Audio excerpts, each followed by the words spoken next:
understand just how you feel, your love for me. Why not reveal? It's over now, but it was grand. I understand, I understand.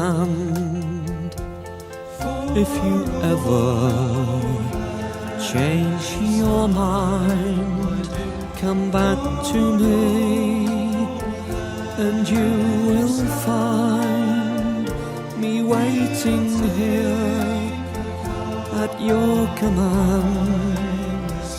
I understand, I understand. I miss you so. Please believe me when I tell you that I can't stand to see you go, for I know if you ever change your mind, come back to me, and you will find me waiting here at your command. I understand, I understand. I understand just how you feel. Let bygones be bygones. For always remember, I love you. I love you. We'll take a cup of kindness yet for the sake of old grandson. I understand.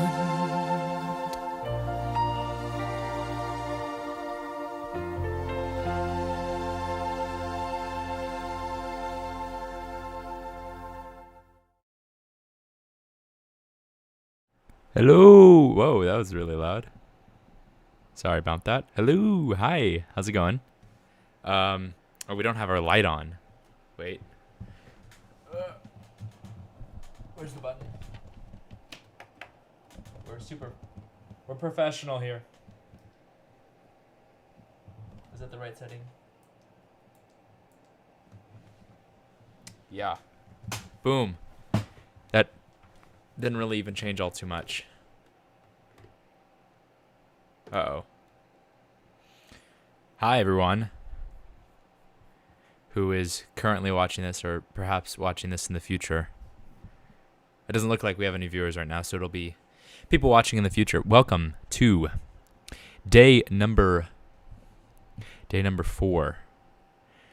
Quite honestly, we did not get through 3 videos yesterday as I had hoped. We'd only made it through 1, and I was actually feeling pretty ill yesterday.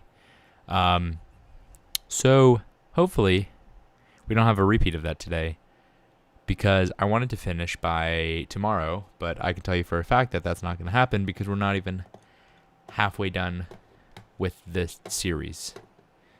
So I cannot get distracted today. I'm fully focused. Let's get into it. We already did this one, didn't we? So we're going to do that now. We've got round sprinkles. Why not? Okay. Let me open Blender real quick. Another day, another stream. Let me drag this over. Uh-oh. File, open recent, Ben's Donuts. There we are. Oh. Should not be connected anymore. There we go. Whoa.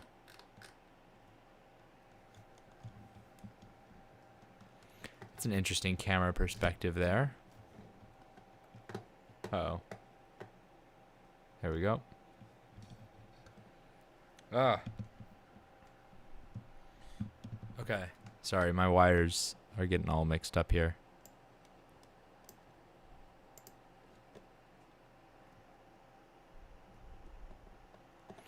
Alrighty. Well, day 4. Let's go. Long sprinkles. It'll be more interesting, and it'll enable us to learn some new techniques about Blender, which is what this whole series is about. So first things first, we need to model those sprinkles. So let's move to the left here, and we want to add an object. We haven't mentioned it before, but when you add an object, it's going to put it at your 3D cursor, and your 3D cursor is that thing. That weird little thing, little crosshair at the bottom there. That's your 3D cursor. And yeah, I don't know, Blender has a 3D cursor, maybe other applications don't. It's going to put it there. And if you don't want it there, you can move that 3D cursor somewhere else by hitting Shift and right-clicking. And you can see it's now moved it and actually attached it to the plane, which is where we want it. And if you don't have a mouse, do get a mouse. But in the interim, you can also use the cursor tool, and that'll do the same thing. All right, so we're adding long sprinkles. So obviously the object that we want to add is Shift-A, Mesh. It's the cylinder. Okay, too big by default. So let's... Shift-A, Mesh, Cylinder. And it should be ginormous. Change, click this little thing, bring this up, change the radius all the way to its lowest and the depth all the way to its lowest as well. And the vertices, that's the like the resolution, right? Oh, we'll fix that in a sec. The resolution would be way too high at 32 to be scattered on an object. So let's set this to 12, and that'll be just enough that it won't look jagged and it'll look smooth. Okay, great. Now, Sorry, move this up. I missed just so it. let's set this to 12, right? Oh, we'll fix that in a sec. Way to its lowest as well. And the change, click this little thing, bring this up. It's the cylinder, and the depth all the way to its 0.001. 0.001. Enter. And our depth should also be 0.001. Enter. Ah. It's so tiny.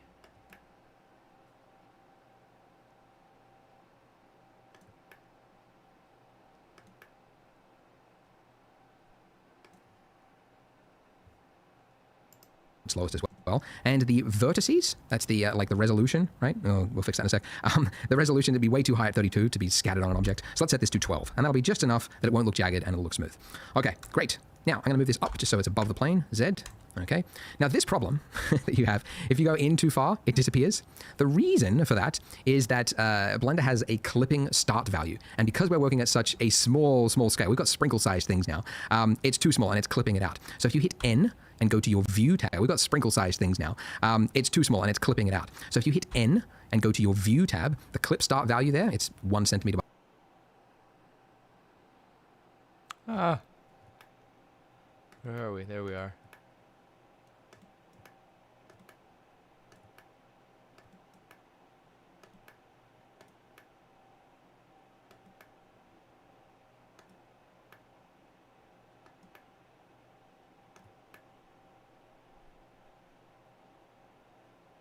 Oh, I see what he means.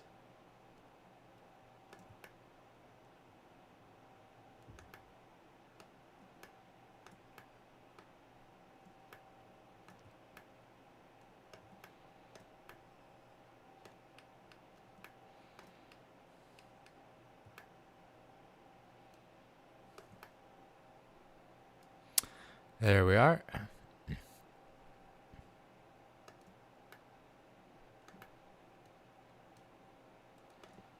And then we go to view and we change this to, was it 0.001? There we go. By default, drag it all the way to the left, and it's now 1 millimeter, and it will have fixed that. I don't know why it's not the default. Like maybe somebody can tell me why is that not the default value. Maybe there's a reason, but to me that would make sense because then you never have this problem. I don't know any disadvantages. So anyway, we've got the base of a sprinkle. Need to make it long, so tab into edit mode, S, advantages. So anyway, we've got the base of a reason, but to me that would make sense because then you never have this problem. I don't know any disadvantages. So anyway, we've got the base of a sprinkle. Need to make it long, so tab into edit mode, S.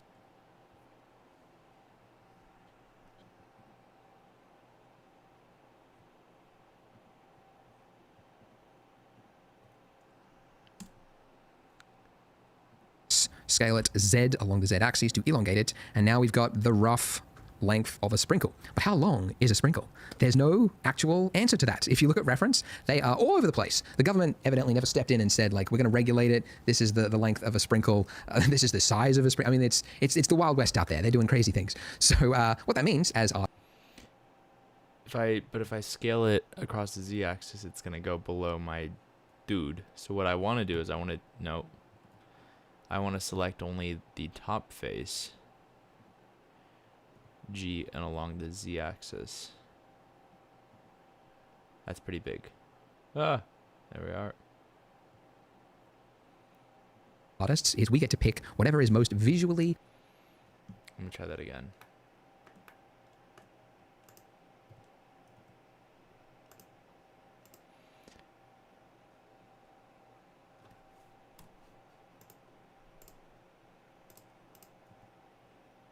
Why have you turned into a... Uh-oh.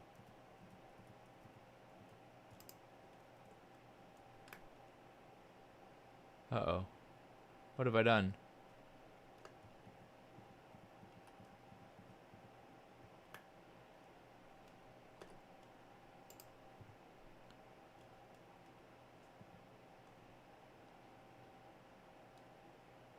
Oh, that's what I've done. I don't know why it keeps snapping to the plane like that.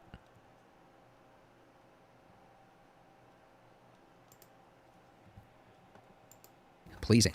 And I like. Is it because my magnet's on? Wait, let me try this again. Oh, it is. Womp womp. I wish that's been like my main issue, and then I've currently found like multiple ways to get around it. Well, it's not. Oh, it'll be reverse. So control does snapping, if you didn't know that. Well, at least on Mac, control is snapping. The ones which are more readable. Or To show you what I mean, or if we pull up two, right? This one on the left is like large sprinkles, right? Very like bold. And then one on the right here is like long, thin, wispy ones that look like they get stuck in your teeth. And if we zoom out on this, and then zoom out on this, you can see that the ones on the right tend to kind of like, the colors and everything just kind of blur together and it just looks like a donut. Whereas the one on the left, the sprinkles are still readable. So that's what we mean by readable, and that's the one I like the most. So we're going to go with some larger looking long sprinkles. But you can see that the sizes, there's no standard size because I think it's actually like, it's from a piping bag, at least if you make them at home, but you can just pipe out icing and then when it dries, you just smash it up and it becomes sprinkles. But yeah, they just come out at any odd size. So we got long ones, we got medium ones, we got short ones, and we've even got some curvy looking ones, right? These little like just slightly bent-ish looking ones. So we're going to model small, medium, large, and a bent-ish looking one, and then we're going to scatter that across the object. So back in Blender, we're modeling 4. Okay. This is going to be, yeah, this will be the short one, okay?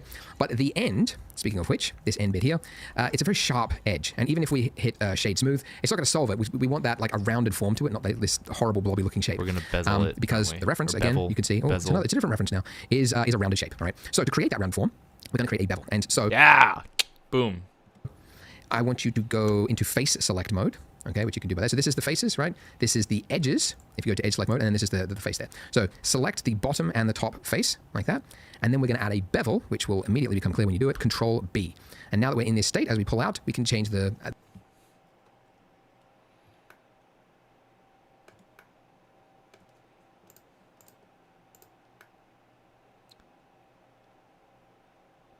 I don't know how has he changed his camera? The bevel, this is the face select mode. Create that round form. We're going to create a bevel. And so, like, look at that. He can just move perfectly, rather than mine that doesn't move perfectly. Is it because he's more zoomed into it? I'm confused.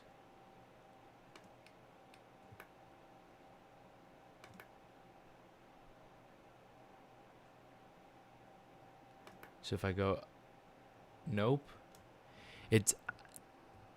I still haven't found a fix for that yet. And who knows where our Sprinkle just went. Where are you at, Sprinkle? Is this you over here?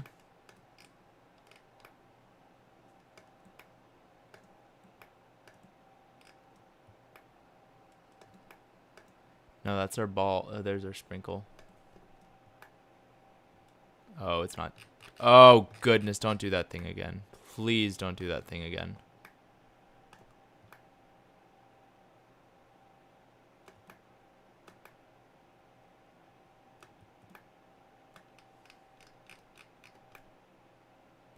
Well, it's doing the thing again. I don't know what this is.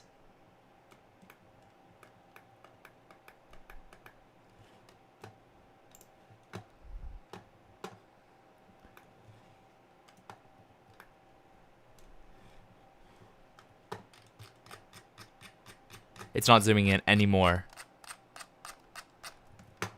I'm done. Dude, no. Why is it doing that? I don't know why it's doing that.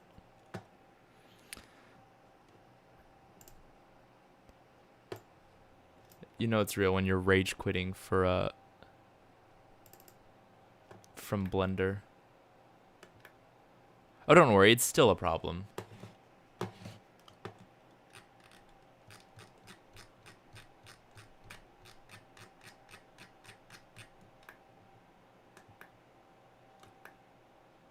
This is all working perfectly fine. Nothing wrong here. Oh, and it just randomly stops. I don't know why it stops like this.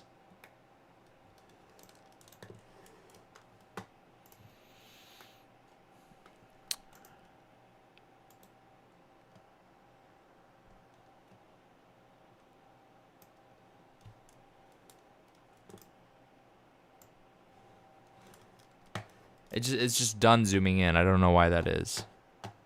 What just happened?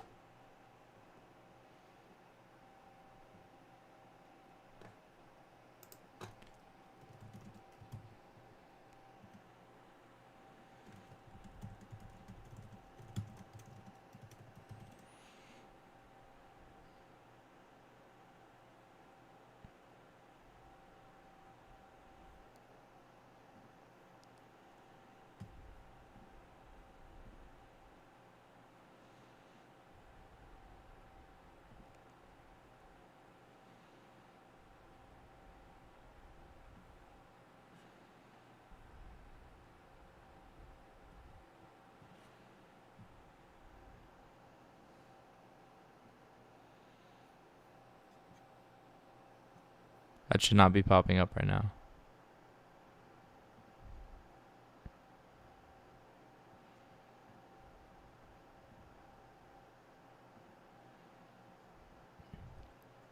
I just don't want my...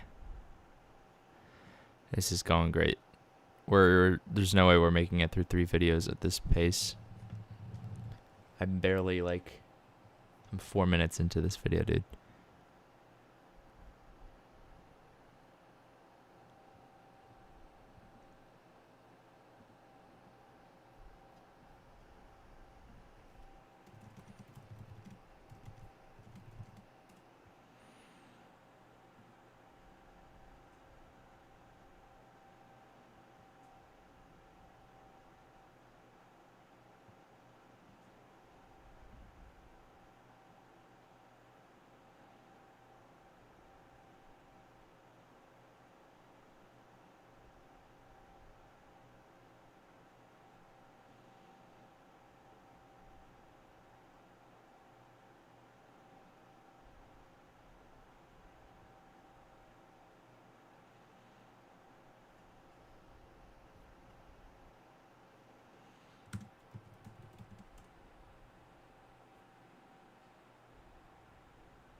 Give me 2 seconds.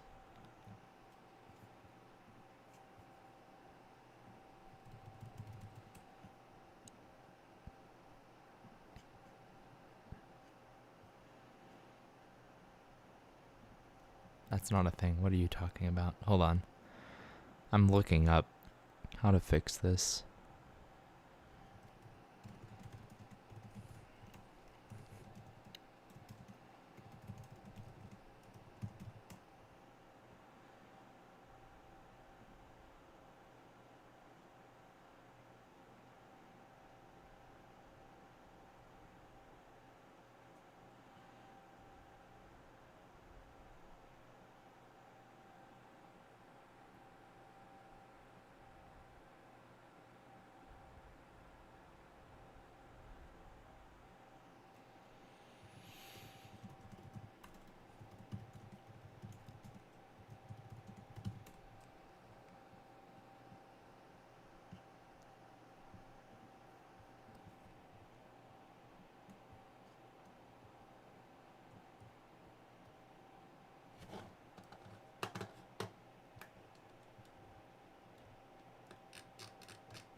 Is this where people gave up on Blender? Because I'm really feeling like giving up on Blender here.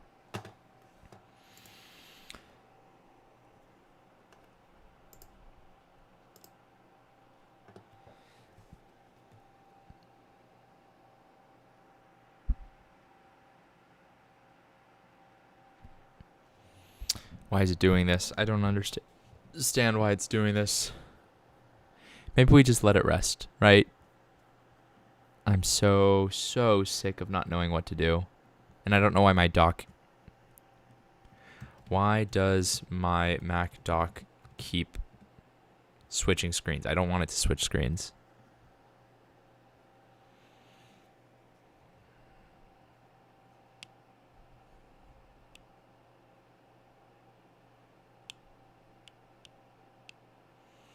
Oh, it's been a problem since 2013.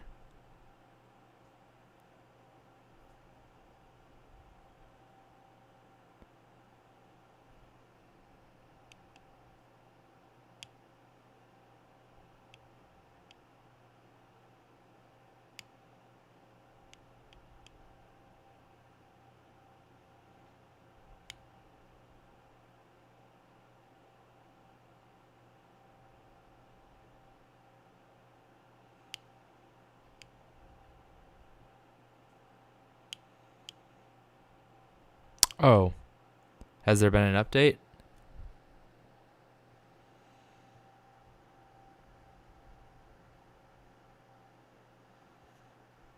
I don't know if there's been an update since 2013. This was 2 years ago, so still the same problem.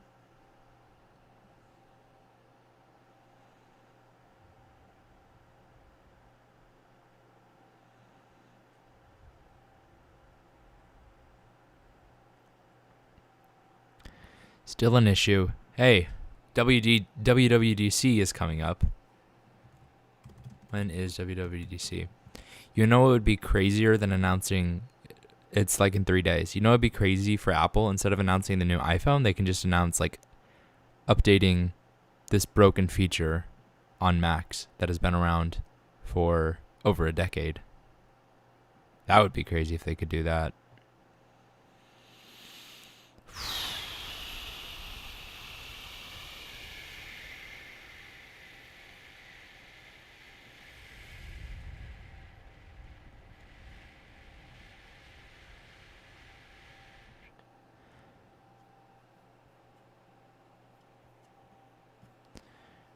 Well, I technically found a fix.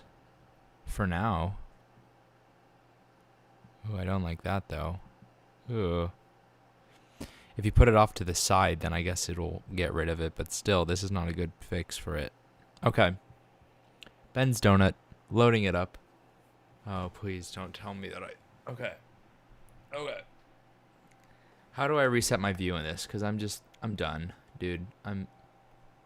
Where's Ben's Donut? Watch this. Command.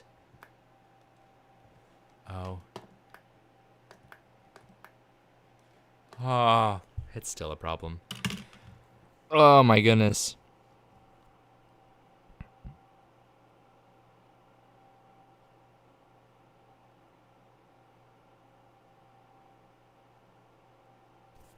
What do I do? What? Okay, well, maybe if I switch to this mode, then it will be fine, maybe?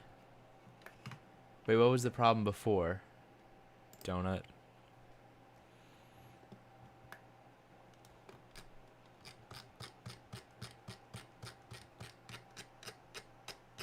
I'm about to cry. I'm about to cry, Blender. What is wrong? Why is this happening? Dude, I cannot do this.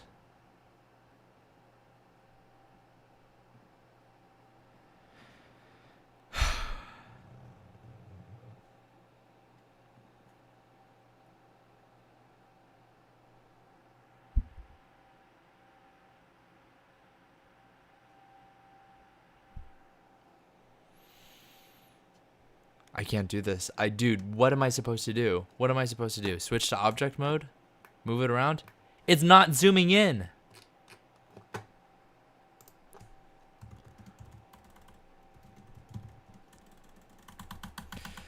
I don't know what to do. I don't know what to do.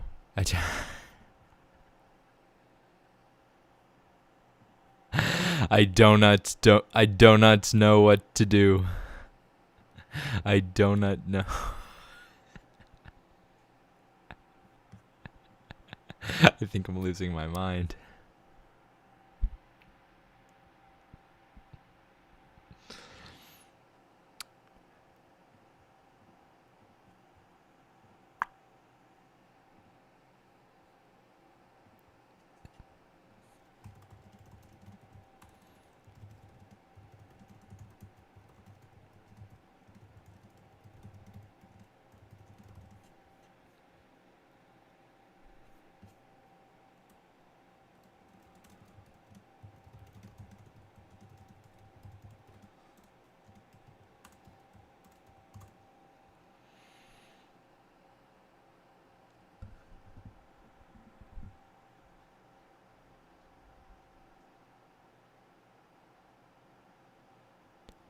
Wait.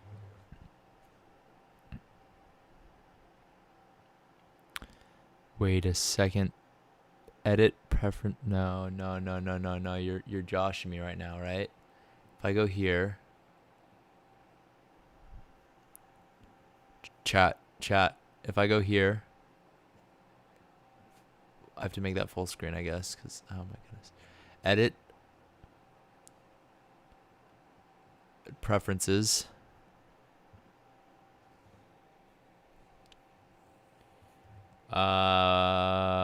Navigation.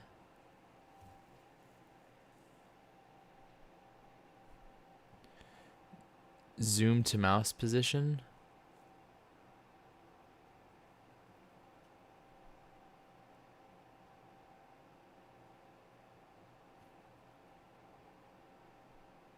What happens if I do that? Absolutely nothing.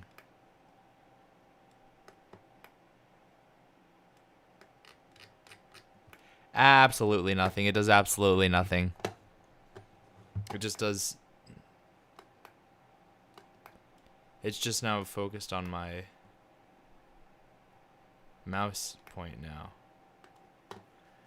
Oh, that was horrible. That was horrible advice, ChatGPT. That's what I get for trying to... Speaking of artificial intelligence, we were talking about this yesterday. To focus on sprinkle? Okay. Dude, hi Riker. I don't know what I'm gonna do. Do you have experience in Blender? Because I do not. I clicked on this. That turned out to be a bunch of malarkey.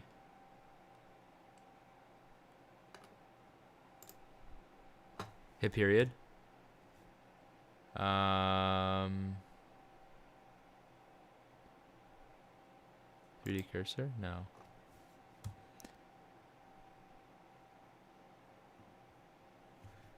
Maybe? Dude, what? Dude, I don't know what I'm supposed to be doing here.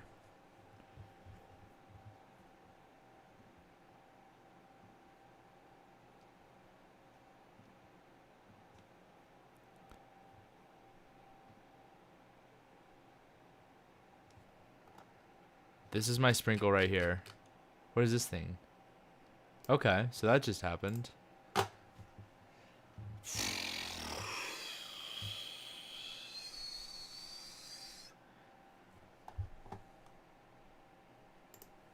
What if I just reset and I moved?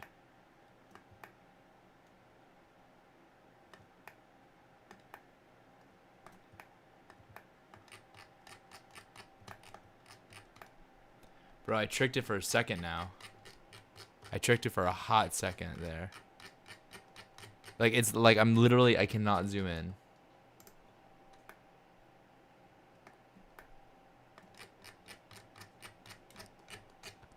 Bro, what?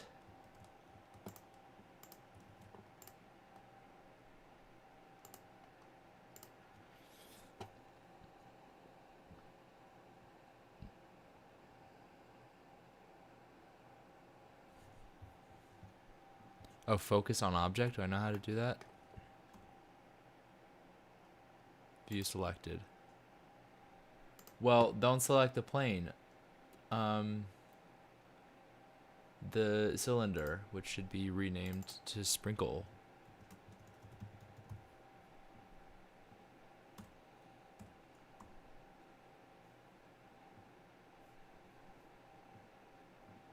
Oh, I just selected something accidentally. What? Well, we got here now.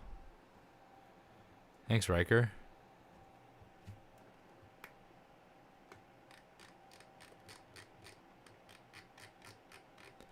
There we go.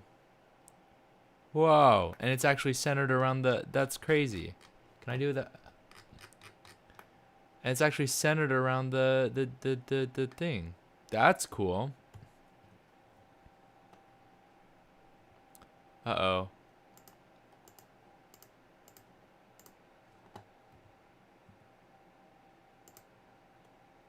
And then boom, view selected.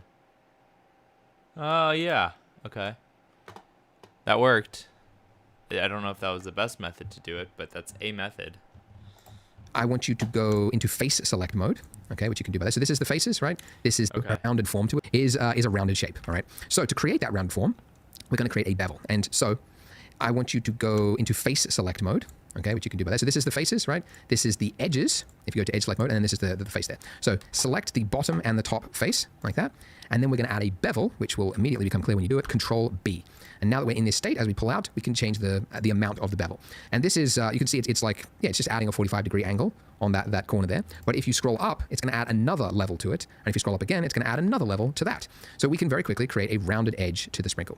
You don't want to go too much high because, again, this is going to be scattered all over the donut. You don't want to go too high poly. So that'll do. So that's a simple bevel operation. And it's very common when you're modeling. So the donut, don't want to go too very quickly, create a up. This is, you can see it's like, yeah, it's just adding a 45-degree angle on that corner there. But if you scroll up, it's going to add another level to it. And if you scroll up again, it's going to add another level.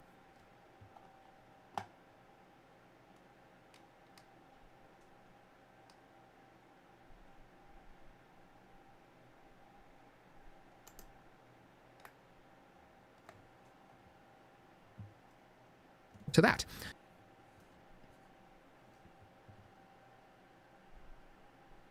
Oh, I'm adding bevels to the bevels. Check that out. That's crazy.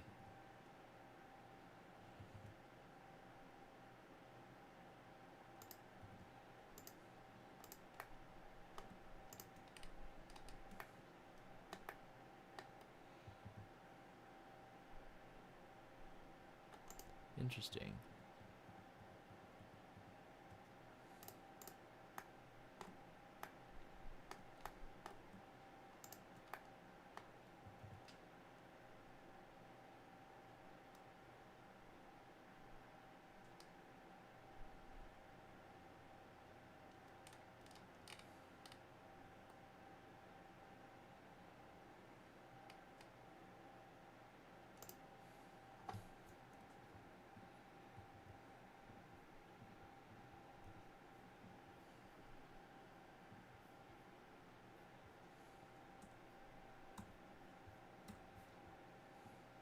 So we can very quickly create a rounded edge to the sprinkle.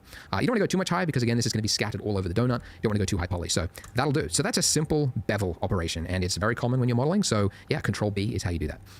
All right, so look at that. We've got one.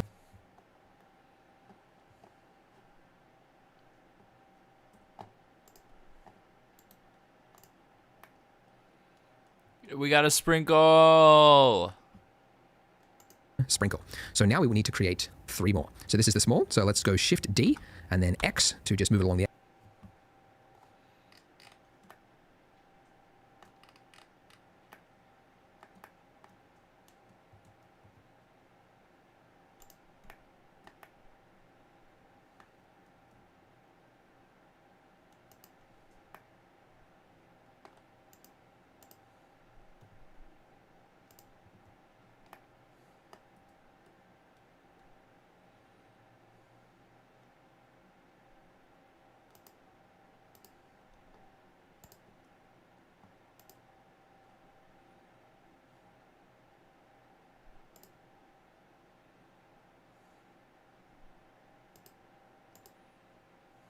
Wait, what?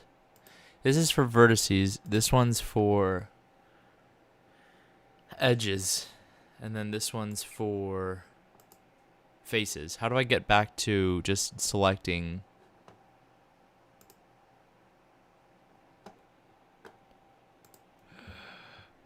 The x-axis. This is going to be the medium one. So edit mode, and I'm going to go into toggle wireframe and vertice select mode. And now selecting the top part of the sprinkle, hit G, Z, and I'm going to move, oops, if you've got proportional editing, turn that off, G, Z.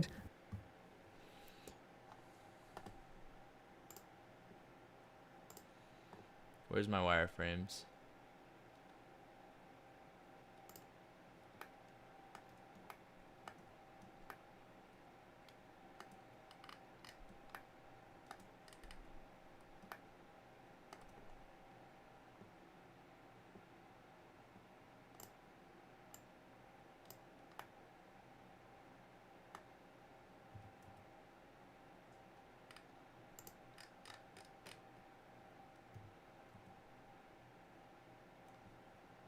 I don't know how tall he wants to make his second Move that up. sprinkles.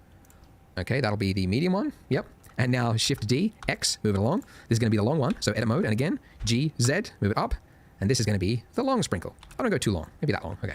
And then I want to make a bent sprinkle that's slightly like curved. So Shift D, X, move it across.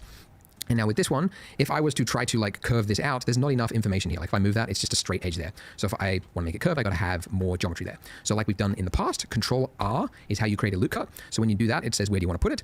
I want more than one though, so I'm going to scroll up till I get, yeah, just a bunch of loops until I get what looks like square faces on those points, somewhere around that. I don't want to go too high poly. Yeah, like that. What is that? That's in the bottom left-hand corner. 8 cuts. Okay. Click, and then it's saying where you want to place it. Right-click to cancel the movement, so it places it right in the center.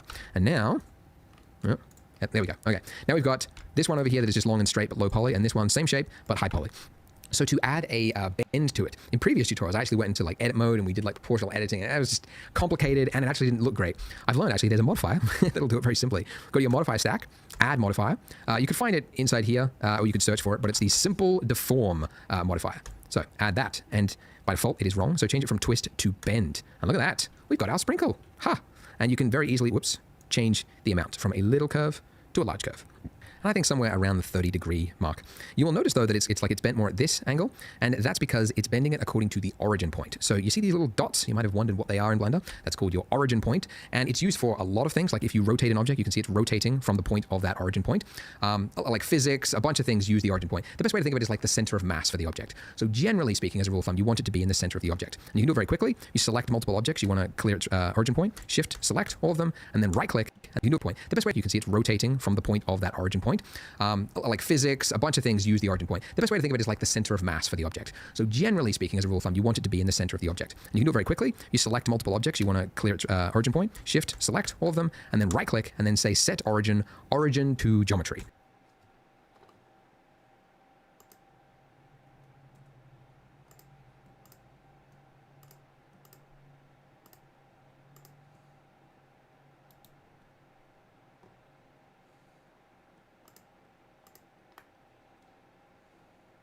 We have our sprinkles. Finally.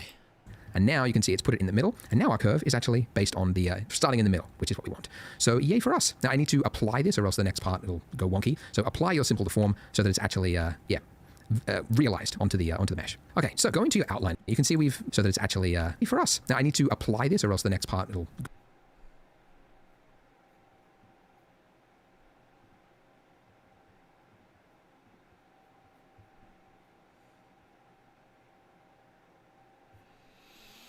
go wonky. So apply your simple deform so that it's actually realized onto the mesh. Okay, so going to your outline, you can see we started from humble beginnings, but we've now got too much going on, and it's all starting to get a little bit chaotic. So the way you organize things in your outline and in Blender generally is you can group things together by creating collections. So by default, we've actually got one collection already, just called collection, but we can create new collections by this little button in the top right-hand corner to create a new collection.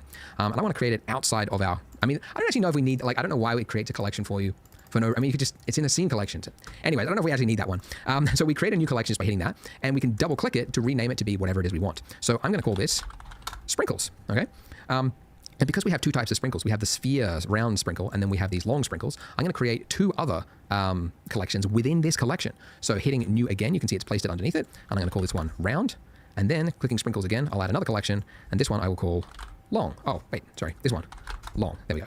Okay, so to move something to a collection, you can do it one of two ways. One, you can select the sphere, which is the round. Remember, it's this little guy over here, a little tiny round sprinkle. You can just drag that into the that collection, and you can see it's now moved it there. The other way is in your 3D viewport. If you select all of the objects that you want to move to a new collection, hit M, and it brings up this, and you just say move to the select, or drag that into the sphere, which is the round. Remember, it's this little guy over here, a little tiny round sprinkle. You can just drag that into the that collection, and you can see it's now moved it there.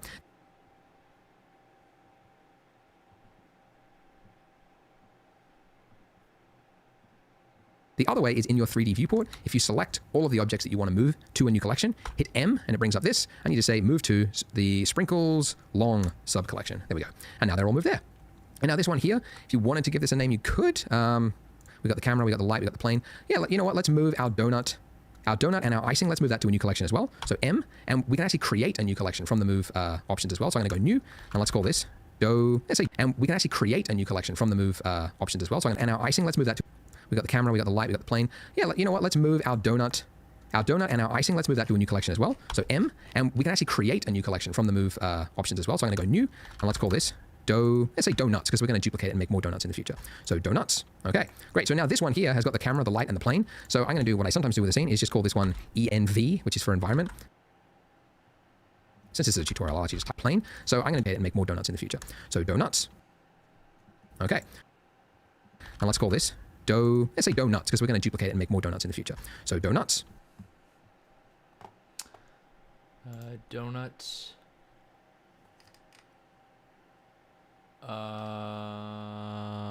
I blind? Oh, my icing's in here.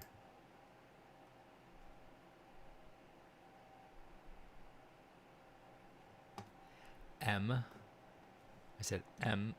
Nope, not space. M. New collection. Donuts. Okay. Let's move those there. Everything else would be environment. Okay, great. So now this one here has got the camera, the light, and the plane. So I'm going to do what I sometimes do with a scene. If you want to be more efficient, make collections for each type of sprinkle, short, long, etc. Perhaps. Is just call this one ENV, which is for environment. Since this is a tutorial, I'll actually just type it out. I'm not going to be lazy. Environment. Okay, so we've got some organization in our scene so that as we add and grow our scene, it's not going to get too crazy. All right, so it's also good that we've created collections because we can now use that to scatter across the geometry nodes. So with our donut here, so the icing and the donut, we're going to create a duplicate, and this is going to be the variant with the long sprinkles. So Shift D, and then hit X to move it along.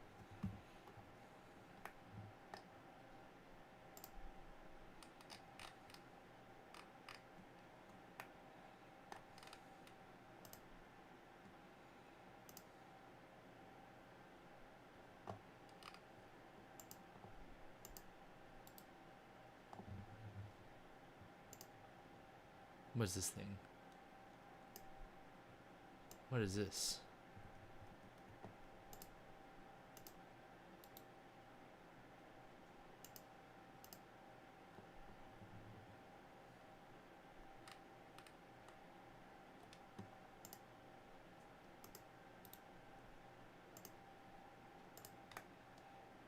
That's not the center of the plane, but it's whatever, you know. What is this thing? Hello? Oh, that's my...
Wait, why? Oh, we have wireframes on, don't we?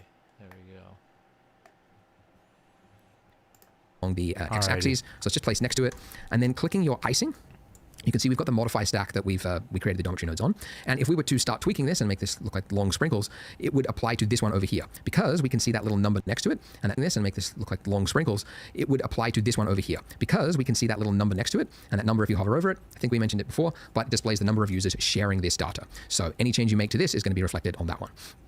So if we click the 2 button, it's now independent, so we'll now have 2 different versions. So the one on the left, the original one, let's call that round sprinkles, and the one on the right, let's call that one long. The original one, let's call that round sprinkles, and the one on the right, let's call that one long. Brain fart for a second there. Long sprinkles. Okay. And now with that object selected, let's go back to the geometry nodes tab. Okay. All right. So make sure you're looking at the right object. Make sure it's the one with long sprinkles in the name. And if we were to start editing here, we would have made one big mistake, and it's because this is actually not the long sprinkles node setup. We click the pin button. We're back in the geometry nodes. I thought we'd escaped.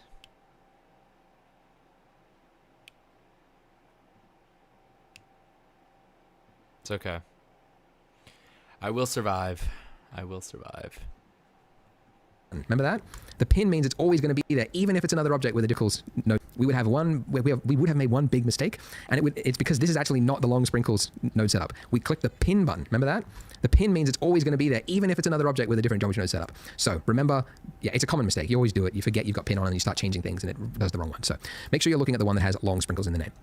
Okay. I am. So the bit that obviously matters the most is this one? This bit where it goes into our instance on points node, and we've currently got it connected to a sphere. So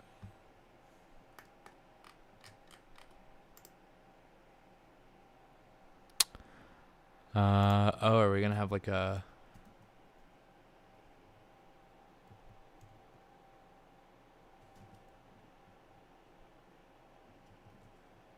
I thought we're gonna have some sort of randomizer or something. I mean, you could change that to another object, but that won't help us because we've got more than one object. We want to scatter 4 different objects across it. So we can delete that and instead just drag from your outliner. Don't just, if you click on it,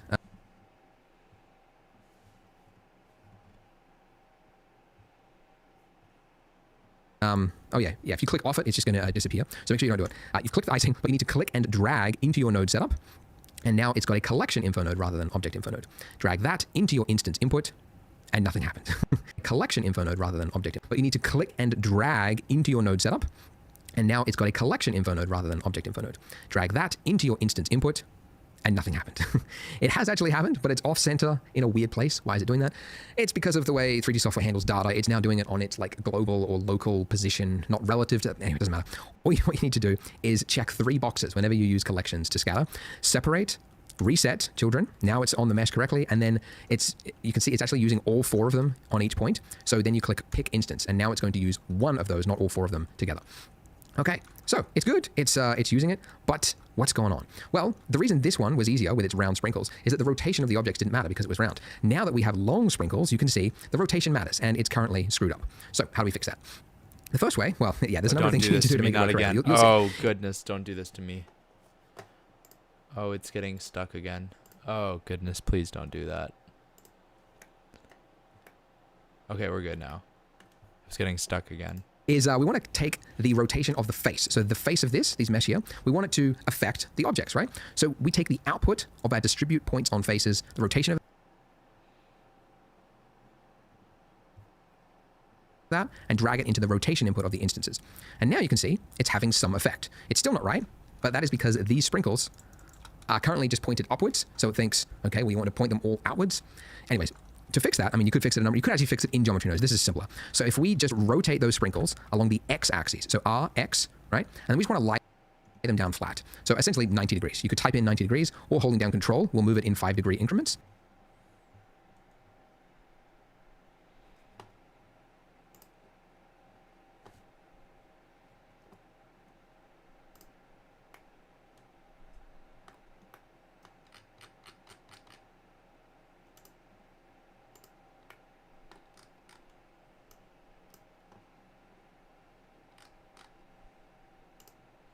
Is there any way for me to like lock down this so I don't accidentally press it because I keep pressing it over and over again?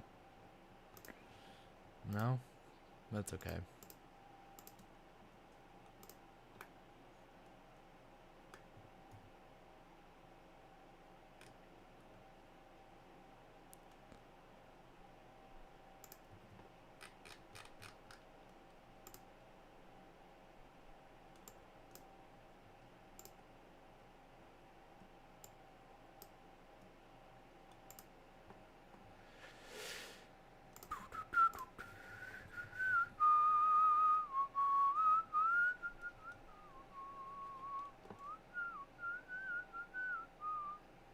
It's fun that that's happening there.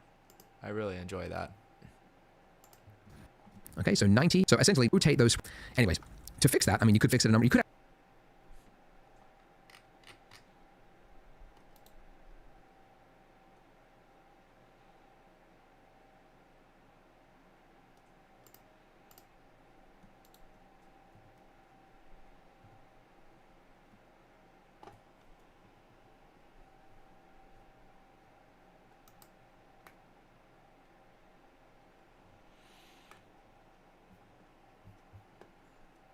actually fix it in Geometry Nodes. This is simpler. So if we just rotate those sprinkles along the x-axis, so R, X, right? And then we just want to lie them down flat. So essentially 90 degrees. I am making the long sprinkles. Technically more progress than yesterday, but not by much. You could type in 90 degrees, or holding down Control will move it in 5-degree increments. Okay, so Why is mine rotating based off of my 3D cursor? 90, I'm not and even then going do to a ask single these click. questions. I'm just going to Okay, try so to why get has a that not donut done. worked? Well, I just need to get a donut done. I don't need to wonder how everything's done. it's because, as I mentioned before, when you're scaling or rotating things, it's not actually saved to the object. Until you So apply to it. apply it, you have to go Control A and Control then A. say rotate. Rotation.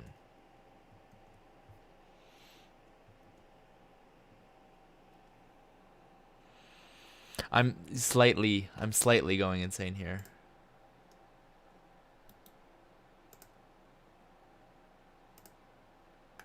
Oh, wow. Oh, I just killed my computer. We have sprinkles, kind of. Those look more like coconut shavings. It looks kind of cool, though.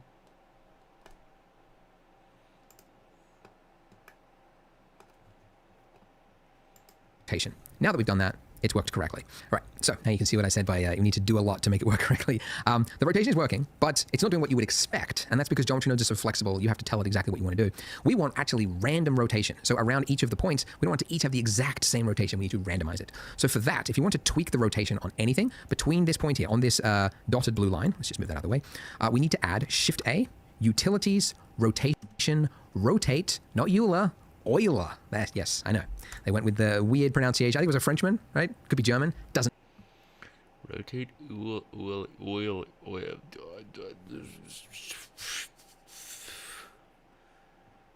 I'm moving this here. Rotate, what is it? Euler? Utilities. Rotation. Euler to rotation? Is that what it is? Do I have an updated version? Doesn't matter. Yes, I know. They went with the rotation, rotate, not. No.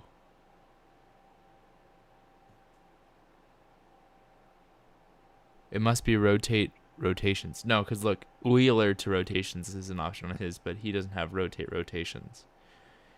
Rotations, rotate rotations. Does that look the same? Oh, Euler. Euler. Yes, I know. They went with the weird pronunciation. I think it was a Frenchman, right? Could be German. Doesn't No. matter. Same, right? Just to annoy all the Europeans. Anyway, so rotate Euler and goes up here. But you'll notice that as you rotate, it's kind of weird. It's not the rotation that you would expect for each point. It's the relative to the actual object as a whole, right? Which just means we need to change from object to local. But we could make it work. And now, as you move it around, you can see we're able to rotate those sprinkles. But again, it's not changing the, like randomizing it, it's giving a solid value. So to randomize it, if we drag out of the rotate by input and then type in a solid value. So to randomize it, if we drag out of the rotate by input and then type in random, it'll bring up this, and we're looking for random value.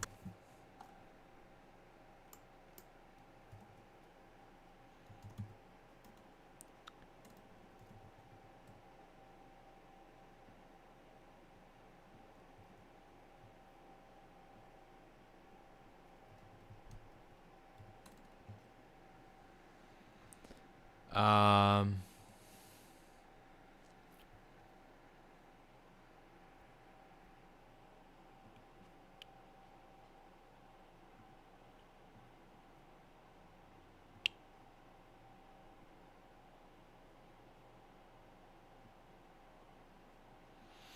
this is not how he's doing it.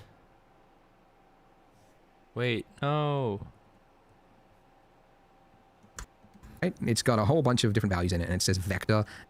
Random value.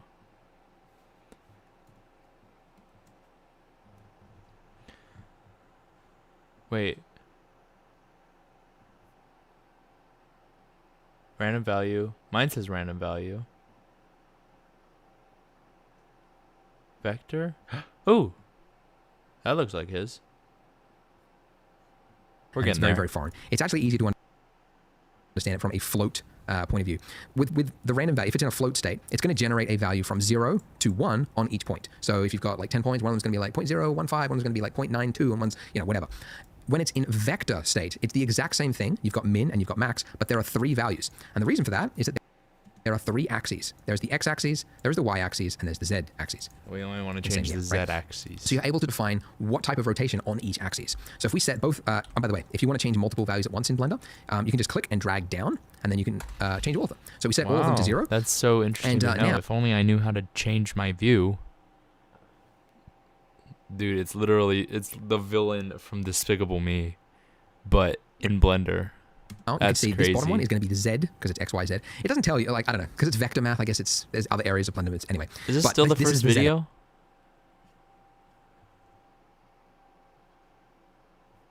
Dude, we have 2 more videos we have to get through today. These are going way slower than the days before. Axis. If we increase this one, you can see that's the main one that we want to change, right? Because that's the one that makes the most difference. Now, you might also know, looking at this, you're probably thinking like, okay, well, we need to rotate it by 360 degrees, so we would set this to 360. But you can see they're more than rotating fully already. So what value is this exactly? This is radians. Oh, just to get real. So radians, degrees. I see, like, I had to ask ChatGPT before I recorded this. What's the difference? Radians are more mathematical. This is taking me back to pre-calc, was it? I don't know, something Mathematical like and that, or algebra 2. For math. You had to learn the what's it called? The unit circle, I think. Unit circle. Yeah. Woo! Woo-hoo! Didn't think we'd be back here, did you?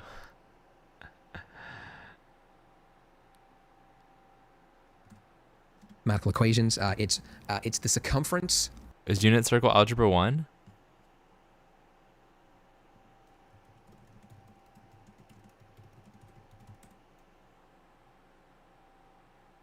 It's trig. What high school class is trigonometry focused? In algebra 2 or pre-calculus?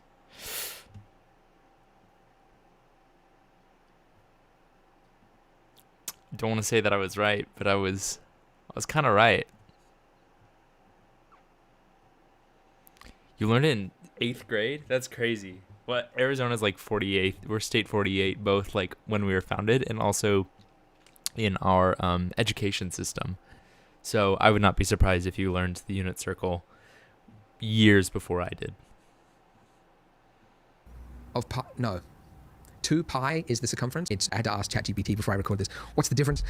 Radians are more mathematical and easier for mathematical equations. It's the circumference of pi. No. 2 pi Yeah. is the circumference. That's correct. Obviously, I don't know. Let's double check Mr. Blender Guru's. Oh, do you remember when we had to like memorize these? This is crazy. Let's take a look at this. So here's the where's the 2 pi at? Hello? Hello? Wait.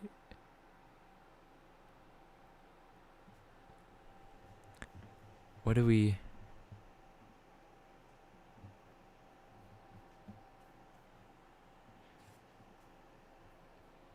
Where's 2 pi? I thought 2 pi was supposed to be here. No, it's sideways. Because this should be the top. Should it? Wait. No, my life's a lie. I thought 0 was on the Y. What?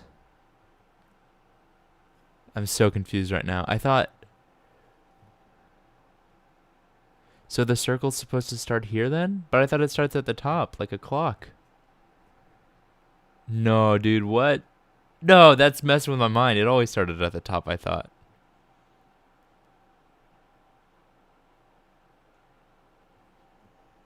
I had to memorize this. It took me forever to memorize this.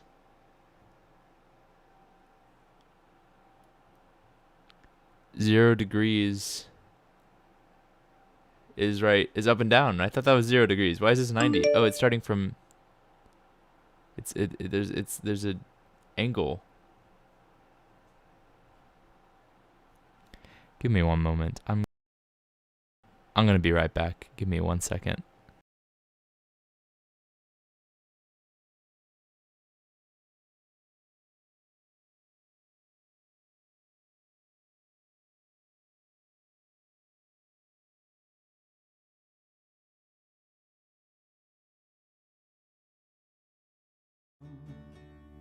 Hold your head up high and don't be afraid of the dark. At the end of a storm, there's a golden sky and a sweet silver sound of a lark. Walk on through the wind, walk on through the rain, though your dreams be tossed and blown.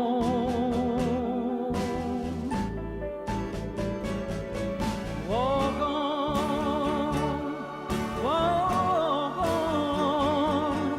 with hope in your heart, and you'll never walk alone.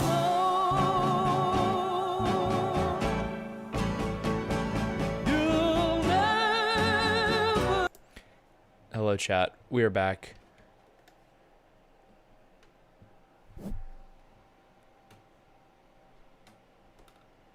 There we go.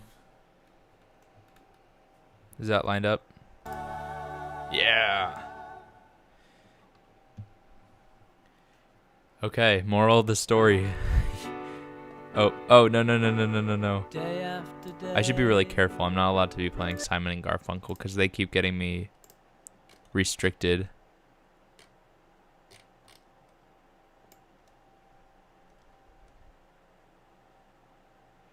Okay, I haven't played Simon and Garfunkel yet. Who's up next? I want to make sure there's no Simon. Nope, don't see any Simon and Garfunkel up. Yeah, for some reason Simon and Garfunkel, because like I'm not making money off of these streams, but they really do not like me using their music, like, because most of the people just like get a claim, like they'll claim the video, but Simon and Garfunkel, they'll go like the extra step to make sure that it's blocked where no one can access it. And I'm like, oh.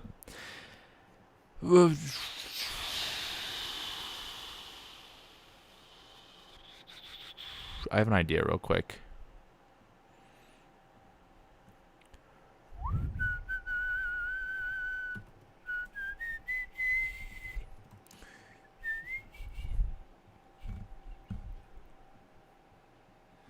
But the fool on the hill. Do do do do do do do do do do do do. Bow bow bow bow.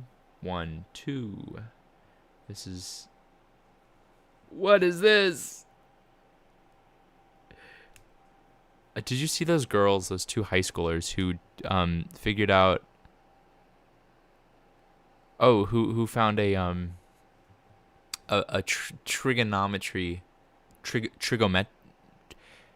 trig proof for the Pythagorean theorem, which people thought was impossible.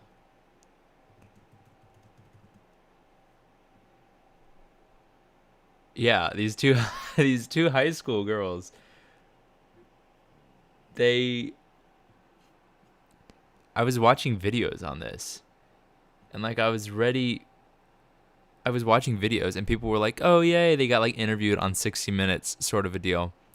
And then I watched this YouTube video of like this mathematician dude, and I'm like, he's like, "Was this actually a real proof?" And I'm waiting for him to like completely destroy the proof, and he goes through everything, and he's like, "No, this is like this is an actual proof." Um it's crazy. This is the I went on a tangent yesterday. I was on a tangent of artificial intelligence, and now I'm on a tangent of trig. Here's what a lot of people don't know about this, though, is that it's two students, and they came up with proofs for the Pythagorean theorem using trigonometry, right? What people don't understand is that they came up with not one proof, but they came up with two proofs separately. Each of them came up with their own individual proof, and I think one of them is more popular. This one's the popular one, where it's like an infinite descending sort of a deal. But then the other girl did one that was like inside of a circle, and I haven't heard too much about that one. I haven't seen that one being addressed by mathematicians yet. But this one has totally been like approved and accepted, I believe, by majority of mathematicians. It's just insane and it seems so simple, and it's crazy that it took people so long to come up with it, because like there's nothing really super smart science. Like, they're high school students, and I'm not like trying to discredit what they did at all. Like, I think it's incredible what they did, but it's just creative thinking where it's like, oh, here's a right triangle here, and then here's a right triangle here, and then you just stack it on top of each other to, I don't know. I think it's genius what they did. So that's my tangent. Yesterday was artificial intelligence. Today I'm talking about trigonometry proofs for the Pythagorean theorem, which, by the way, is also way over my head. I know I'm sounding really smart when I'm saying those things. I done pre-calc. I've done pre-calc. I know less math, I promise you, than the people watching this. You want to know why? Because my senior year of high school, I took pre-calc, and I've not taken a math class since, because I am involved in liberal, what was it called? Liberal studies, liberal education, the English. I'm doing the English, and I'm not doing the math in college. And they've waived the math for me, which means I promise that you've done more math than me. So I'm not trying to sound smart. I watched the 60 Minutes on it, and all of a sudden I'm like, wow, this is actually really cool. Not because it's like smart, not because of the math part of it, but because of like the creative problem solving part of it. I think is also super, because like the math just goes way over my head. That's not the thing that really interests me, because this right here, I have no idea what any of this means, but just like the creativity of it is super cool. Oh, look, there's a Wikipedia page for it. And it's like, what? That's crazy. And it's the fact that I can keyword on almost, follow along with it is super cool to me. And this is how we've digressed all the way from Blender, because the guy referenced a unit circle, which has nothing to do with this. I mean, maybe it does, but I don't know what it has to do with the Pythagorean theorem.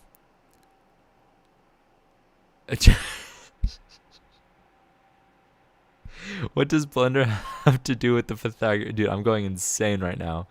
I'm going. How long? We've been live for an hour.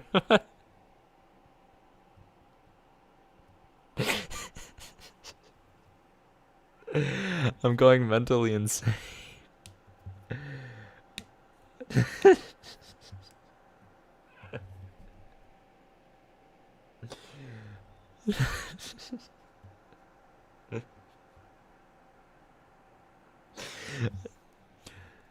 No, that's the wrong.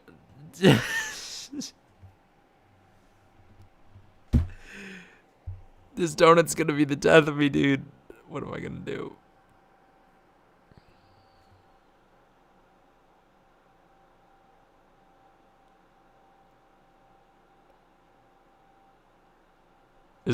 This is torture, is what this is. Absolute torture. Dude, I need to get done with this. I'm way too far in to just opt out now. I cannot opt out. This is crazy. I said I was going to be... I made a promise at the beginning. I said I'm going to be one of the 200,000 people that make it to the end of the tutorial. This is a struggle. This is a struggle, chat. But what I'm trying to tell you is, you just need double pi to make it 360 degrees, which is actually tau to make it really complicated. It's tau. Tau? Never heard of that before. So double pi, so pi is 3.142. Tau is double that. And anyways, you get the idea. So you can type in tau and it'll actually give you the correct value. So that's 360 degree rotation. We also want it, because you can see this is the other axes, like the middle one spinning around. So we also want it on that one, because we've got a curved one. So let's make that tau. And then this top one is the X, which is actually going to make it like wonky, like, so these will be like seesawing up. So if you increase that, that's where it gets crazy, and you don't really want to use that. You do want a little bit though, because it would make sense if they're sprinkles. They're not going to be completely flat. You're going to have some variance where like some bit has absorbed into the icing at a different angle than another, but just not too much essentially, or else it starts to look like little marshmallows or whatever all over it. I was about to say 0.5. But guys, that's roughly it. That's the hard work. That was, I mean, I know that was very technical, but it was just 2 nodes. Rotate Euler, set it to local, and then this random value, and we're changing that to rotate it. And we did it. We got nice looking rotation. Now, one thing we do have to change is the distance min. So because these longer sprinkles obviously are bigger, then the distance min has to change as well. So we can change that to something that makes sense. Let's go 0.04. That might have actually been pretty perfect. Let's try 3. 3's got a little bit. Oh, actually, you know what? The other thing, again, looking at reference, I like those big chunky looking sprinkles. So I want these to be bigger. So we could, alter the scale of the actual sprinkles, but we're working with geometry nodes and we've actually got a scale value right here. So we could change it here just as easily. So the scale, dragging down, and again, we're working with geometry nodes, chunky looking sprinkles. So I want these to be bigger. So we could, alter the scale of the actual sprinkles, but we're working with geometry nodes and we've actually got a scale value right here. So we could change it here just as easily. So the scale, dragging down, and again, there's not just one value, there's 3 axes, so X, Y, Z, so drag down on all, 1.5. is going to give us some nice, big, chunky-looking sprinkles. And now this distance value needs to be a lot bigger. So let's go 0.06. I'm keeping that at 1. I'm getting pretty good at nailing it. Its value needs to be a lot bigger. So let's go 0.06. That's actually pretty good. I'm getting pretty good at nailing it. No, I was right before. There's always going to be some overlap, right? You're not going to be able to stop it because it's not doing object like collisions. It's nothing like that. It's a very simple, again, it's doing a point and then it's creating a radius around it. And if you do the correct amount, which for this is probably something like this, then it looks way too predictable and boring, which we don't want. So 0.006 looks pretty good for me with a scale of 1.5 for these. And that is I like it. mine better than I was going to put in the random with a scale of 1.5 for these. Yeah, I like mine better. And that is it. I was going to put in the random color in this part of the tutorial, but I think we've gone over already. So join me in the next part and we will finally add some color to our sprinkles and make this look nice. So join me in the next part. This is the part where we start making our donuts look sick. Here we go. Lock in, because we're getting 3 done. We're getting 3 done today. This is going to be a long stream. I'm going to go get I'm procrastinating. That's what I'm doing. No, I'm not going to go do anything. I'm here. I don't know why. I was about to switch to a break. No, I'm not switching to a break. Let's go. Let's go. So we're going to be coloring our sprinkles, finally, so it doesn't look so depressing. And then also getting into rendering to start making this actually look pleasing with shadows and light and everything else. So first of all, the sprinkles. Oh. Now, as you probably know, you could... This is a few videos ago, but I just want to point out the fact that I did actually go through the extra effort off screen to fix my little line in my texture paint here. I figured out how to do that and make it straight because it was really getting on my nerves that it wasn't straight. So I did go through that extra effort off stream to fix that. You could come in here and you could select a sprinkle and then go, all right, I'm going to make a red sprinkle. And then I'm going to, don't do this by the way, I'm just showing you, make this aqua sprinkle and then a blue sprinkle, right? And this does work. Does exactly what you would expect. That is the US of A right there. The problem with this, though, is that for one, the color is locked to that specific sprinkle. So this curved sprinkle is always red, okay? And the short sprinkle is always white. Wait, yeah. The other issue is that this is not easy to change the distribution of those colors. Like, if I'm an artist and I'm looking at this, I'm like, that's kind of boring because all the colors is like 25% blue, 25% white, 25, I want to have maybe 80% one dominant color and then a few splashes Dude, I have a blister on my finger today. of complementary colors. I can't do that. So there is a much easier way. So first, let me just clear all of these, and I'm going to create one new material. I'm going to call it sprinkles, and I'll actually show you how to quickly apply the same material to multiple objects at the same time, because we haven't done that yet. So I'm going to grab my round sprinkle, which is currently still over there by itself. What did you just do? One new material. I'm going to call it sprinkles, and New material? so first, let me just clear all of these, and I'm going to create one new material. Stop going back to the Pythagorean theorem. Okay.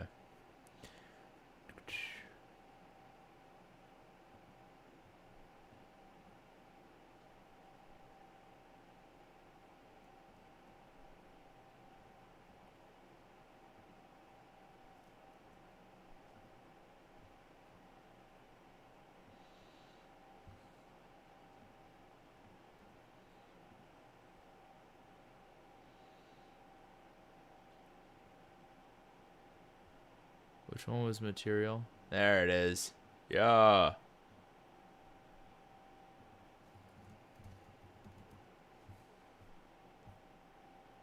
I'm going to call it sprinkles, and I'll actually Dude, he's naming everything sprinkles. Mine is... I'm SDK. Mine just Sprintle.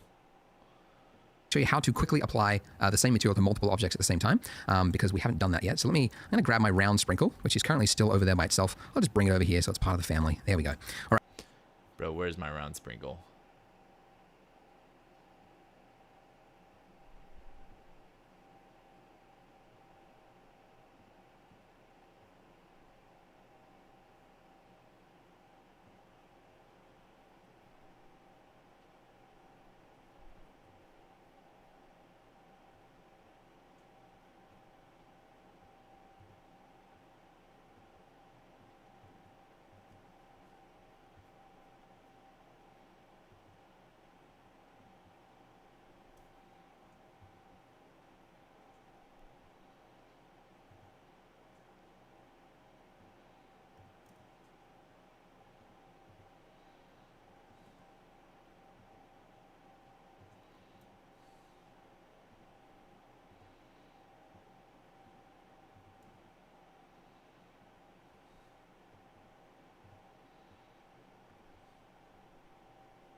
I got the round one. All right, so I've got one object with the material that I want to apply them all to. What I need to do is shift select all the objects that I want to have that material, and then lastly shift select again the object that has the material I want to apply them to, and you know that because it's highlighted yellow. Okay, then hit Control L. This brings up the link or transfer menu, and we want to link the materials. And now you can see our material has a 5 next to it because 5 objects are sharing this material. And that's it. And now, obviously, because they're linked, it means if I make a change over here, they're all going to be reflected. Great. Now, we're going to do something fancy. So let's go to the shading tab, which gives us access to our nodes. Oh, dear. Where am I? All right, let's go back. I'm trying to get to that sprinkle. Okay, to our nodes. Now, I want to introduce you to a little friend called Shift-A, input, the Object Info node. A very weird little node that just does some useful things when you might need it. So you see it pop up in a few tutorials. There's a bunch of stuff here that it can do. The most useful one for us in this instance is the random input. Drop that into your base color and let's see what happens. So we've got some gray values, and it's easier to see actually when you look at the donuts. So what this has done is it has assigned a value, a random value for each individual sprinkle between 0 and 1. So because that's then being transferred to color information, it means that, for example, this sprinkle might have got a value of like 0.02 to color information. It means that, for example, this and 1. So because that's then being transferred to color information, it means that, for example, this sprinkle might have got a value of like 0.023, right? The robot spat that out. And then this one, this whitish looking one, maybe this was 0.89 or something like that. Okay, so it's just transferred those values into color information, which is just blacks to whites. Not very useful right now, but we can use that, those numbers in I'll just show you. Okay, Shift A, we're gonna go Converter Color Ramp. Probably, I mean, I might have used this node more than any other node in Blender before. It's like so versatile, used for so many things. So drop it in here between the object info and the principal.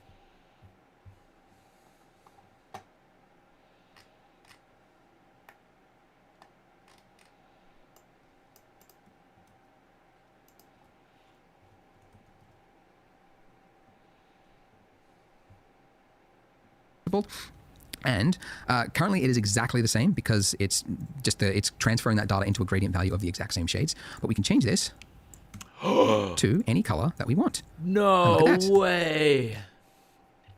That's crazy. That's actually wild.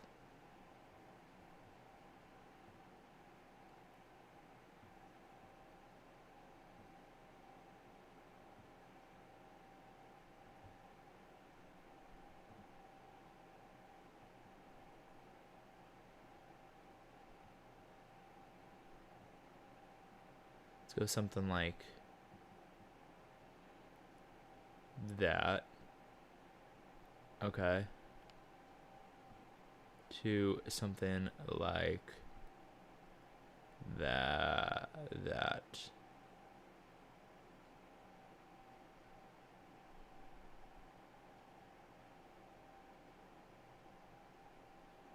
Something like that, maybe.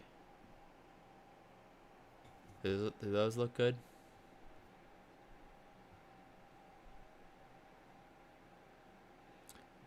Oh, wait, hold on. Oh, they've been applied randomly to our other thing as well. That's cool.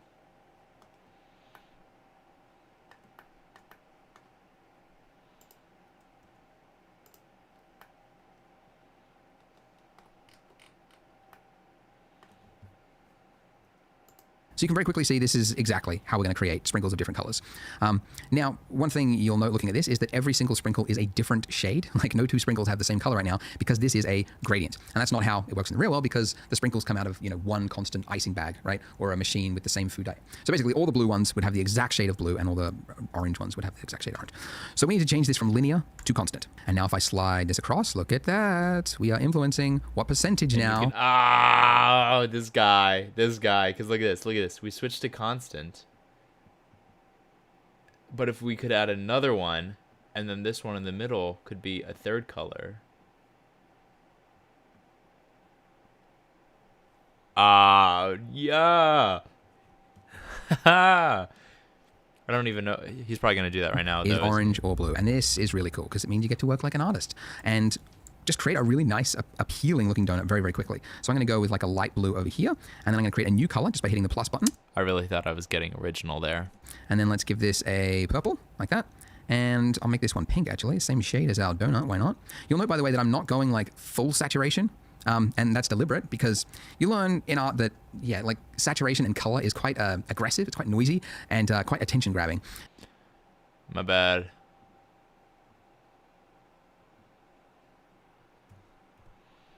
That's on me. That is on me.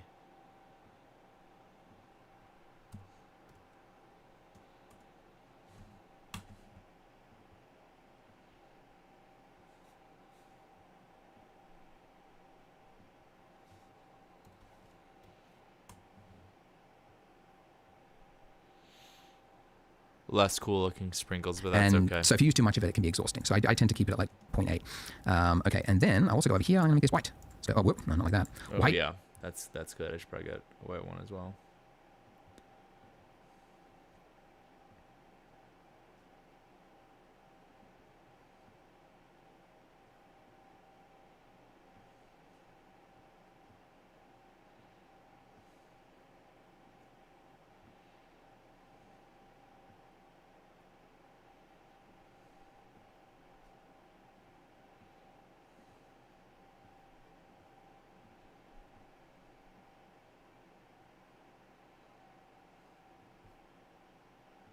And I'm going to create another one next to it. And I'll also go over here and I'm going to make this white.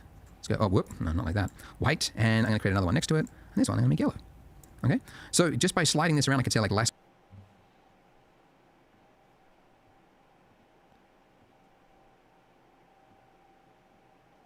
There we go.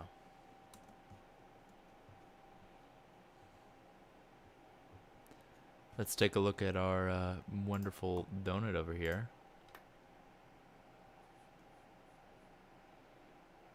Those are looking a lot better than the, like this is the most progress I've seen in quite a few days. We still have some clipping here, which is and here. Which means I can change that value that I forgot what it was. So no, we can't, but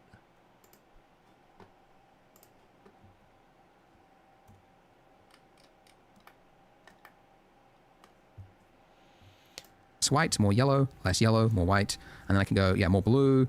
It's just a really simple, easy way to create the exact look you're going for. Awesome. Now, something, you don't have to do this next part, but it's so easy. Why not? I was looking on Pinterest on like aesthetically pleasing donuts, like trying to make this look really cool. And I saw like metallic sprinkles and I was like, that's an interesting idea. What if I made these white and yellow ones metallic and then they would look silver and gold? So there's a slider in your principled BSDF, technical name that just means it's the shader that does everything. And it's the metallic shader. Look at that. So if I slide this all the way to 1, all my sprinkles are now metallic. If I slide all the way to 0, then they are non-metallic. And that's actually how you should use this slider. All materials in the real world are either non-metallic, also known as dielectric materials. So that would be most of the sprinkles. And then some objects are metallic, entirely metallic. There are technically a few rare materials on Earth that have some blend between it, but as a rule, you should not have a value that is between 0 and 1. It should be either 0 or 1. Anyways, so what we can do with this, because we've got this color ramp information here, is I can actually just convert, like I can make a color ramp that is just black and white that just shows which sprinkle is metallic and which one isn't.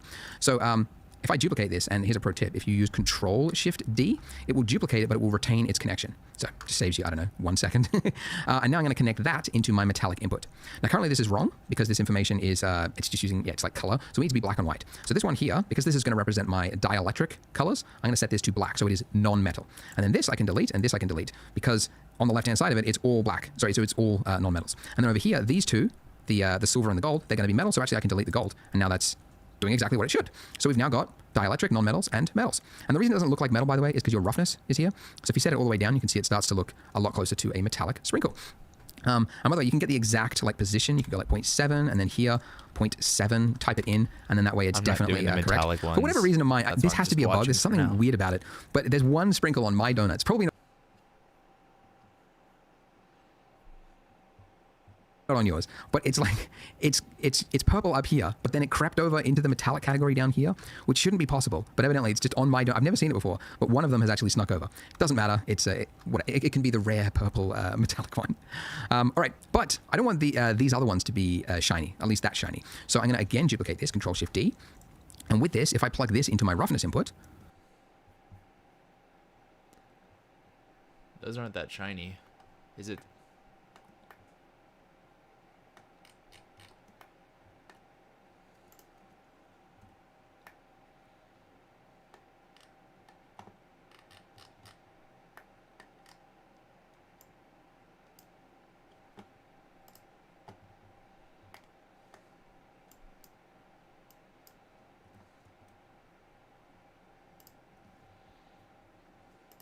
just like before, these black and white values will decide what is the roughness of the metallic and non-metallics. So this one here, I want this to be essentially the opposite of what it is.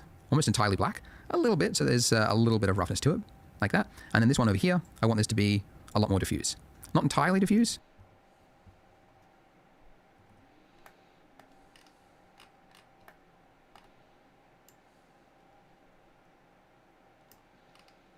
Okay, so those are too shiny, and those are too diffused.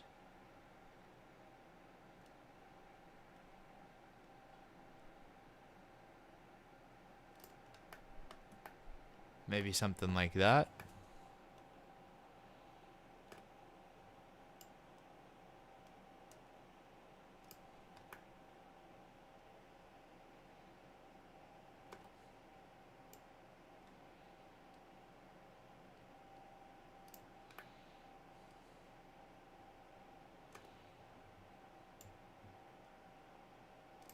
I think that's pretty good. Like somewhat of a blend, because if you look at reference, which you should be modeling off reference, there is some shininess to them. So yeah, but that is it. So you can see very quickly, we have created some very aesthetically pleasing donuts. I'm not doing and the metal have fun ones. with it, guys. Like create a cool looking donut.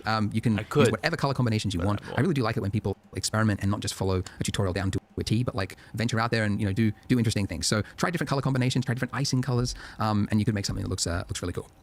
But that's almost it for our donut. It's pretty well done, which means we can now finally talk about rendering. So as a recap of part one, if you hit F12, that's going to put you into the rendered state. Our camera is really far away from the donut. So actually, let's first fix that. If you go to your camera view, just by clicking that little icon there, or by hitting number pad 0, that'll take you there as well.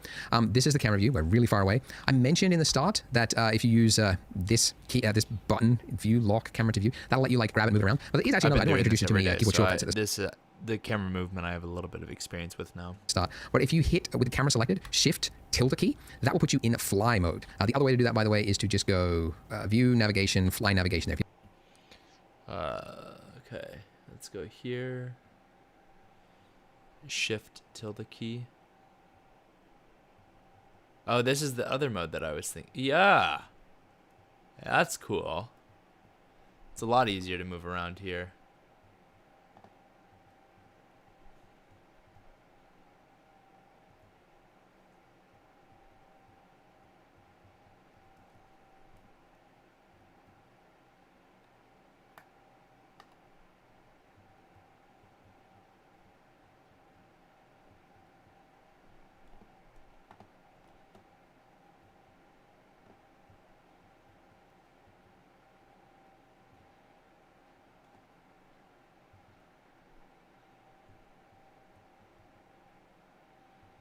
I can see how that could be a little bit finicky. Ah.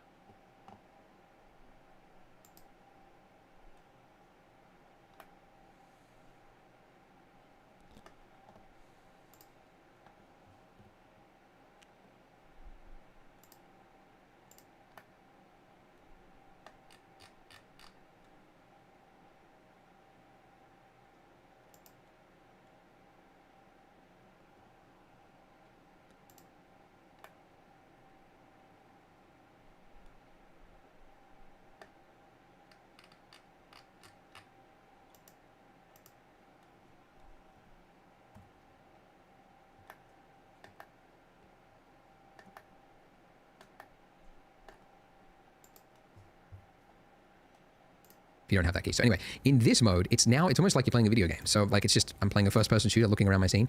W is move forward, just like in a video game. A is strafe left, D is strafe right, and S is back. So W, A, S, D, just like a video game. I can also go up by hitting E and then down by hitting Q. And if it's too sensitive, like if the movement is like, crazy fast, the scroll wheel also decides how far, oh goodness, there it is, okay, how fast the movement is. So scroll down if it's going too quickly for you. But yeah, I can now place the camera wherever it is I want, and then when it's there, I just click, single left click, and that's there. And by the way, that mode is called fly navigation, and it works also not just from the camera view, but anywhere in Blender. If you ever want to just like, move around, you can do use that fly mode. So shift tilde key for that. All right, so we do a render, we get something that looks hideous. Why is that? Well, for starters, it's not very, the scene has just got one light in it. But the primary reason, and by the way, yes, that's the render view mode, but also if you go to rendered view shading up there, this is the exact replica of that, but just in the viewport, okay? Now, the primary reason this looks bad is because of the renderer, okay? So Blender's default render engine, if you go to your render properties, is called Eevee. Now, Eevee is fast, but it is not accurate. If you are familiar with games, most of you probably are, Eevee is basically a game engine. So it's designed to be really fast. Probably not 60 frames per second, but really, really fast. Eevee is basically a game engine. So it's designed to be really fast. Probably not 60 frames per second, but really, really fast. And it's in terms of the renderer types, there's usually actually, you call them like real time is what this type is, and that is a rasterized render engine. And then you have ray traced or path traced engines, sometimes called offline renderers, which are a lot more accurate but much slower. So this is good if you don't really care about realism. Like maybe you're making a title effect for a TV thing, whatever, or you're on a really tight deadline, you just want to get something out fast, you can use Eevee. And you can make it look better or practice, than what we perhaps. have. Like for example, I think like just to make sure that the render looks good before you render it in cycles. Because we're using like really small sizes for our donut, you want to increase your cube size, and then what we have, like for example, I think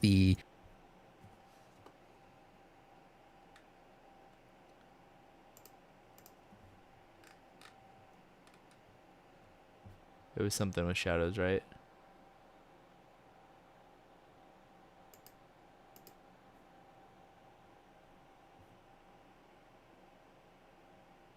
Ah! Performance. Mine doesn't look anything like yours. Oh, that's because I'm not in UV. There we go. Shadows.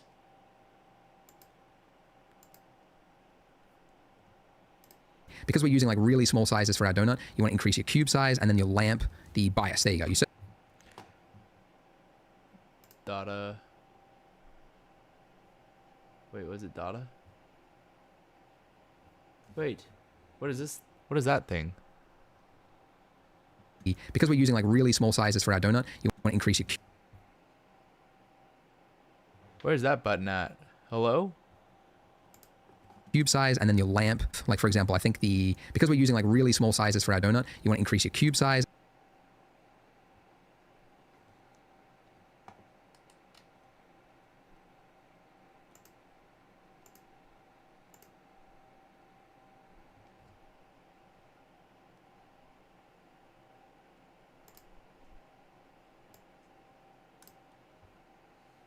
And then your lamp, the bias, there you go. You set that all the way to 0, and now it's more appropriate for this size. We've got shadows, but it's still not great. We don't, for example, have shadows on any of our sprinkles because it's just too fine a detail. And the shadow itself, it's just like a blurry mess. So it's just a fakery, and it's just like what's going on with video games. I will briefly mention also that Blender 4.1, which is what this is here, it's in alpha state at the time of this recording. I've been using 4.0 for this whole recording, but this is 4.1, and it's Eevee, but it's completely rewritten, and it is better, right? So the shadows are better. There is actually even some bounce lighting happening, but it's kind of like a fake bounce lighting. And it's definitely better, but it's still not great. So that is the limitation. It's fast, but it is not great. And that's what you get with rasterized real-time engines. So there is another render engine to go to your render engine settings and click the drop down. Ignore Workbench. That's for like just like basically rendering your viewport, really, for technical stuff. Cycles. So those are the two main engines of Blender. You've got Cycles and you've got Eevee. Cycles is what's known as an offline renderer or a path traced, also known as ray traced engine. Now, this looks way better than what we had before. You'll notice, for example, that all of our sprinkles have shadows. Apologies if my recording gets a little choppy. It's because it's using the CPU. Anyway, you can see it's got proper shadows on things. There's actually bounce lighting, right? That's like coming off this table here, and it's going underneath the donut. So it's like it's shooting around inside here, and it's shooting back, and it's going over here, which is exactly what happens in the real world, and it's really important for realism to get that bounce. I mean, any room, any architecture, you basically have to use cycles to do it because that's how you get proper lighting like in the real world. But you get all this for free at the cost of speed. So you'll notice as I move around, whilst my recording goes choppy, that it starts grainy and then it kind of refines itself. And if you look in the top left-hand corner, you've got something that says samples. So as you leave it rendering longer, it's rendering more samples. Essentially, it's just like the computer's just chewing through it. There's technical ways to explain it, but that's the simplest way to think of it. And it'll get just chewing. As you leave it rendering longer, it's rendering more samples. Essentially, it's just like the computer's just chewing through it, grainy, at the cost of speed. So you'll notice as I move around, whilst my recording goes choppy, that it starts grainy and then it kind of refines itself. And if you look in the top left-hand corner, you've got something that says samples. So as you leave it rendering longer, it's rendering more samples. Essentially, it's just like the computer's just chewing through it. There's technical ways to explain it, but that's the simplest way to think of it. And it'll get clearer as the longer you leave it. Now, there is actually two ways to calculate this. One is to use your CPU, which is what it's on by default. Another is to use your GPU, which is grayed out by default. So let's fix that. Go to Edit Preferences, and then go to System, and you can see at the top there, Cycles Rendered. Edit Preferences, System.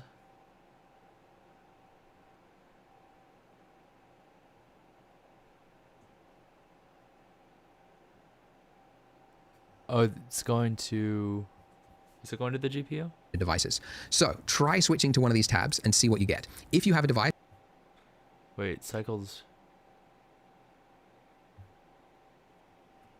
like myself, that is a GPU that is supported, then you can render on that and it'll be way faster. So just as an FYI, CUDA is NVIDIA, and it's for like cards, like I think 1080 backwards, so like 90s, 800s. Oh, I have a 1080.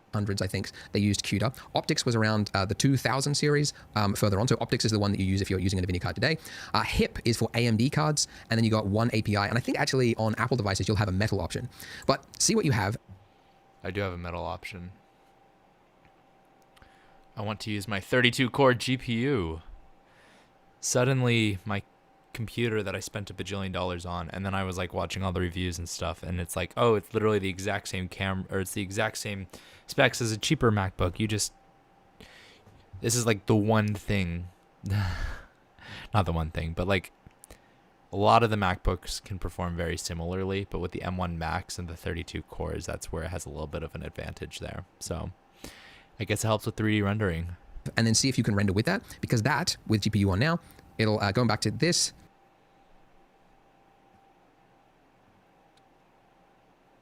it's taking longer. Should I not have done that?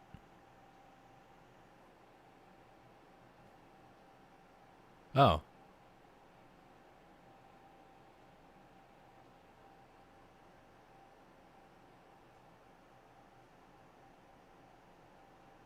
That's weird. Sample 35, 43, and then it just jumps a couple thousand to get there. It might actually, the first time you use your GPU, it will say, I think at the top left-hand corner, doing this for the first time, it'll do some pass. It'll be really slow. It might take like 2 minutes, but then after you've done that, every time you open Blender, it should never need to do it again. So it might be slow the first time you activate it, but it should be faster. Now, this is way faster than what we had before. You can see how quickly it's clearing through those samples.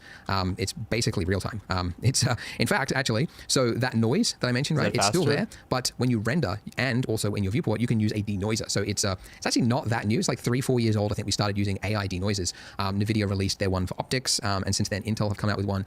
And it basically takes that noisy image, it uses some of the information from the 3D renderer to clear it out whilst preserving the detail. So you can actually turn it on in the viewport by hitting the denoise one. If you've got an NVIDIA card, it'll be way better. If you don't, it'll have to use the Intel denoiser, which is a lot slower. But you can see the noise is practically gone, right? So this is almost real time, which is really, really cool. Now, obviously, not all of you are as lucky, right? I've got 4 3090s. I started, though, on a Pentium 3, I think back in 2003. And, I mean, look, they made Toy Story on computers that you couldn't even sell today because they would be just garbage. Maybe you could for, like, nostalgic. Anyways, the point is that everybody, when they start 3D, is using a device which is crappy. Don't let it limit you, or don't think, oh, I can't use 3D until I get a better computer. A graphics card is definitely one of the best investments you can make. If you're thinking like, I want to do this as a career, this is definitely for me, I'm really enjoying this. It's definitely a good investment because you will be able to produce more renders throughout the day faster, but it is not essential. You can get by with just a CPU. It just means that when you do your render, your final render, instead of it being done in an hour, you might have to leave it overnight. In the past, when I started Blender, I was making crappy renders at like 600 by 400 resolution, and I was rendering for over a week just to do a really crappy basic animation. So don't let it hinder you. It's totally normal that you'll have a bad computer. If it's for you in the future, definitely worth investing in a card that is fast. Also, if you want to know which card to buy, Blender actually put together an open benchmark. So if you go to opendata.blender.org or click the link in the description, you can see it's showing you all of the opendata.blender.org.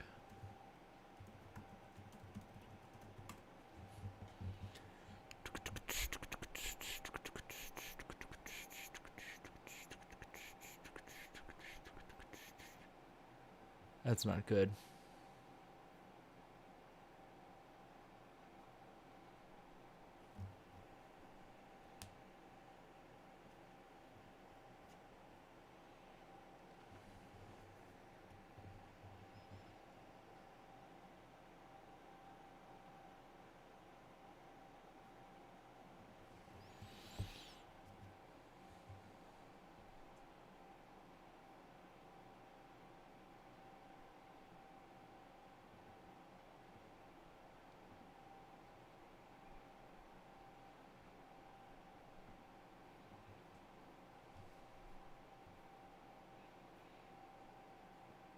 I'm scared to look this up.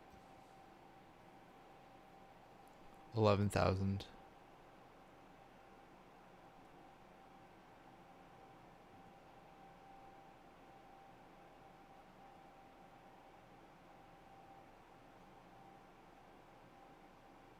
Oof.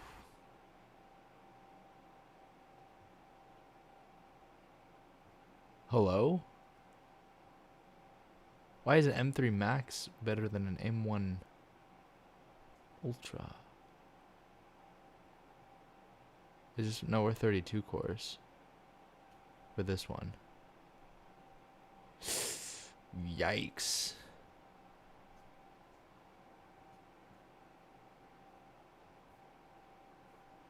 Well, that was GPUs. Is it going to be any different?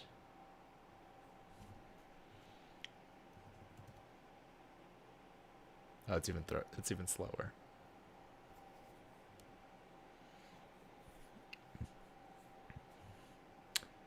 Well,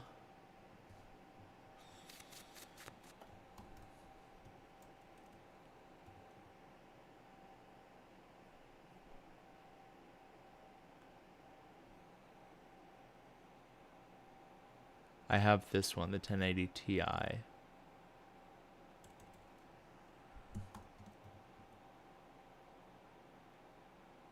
And mine's 32, right? Isn't that what we just said?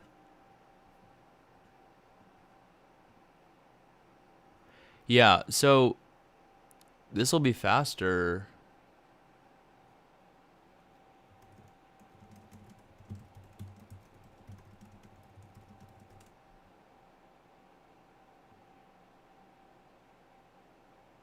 Okay, so technically,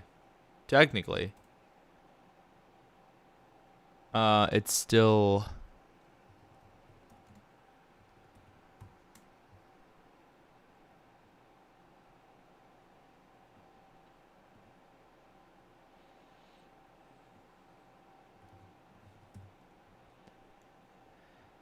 So this makes sense. I mean, this is like 2-3 times the price of my computer just for one graphics card. So I'm feeling a little bit better now. How much is a 4090?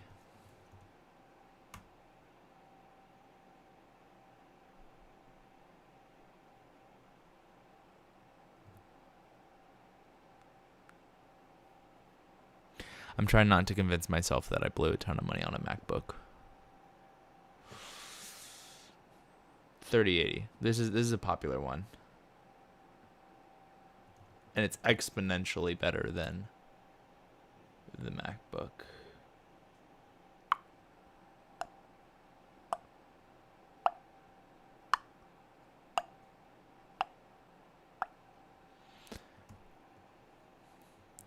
Who knows? Maybe one day we get back into computer building. That goes far back into the lore. During COVID, I was building computers. That's how I know. My Windows computer is dead, though, because the hard drive is dead, and I've replaced it twice. So I think I've given up on building computers.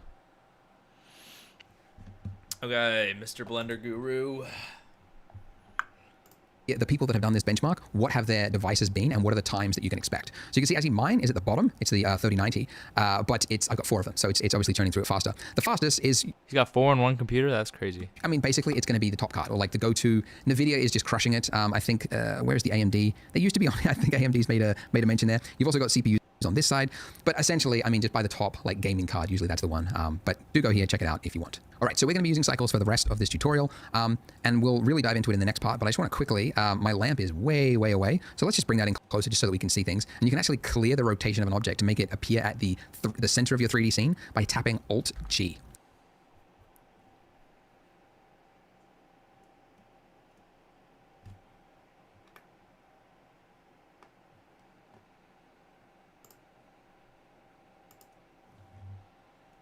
Option G.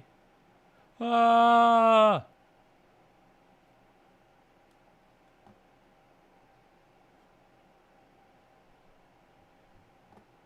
Switch it back to Eevee. Switch it back to Eevee.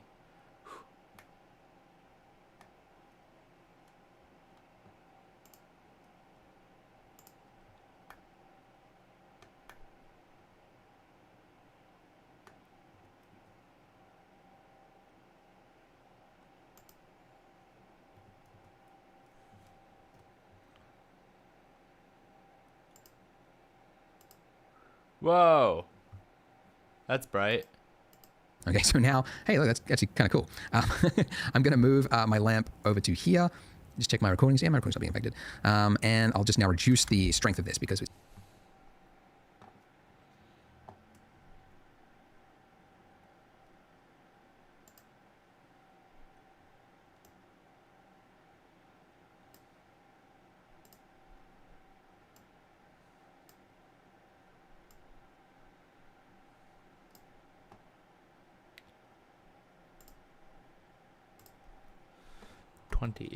Enter.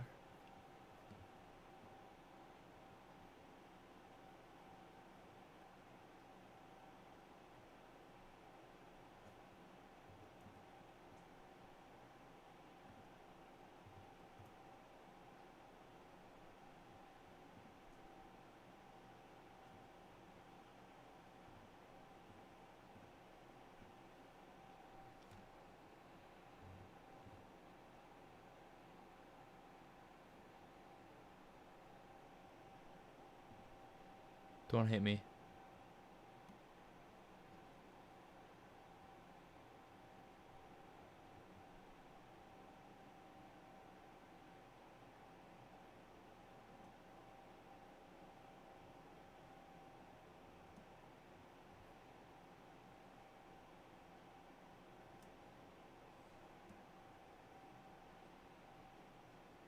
It's workable though.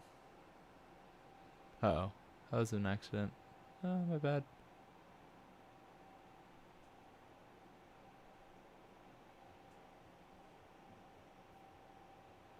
It's obviously now closer. But look at that. Like, look at the shadow that we get coming off this donut. It's like properly tapered. It's not like some fakery. So it's like tight here, and then it's like really faded at the end there. That kind of stuff is really difficult to do with a rasterized real-time engine like Eevee. And you also get like all of this proper, like look at the shadows on the sprinkles, the reflections is actually true. It's not like guessing and fakery. Yes, it's a type of fakery, but it's much more accurate. Anyways, I like cycles. I'm a cycles guy. I think most people actually are. The first version of Eevee was not that great. Eevee Next in 4.1 might be better.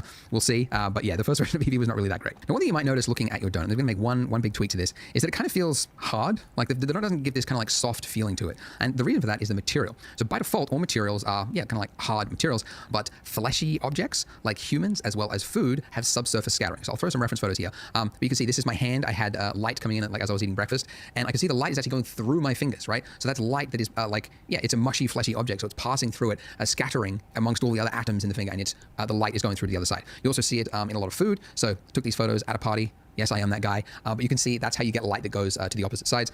My daughter was eating a banana, and I was like, look at that banana. Look at that subsurface scattering right there. So donuts and icing have that. And we can do that. We can add that, sorry, by going to the materials.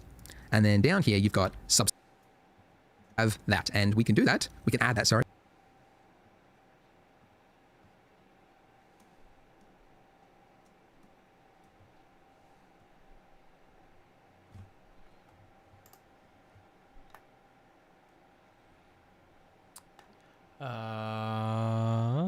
Materials. Subsurface. Wait, was it scattering? Was it? Wait, what was it? Right. By going to the right there. And then down here, you've got subsurface. Okay. So here, the biggest one to turn it on, and just like metallic, apparently, this is, by the way, a new setup for 4.0, but just like metallic, it's supposed to be a weight of either 0 or 1. All right. Now, when you do 1, it suddenly turned blue, and you're like, what the hell happened there? That's because the radius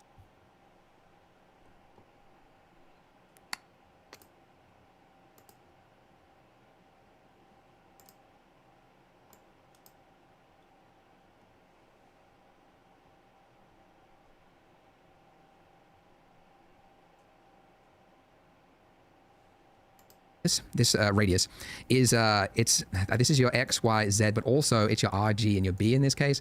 And these values are different because it's designed for skin by default. So this is a great setup if you've got skin with blood inside, but we don't. So click, drag down, and then just set these values to.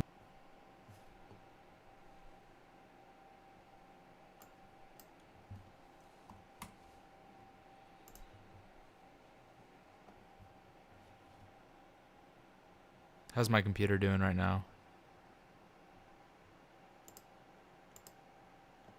My stream still seems to be in perfect health. Technically, it still says 0 dropped frames, which is crazy. 1. All right, so now it's closer to the material. Still looks weird, and that's because the scale of this is wrong. It's saying that the thickness of the object is 5 centimeters, but this icing is not that. So let's make this point 0, 1, and now you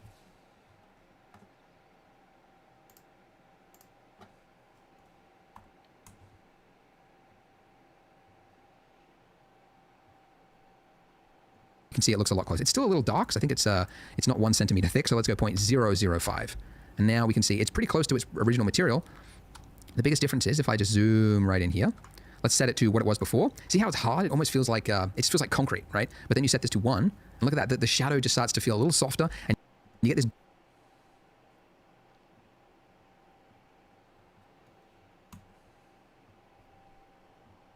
bleed effect, where kind of like the shadow gets like an edge to the shadow where it gets a little more saturated and pinker, and that's subsurface scattering. You don't have to tell it how to do that, it just does it. So you set the weight to 1, these to 1, and then you just set your scale to whatever it is you want.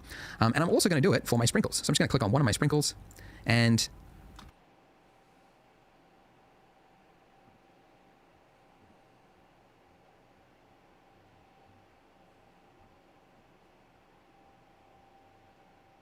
That might take a while.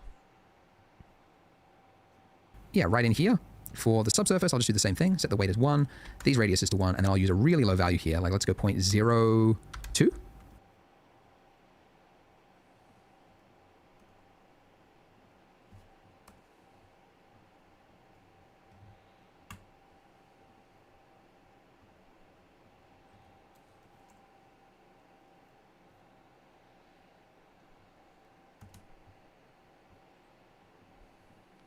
And now you can see, because these sprinkles are, yeah, it's like icing, right? It's just the exact same thing. yeah, we want some of the light to pass through it. And we don't actually have to bother setting up that color ramp system for the metal, because metals, automatically, that shader, when you set it to 1, it means it's going to cancel any subsurface scouring that would have appeared there. So we don't have to bother with it. The subsurface is not going to happen on metals. But you can see it starts to feel a lot softer, a lot, I don't know, more pleasing, more delicious looking, like real food, because that's really one of the telltale signs of food is subsurface scattering. Awesome. So in the next part, we're going to start really building out the scene. What I want to do, though, at the end of this video, I want to give you some homework, and that is to try to model this plate. Now, we're going to do it actually in the next part, but it's simple enough, and it's actually possible to use all the tools that I've mentioned in this this series so far to model this yourself. Now, the reason I'm trying to give this as homework is that once this tutorial finishes, that's how it's going to be. You're going to have to try to solve problems on the fly. So it definitely helps solidify learning if you can try to apply it by yourself. So have a go. It doesn't matter if you get stuck or you fail at it terribly, because you can just click the next part and see how it's done. But have a go at it now, because then you'll just retain the information a lot better. Anyways, go ahead, click here and see how we build the rest of the scene and build that plate. Did you guys know that in 2022, Blender was downloaded 17 million times? Crazy number. It's not the total number in 20.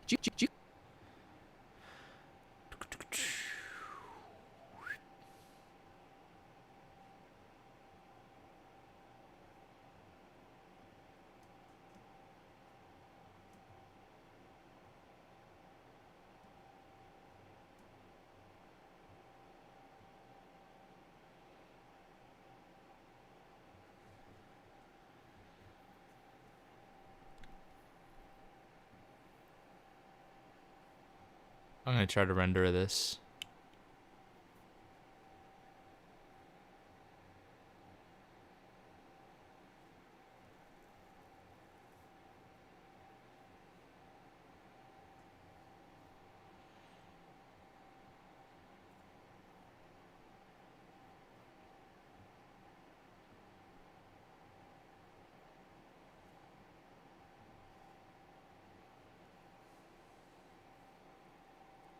Welcome back. I'm trying to render this image here. Yeah, this is my donut.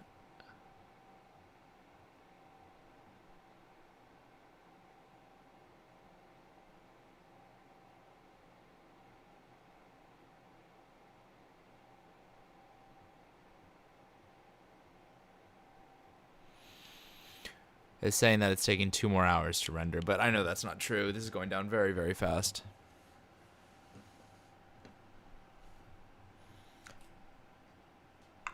I just need to borrow. Thank you.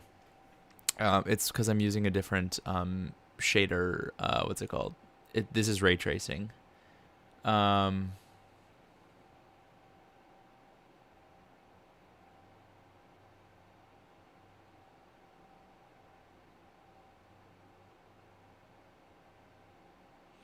What I need to do is I just need to create something.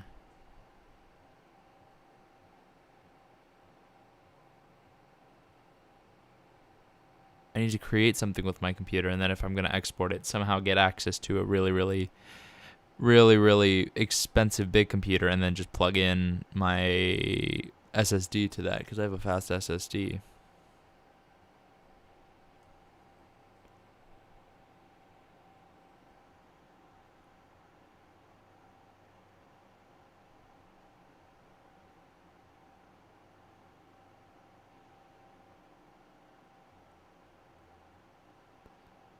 Our time is getting slower and slower. This actually might take a while to render.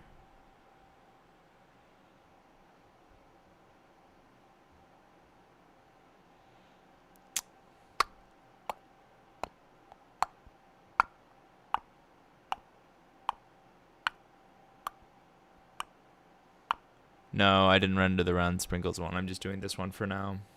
It is right next to it, but I'm not going to close out of this because I don't want to restart this.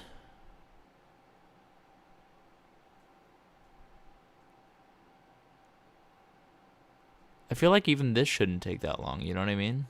I wonder if there's button that I pressed that was... Or there was a button that I forgot to press, maybe.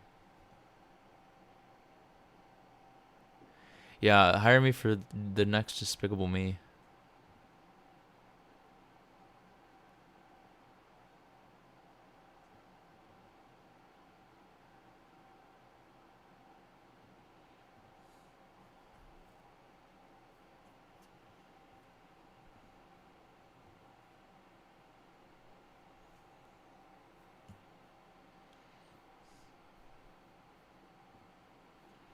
There it is. Yeah, I was looking at how my computer matched up. I went on a whole rant about the Pythagorean theorem. So that happened. It's also crazy because I find the GPU very interesting because am I running stream output?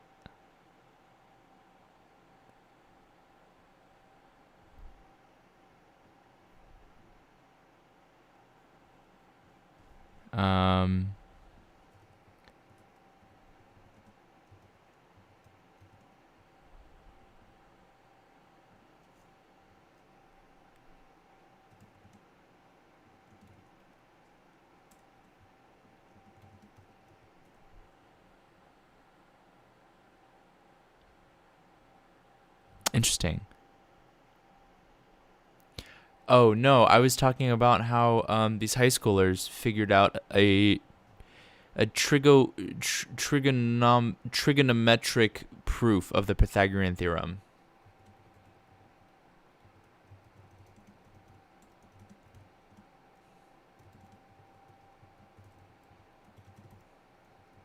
And it was high school students who did this. I watched a 60 Minutes on it. It's high schoolers who basically were smarter from like New Orleans, who were smarter than the top leading mathematicians of our time.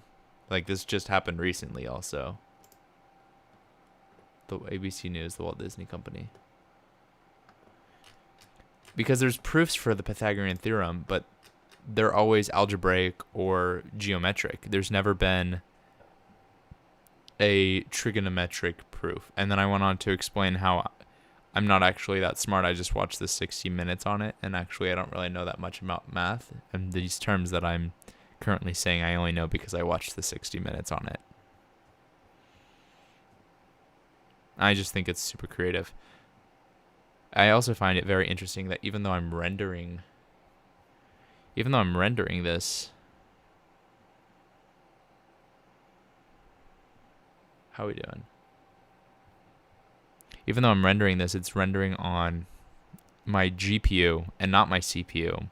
So I was noticing how I didn't have not dropped any frames because I'm streaming on my Mac. So you can hate Mac. However, if I were streaming on my Windows PC that's broken right now, then I have to name a sprinkle after you. This one right here will be melon.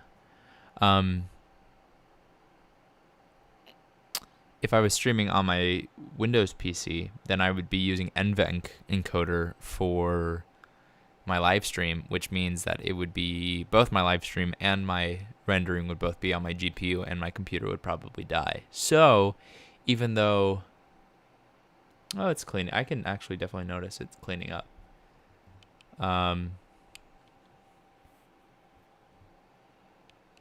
So technically, and I didn't know that. Like I don't know anything about 3D rendering. So technically, we're doing a good thing here, since I would be streaming on my GPU if I was on a Windows computer. So shout out to Max for not having NVENC, which is the NVIDIA encoder through its GPU. I don't think Mac has a. It's actually a feature, so I don't know if we should do shout out to Mac. Does Mac have encoder for GPU?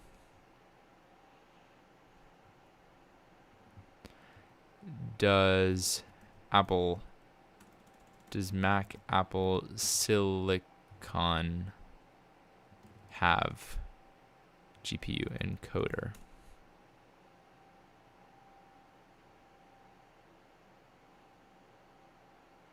Oh, is that must be what metal is.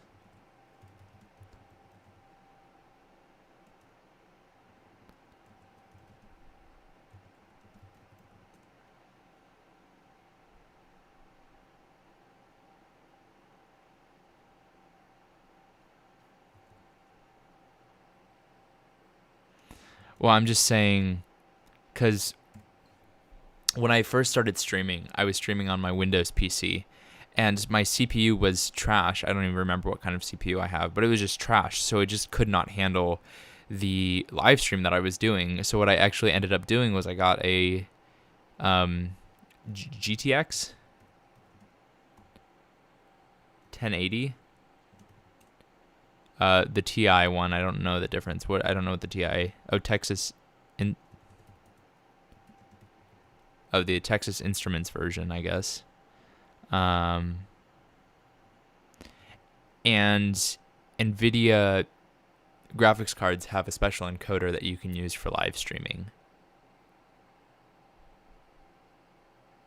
Have I tried the chocolate chip cookies from Costco? Yeah, they are really good, except they're really salty as well. That's the one thing I don't like about it. Oh, shoot, we're done. Save as.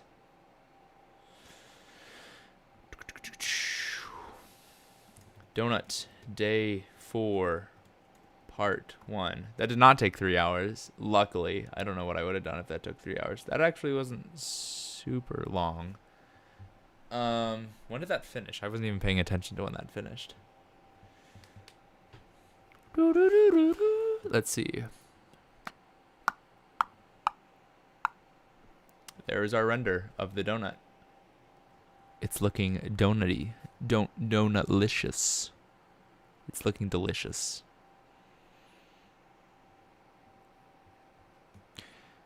Oh. So I've made the decision that we are going to be using Eevee until we're actually done with the renders.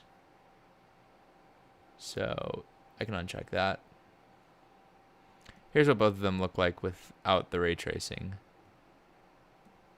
And then with the ray tracing, they look like...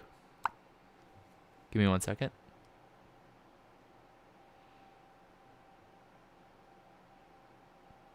They look better.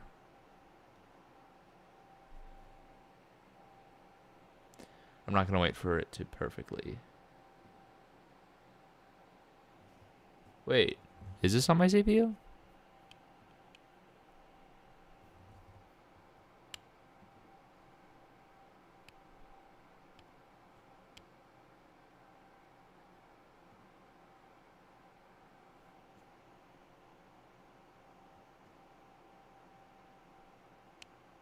Oh, wait. Maybe it will be faster than I thought. Wait a second. This didn't apply. So we wait for this to get to 66. I said we wait for this to get to 66. Wait.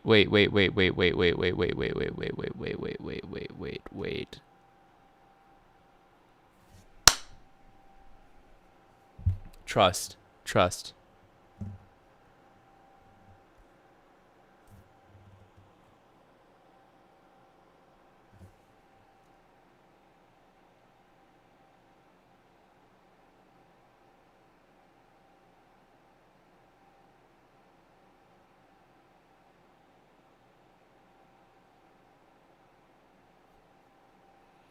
So now, technically, let me go here. Go here. Zoom out. Go...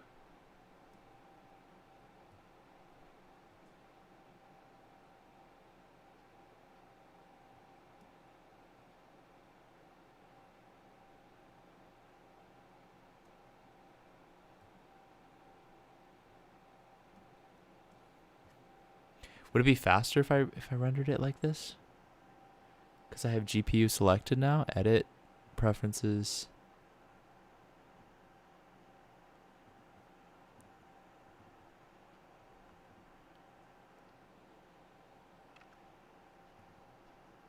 Would this be faster?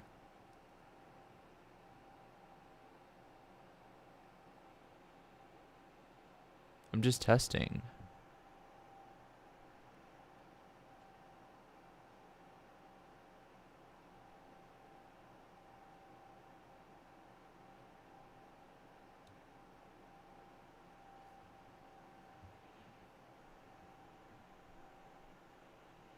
I think something's broken because there's no way that I have 0 drop frames on my stream still.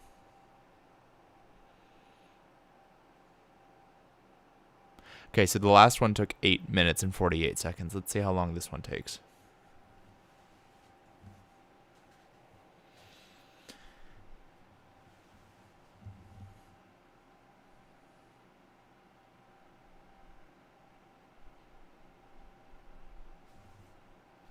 This seems to be getting it done way faster. Oh. Oh. Huh? Yeah. I didn't even have GPU selected. Oh, it's a look at this. wait, look at this. 10, 9, 8, 7, 6, 5, 4, 3, 2, 1. It's done. It's done. It's done in 1 minute and 26 seconds. I mean, that's not like super fast, but I forgot to. Oh, it's so much faster than I thought it was. Okay, that's. Is there a catch? No, I just didn't select my GPU or something because he told me to change my preferences and my preferences would update it automatically. Because he told me, well, I wasn't really paying attention, but what I thought he said, because obviously over here we have cycles, and then it was on CPU, right? So if it were me, I would just select on GPU. But he said to go up to edit and preferences, and then select metal, and then just select your GPU here. But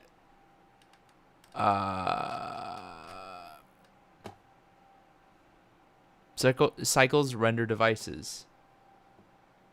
I guess I do have to close it before it updates because the renders devices should be the GPU, but I select it here. So it didn't update or something. I don't know. Either way, it's a bajillion times faster. Let's take a look at. This is what it looks like.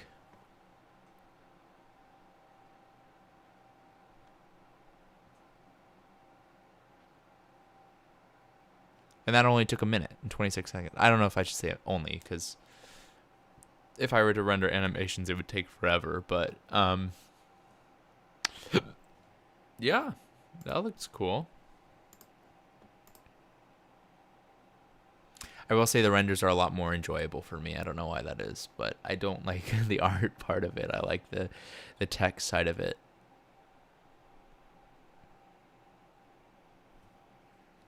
Well, we're getting there. I'm switching back to Eevee anyways.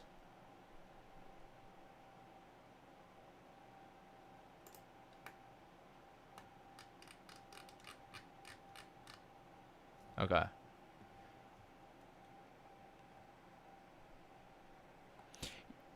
Hey, we're only 4 days in, and like I can almost start pretending like I know how to use it. So the learning curve is super, super fast. Although it's you gotta set aside a chunk of time at the beginning before you can settle in. Also, I can't really talk from authority since I don't really have any authority since I literally just started this a couple of days ago. Do you guys? I don't know if I'm definitely not gonna get this done by tomorrow, unfortunately, because we're on part 9 and there's 14. So we're gonna get through part 9 today, absolutely. I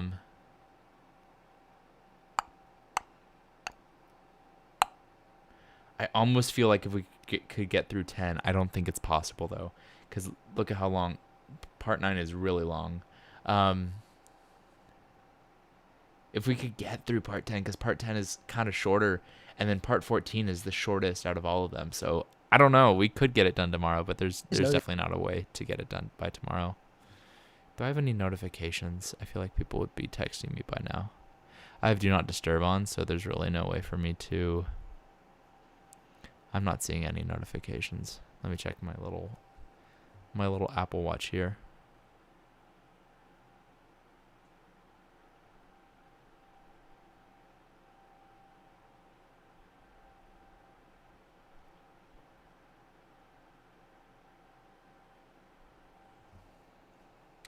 No notifications. I'm not Mr. Popular. I just wanted to make sure that no one was trying to get in contact with me. In 2022, Blender was downloaded 17 million times. Crazy number. It's not the total number of users because some people are downloading every release in the year and then others are using a release from years prior. But the best guess of Blender's total user size is about 10 million. 10 million Blender users. But I now have to follow it with some rather sad news. Only about 3,600 of them are actually contributing to the Blender Development Fund. That means, and this is the scary bit, if you were to fill the Yankee Stadium with 46,000 Blender users, only about 17 of them would be contributors. Now, not only is this not a great look for the open source world, but it means that Blender is going to be developed slower than paid software. Like I mentioned previously, that the texture painting features of Blender are rather limited and old. How are my cats? My cats are they're alive somewhere. I don't know. They sleep a lot. Well, they've wanted to build proper PBR texture painting for years, but they lack the funds to hire a full-time developer.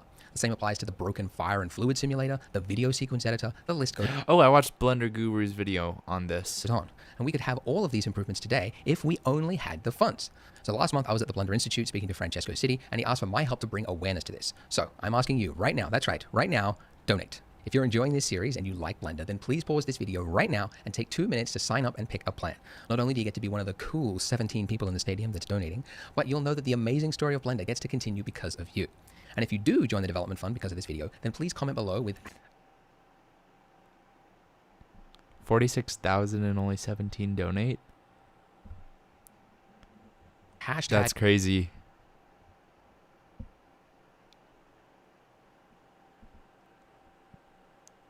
But I don't want to try too desperately to be the main character, especially since I'm no money. I have no money. I have no career. Show card information. That's wild. joined Blender so that I can tally up how much of an impact this little PSA and the series has had as a whole. So with that out of the way, let's get on to the tutorial. So how'd you go with your homework? Did you take a stab at creating the plate? Oh, I forgot to make the plate. I forgot to make the plate. Chat. No, I'm just gonna make it on stream. I'm just gonna make it on stream. Sorry. Cause I don't want to spend the time because he's gonna show us how to do it on stream anyways, and I don't want to waste the time doing it separately and then coming back and redoing it because it's trash. Play-Doh, that's real. Did you do it, or did you wait for me to show you the answer? Hope you did. If you didn't, Bro's calling me out. First he says, donate or you're a loser. And then second he says, did you do the homework? Because you're a loser if you didn't. Oh my goodness, bro. I haven't... Dude, not even my teachers make me feel this called out whenever I don't do homework. you're only cheating yourself, as the teachers say. No, he just said you're only cheating yourself. That's crazy. But no, seriously, give it a shot if you haven't Play-Doh. already. I do think it helps you to learn. But if you don't want to, can't stop you. But No, bro, it's not that I don't want to. It's not that I don't want to. Oh my goodness, dude. Bro's gaslighting me right now, dude. That's crazy. I'll show you now. Dude, I can't do this. Blender Guru is disappointed in me. I can't do this. I will make you proud one day, Mr. Blender Guru. How I created this plate. So first of all, I load in the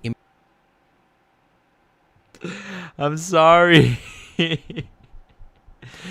Oh, this is horrible. I feel horrible about it. He's just some guy who made a video like a long time ago, months ago. What did that say? 6 months ago? 6 months. There's no way that all 329,000 people made the plate.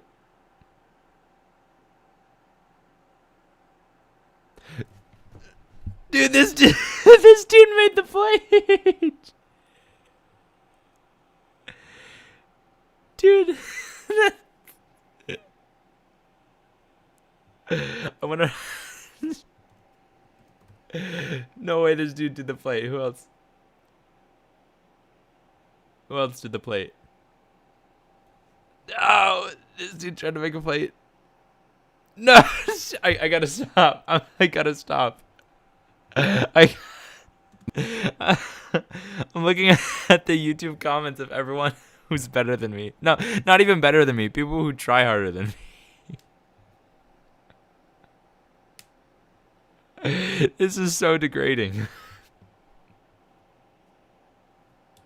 I genuinely feel bad.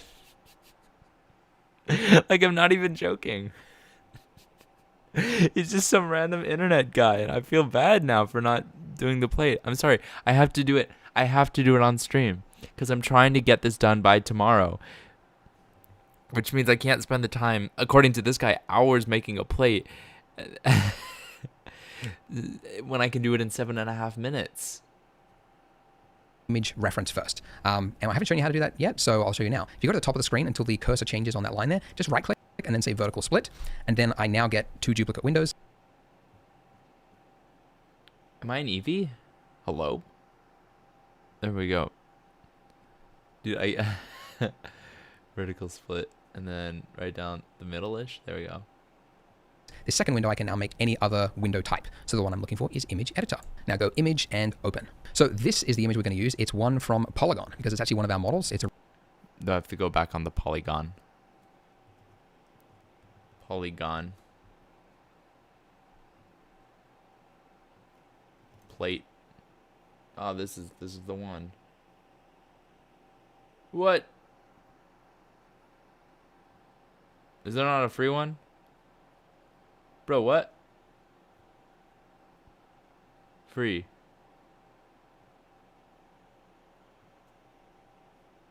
Plate free. Bro, it's not free. Oh. real ceramic plate that we photo scanned, turned into a model. But I thought it's also just a really nice, simple modeling exercise for beginners. So why not model off of that? Okay, so this is the paid one. I just need to find a plate, do I? Plate.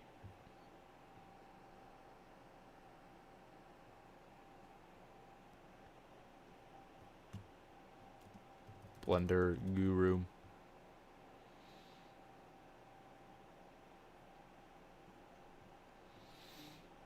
I like the IKEA plate.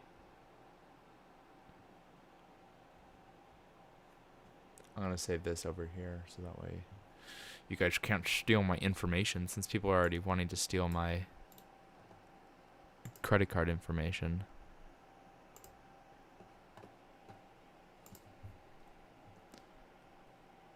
Image, open.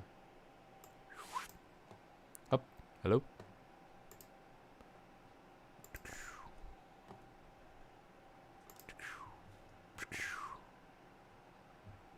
I forgot what to do.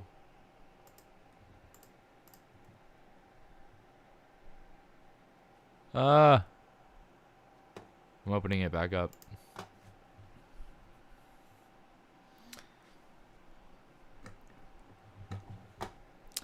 Ben's Donut.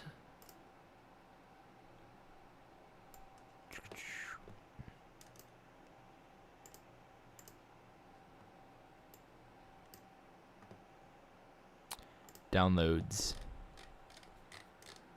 I don't know what order this is. Oh, this is an alphabetical order. How do I do it in not alphabetical? Oh, here we go. Do it by modified date. I said I didn't do anything. Did it?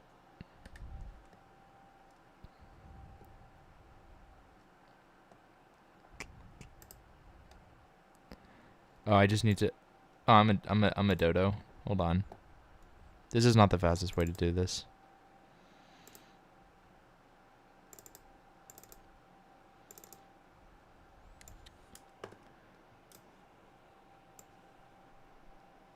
We're here. I go here. And then I go here. Here. They call him a tech wizard. Check this out. Boom. Oh, that is not a correct file. Cancel. Image. Open. Where's the plate? Well, it's because it's a .avif file. I've never heard of that in my life. Let me open this real quick and export it as a JPEG. Let me move the original one to the garbage. There's our plate.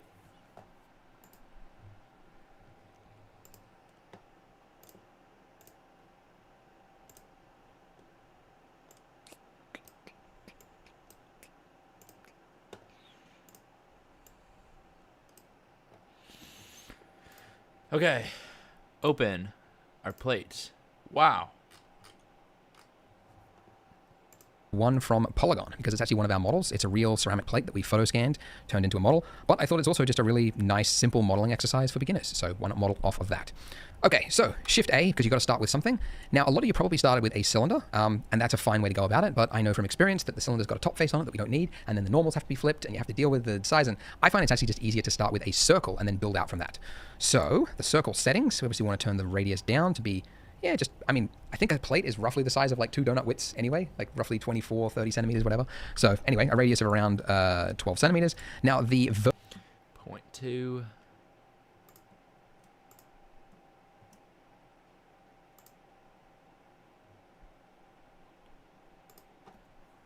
Point 12.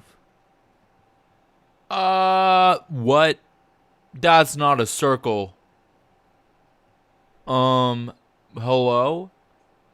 What does that look like in our,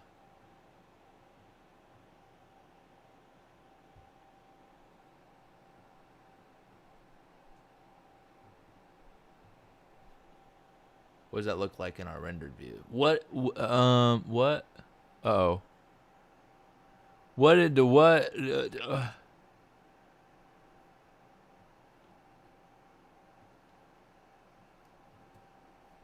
Shift A, new circle. Why you do what? vertices for 30 centimeters, whatever. So anyway, a radius plate is roughly the size of like 2 centimeter settings. We obviously want to turn, I find it's actually just easier to start with a circle and then build out from that. So the circle settings, we obviously want to turn the radius down to be, yeah, just, I mean, I think radius of around 12 centimeters. Now the vertices, that's the resolution of your mesh. Bro, what is this? What is this?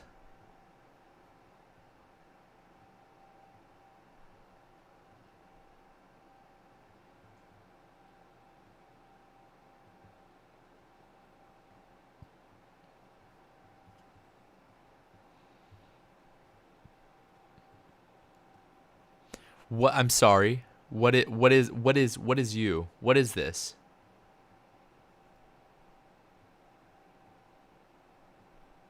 No. No. What?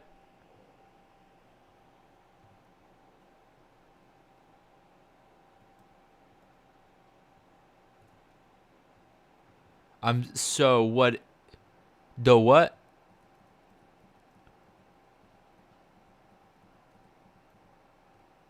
I'm so confused.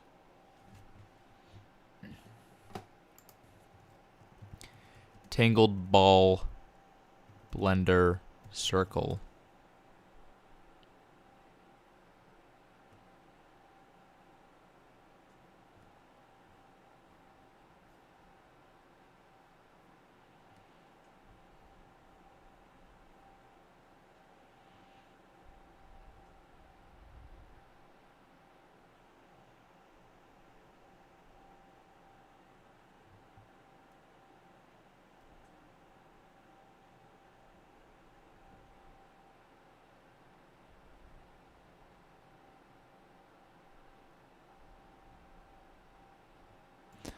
Oh.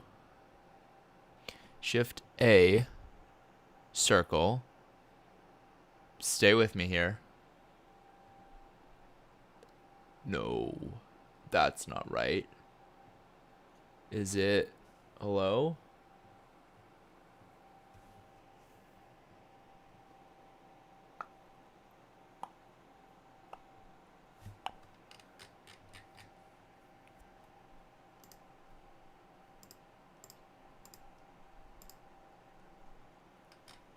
How do I view my little thingies? My no.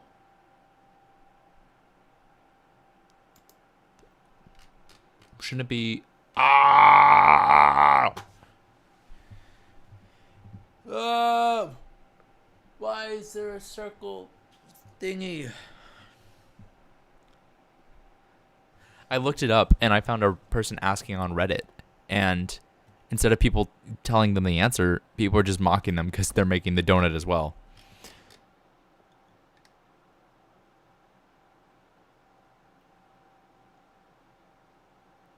Oh. Timeout. Timeout. Timeout. Where is the circle? Layout. Get rid of this.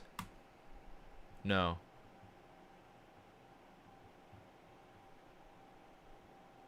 Where is my little circle friend here?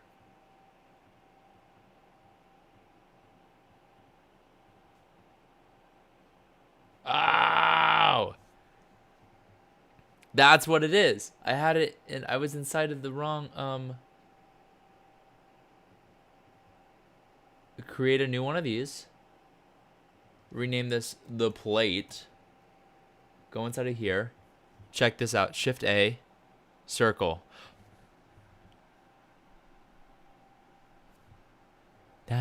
That's how you get it done. That is how you do it.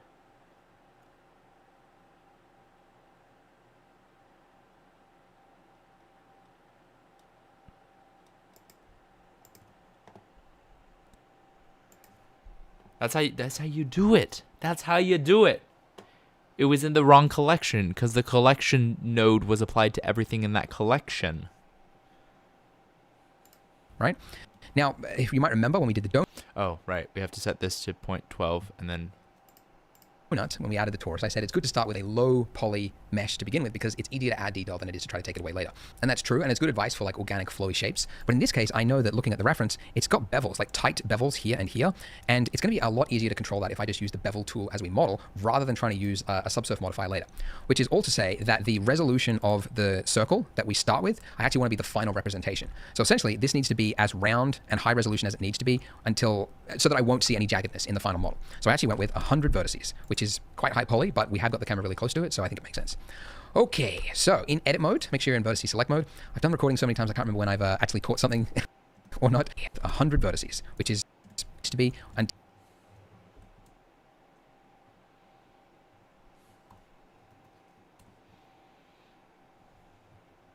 so that I won't see any jaggedness in the final model. So I actually went with 100 vertices, and as we model, needs to be so that I won't see any jaggedness in the final model. So I actually went with 100 vertices, which is quite high poly, but we have got the camera really close to it, so I think it makes sense. Okay, so in edit mode, make sure you're in vertices select mode. I've done recording so many times I can't remember when I've actually caught something or not, but you can swap in and out of these modes, by the way, by hitting the 1, 2, and 3 key. So 1 for vertices, 2 for edge, and then 3 for face he has select. not taught that. Okay.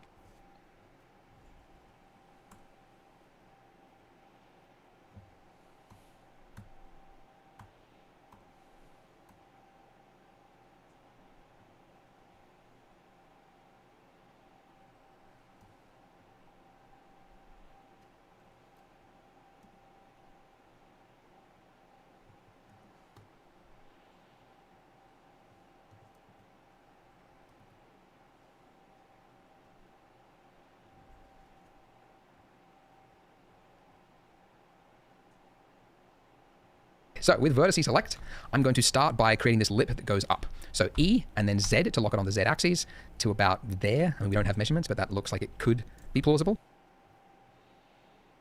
E. Oh. E. Oh, we're not in edit mode. That would make sense.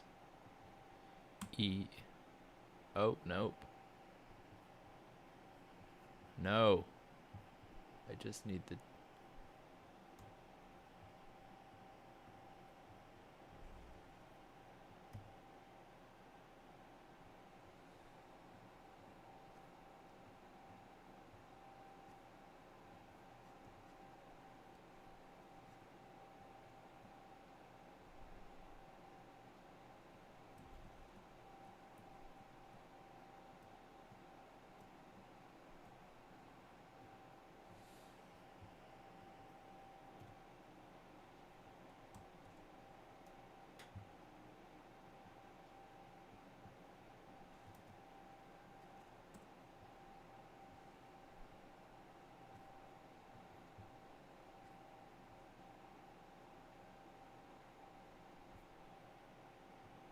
And I think it's on Z axis. Vertices select, I'm going to start 1 for vertices, 2 for edge, and then 3 for face select. Okay, so with vertices select, Wait, how did he select all the vertices?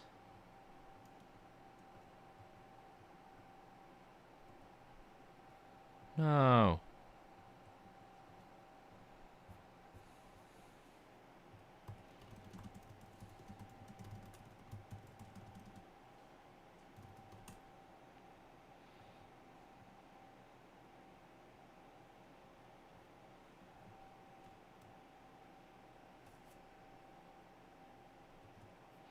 L. Appreciate it.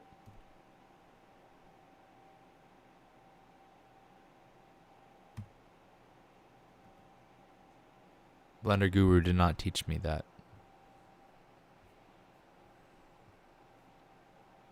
I'm going to start by creating measurements, but that looks like it could be plausible. And I think it's on a slight angle, very slight, so I'm going to scale out just by hitting S. All right, now for this next part of the lip, I'm going to hit E to extrude again, but I don't want to move it anywhere. I want to do it exactly where it is, but then scale it out. So right click and then S to scale out. All right, and it's a good idea also to just zoom out and see in proportion to the plate, is that lip about the right size? I think it is. That's pretty good. And now I'm going to do another lip on the other side, just going up. So E, Z to about there, that's pretty good. And then S to scale out as well. Okay, awesome. Now, when you add in a circle, it doesn't come with a face by default. So if we go into wireframe mode, which also netted to think it is,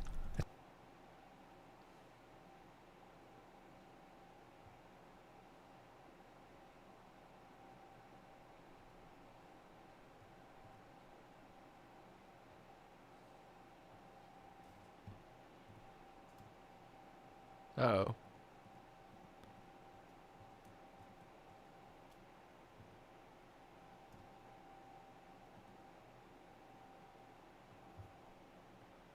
let's scale it out. So right click and then S to scale out. All right, and it's a good idea is, but I'm going to hit E to extrude it, so I'm going to scale out just by hitting S. All right, now for this next part of the lip, I'm going to hit E to extrude again, but I don't want to move it anywhere. I want to do it exactly where it is, but then scale it out. So right click and then S to scale out.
Bro really thought he was getting done with part 10 today.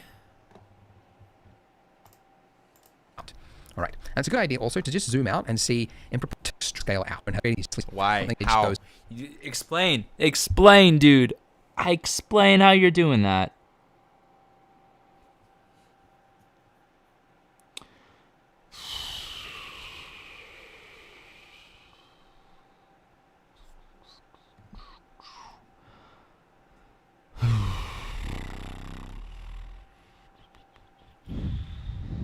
I've had a roller coaster of emotions over the past couple days. Explain how you're scaling out, because mine is not scaling out. I don't know why. I don't know why. Why?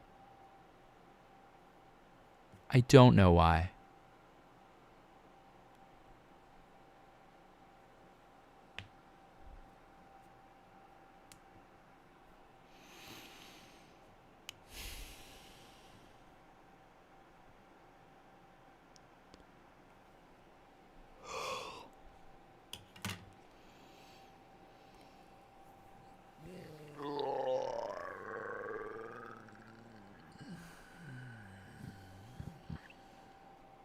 I need a Blender expert to explain this to me.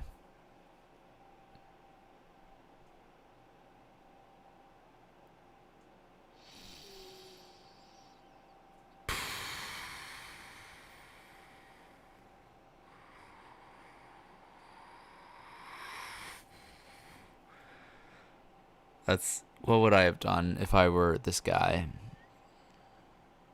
Probably not what was correct.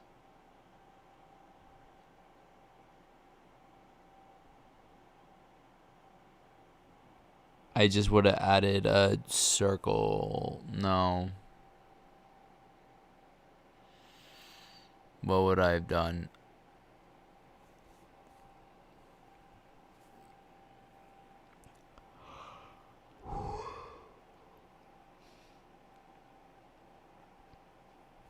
Is there like a stamp thing? So instead of adding a mesh, it's like I'm subtracting a mesh.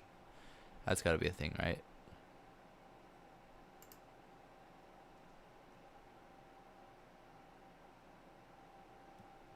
Well, I thought I could add more than just meshes. How do I... There we go.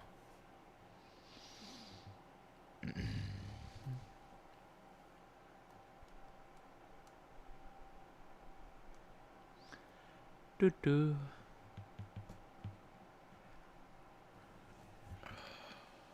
Bro, what do I do with my life? What am I doing?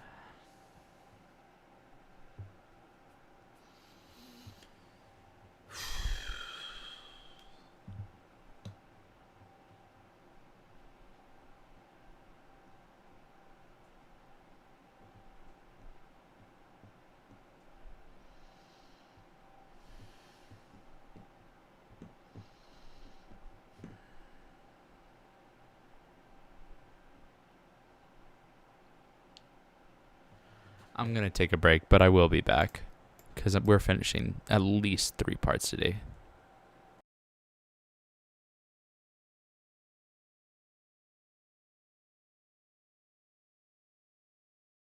Alone on a hill, the man with the foolish grin is keeping perfectly still. But nobody wants to know him, they can see that he's just a fool. And he never gives an answer, but the fool on the hill sees the sun going down, and the eyes in his head see the world spinning round. Well on the way,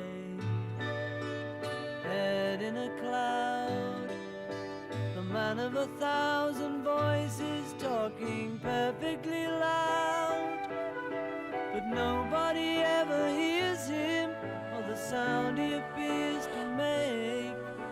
And he never seems to notice, but the fool on the hill sees the sun going down, and the eyes in his head see the world spinning round.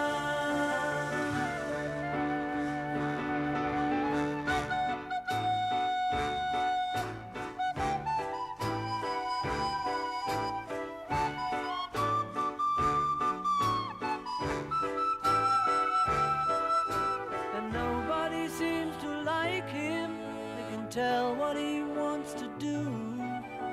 And he never shows his feelings, but the fool on the hill sees the sun going down, and the eyes in his head see the world spinning round.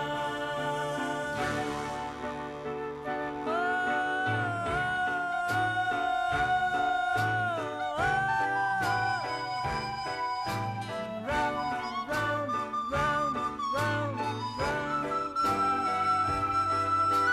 He never listens to them, he knows that they're the fool. They don't like him, the fool on the hill sees the sun going down, and the eyes in his head see the world spinning round.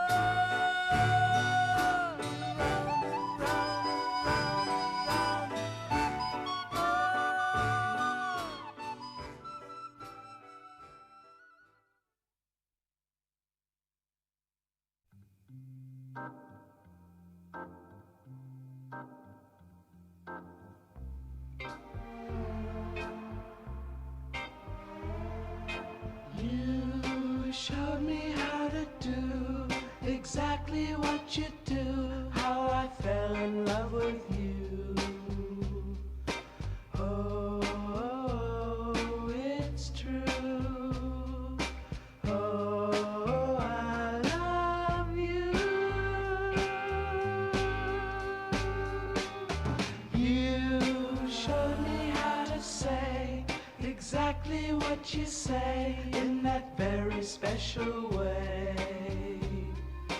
Oh, it's true. You fell for me too.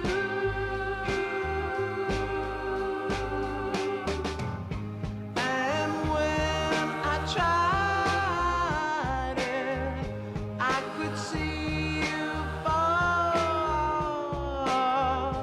And I decided it's not a trip at all. You taught it to me too, exactly what you do, and now you love me too. Oh, it's true. We're in love, me too. Na la la la la la la la la la la la la la. Oh,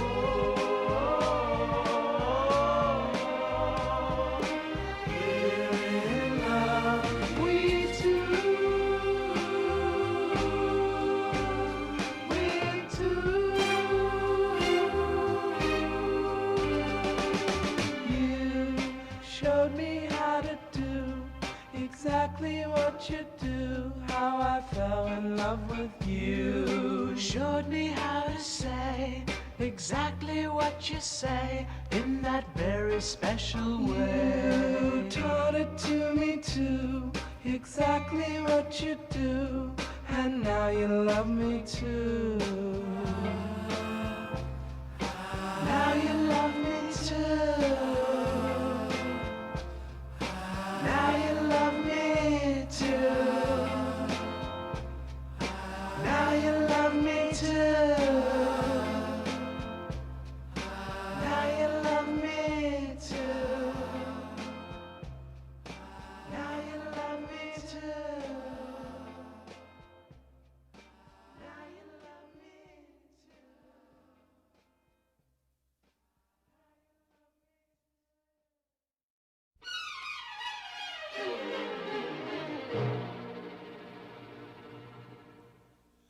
Everybody loves somebody sometime. Everybody falls in love somehow. Something in your kiss just told me my sometime is now. Everybody finds somebody someplace. There's no telling where love may appear. Something in my heart keeps saying my someplace is here. If I had it in my power, I'd arrange for every girl to have your charm.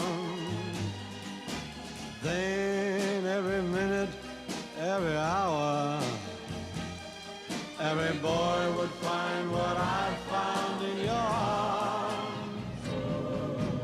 Everybody loves somebody sometime. And although my dream was overdue, your love made it well worth waiting for someone like you. If I had it in my power, I would arrange for every girl to have your charm.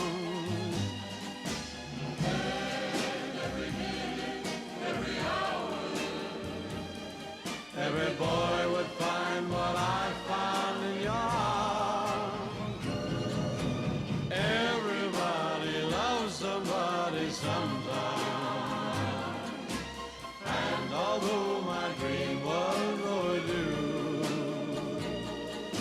your love made it well worth waiting someone like you.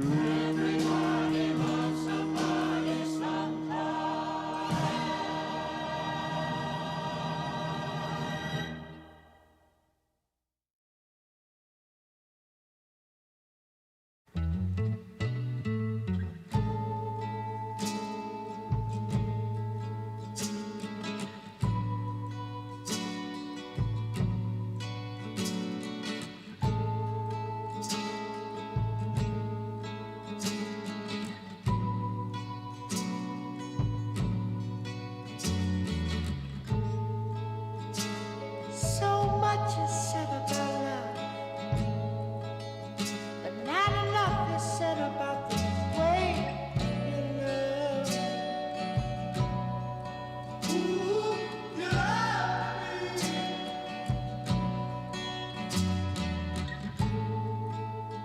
Thinking of a smile, wishing for your kiss. Oh, when I go. Hold on to me, baby.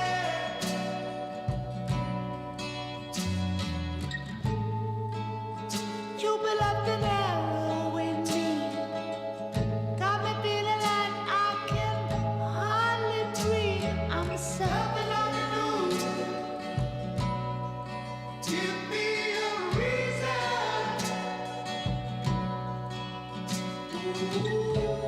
I don't want to hear nobody's good reasons why I shouldn't fall in love this season. I will. Catch me up, oh baby, I will. Catch me up, no one said it happened fast, but it's hard to make a good thing last forever. Ooh, I love you.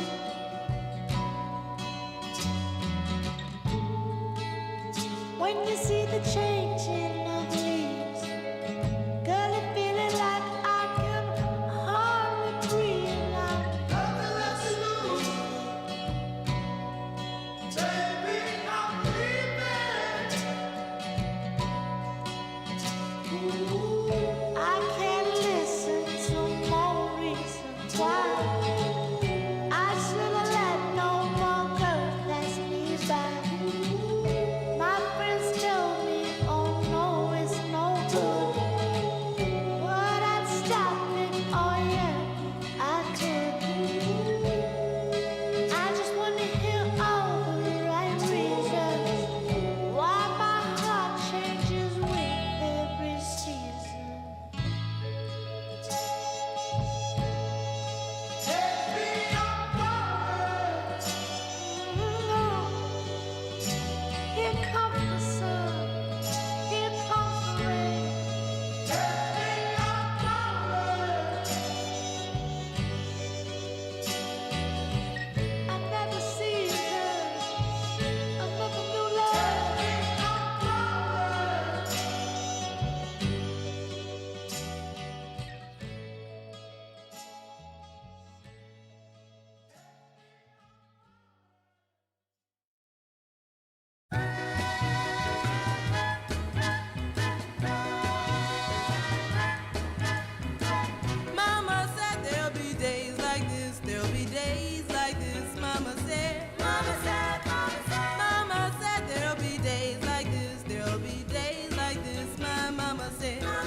look at me like I'm looking at you one day. And then I might find I don't want to any your way, so I don't worry, 'cause Mama said there'll be days like this. There'll be days like this. My mama said. Mama said there'll be days like this. There'll be days like this. My mama said. Mama said, hey, don't you worry. Mama said, hey, don't you worry now. Mama said there'll be days like this. There'll be days like this. Mama said. Mama said there'll be days like this.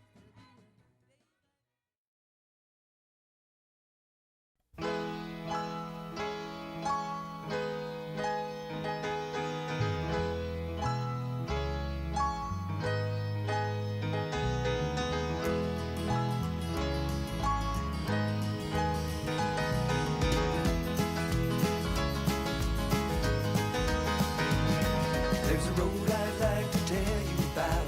Lives in my hometown. Lakeshore Drive, the road is called, and it'll take you up or down. From rats on up to riches, 15 minutes you can fly. Pretty blue lights along the way help you right on by. And the blue lights shining with a heavenly grace help you right on by.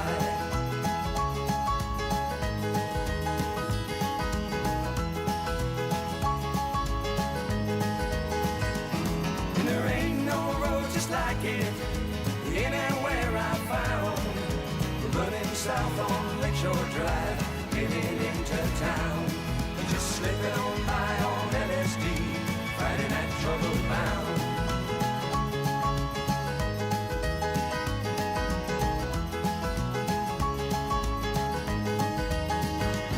And it starts up north from Hollywood, water on the driving side.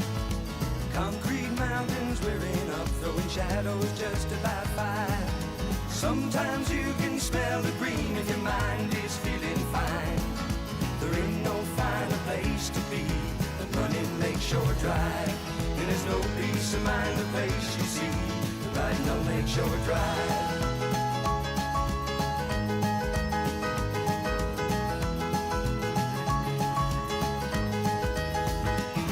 And there ain't no road just like it anywhere I found. We're running south on Lakeshore Drive, getting into town. Just slipping on by on LSD, fighting that trouble bound.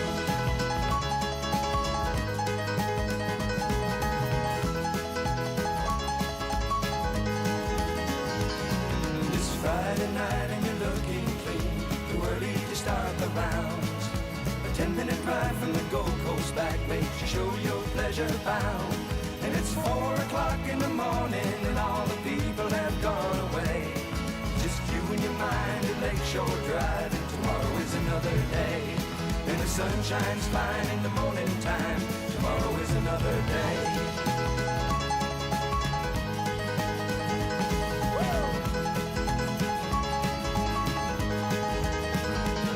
And there ain't no road just like it anywhere I found. Running south on Lakeshore Drive, getting into town. And just snaking on by on LSD, fighting that trouble bound.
crazy.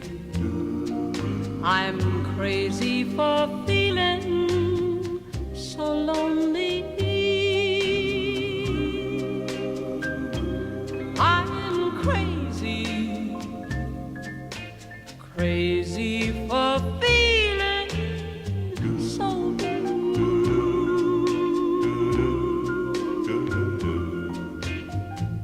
I knew you'd love me as long as you wanted,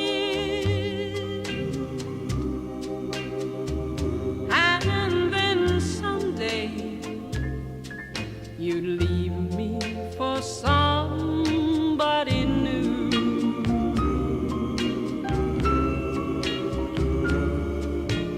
Worry, why do I let myself worry?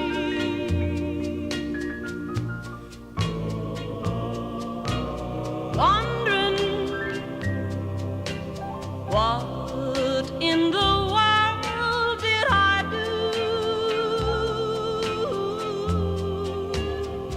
Oh, crazy for thinking that my love could hold you. I'm crazy for trying and crazy for crying, and I'm crazy for loving you. Crazy for thinking that my love could hold you. I'm crazy for trying and crazy for crying, and I'm crazy for loving you.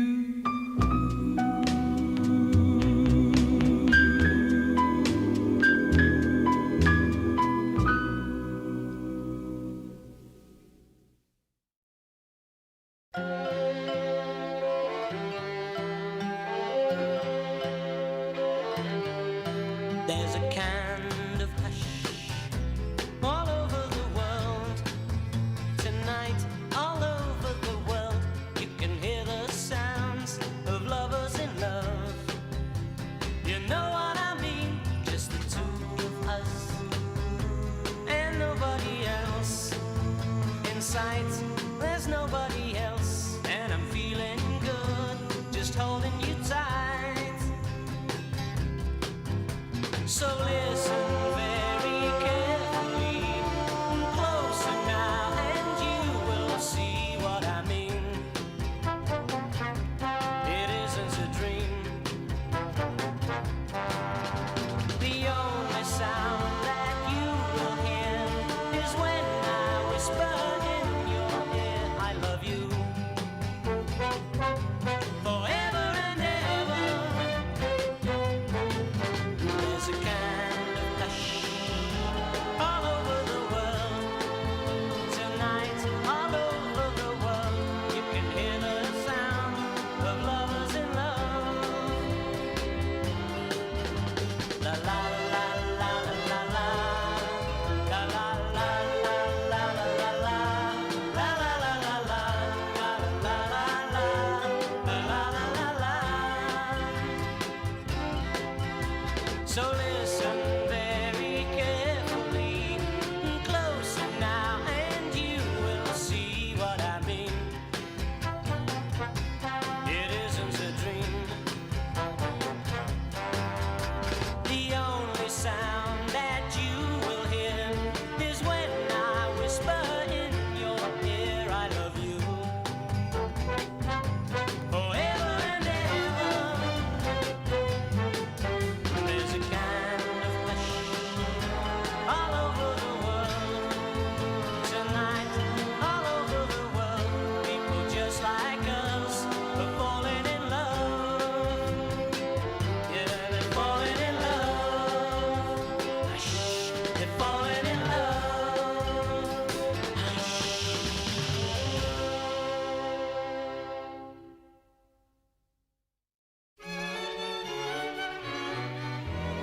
Heavenly shades of night are falling. It's twilight time. Out of the mist your voice is calling. 'Tis twilight time. When purple-colored curtains mark the end of day, I'll hear you, my dear, at twilight time. Deepening shadows gather splendor as day is done. Fingers of night will soon surrender the setting sun. I count the moments, darling, till you're here with me. Together at last at twilight time. Here in the afterglow of day, we keep our rendezvous beneath the blue. In the sweet and same old way, I fall in love again as I did then. Deep in the dark, your kiss will thrill me like days of old, lighting the spark of love that fills me with dreams untold. Each day I pray for evening just to be with you. Together at last at twilight time. In the afterglow of day, we keep our rendezvous beneath the blue. In the sweet and same old way, I fall in love again as I did then. Deep in the dark, your kiss will thrill me like days of old, lighting the spark of love that fills me with dreams untold.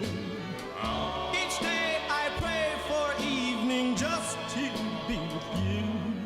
Together at last at twilight time. Together at last at twilight time.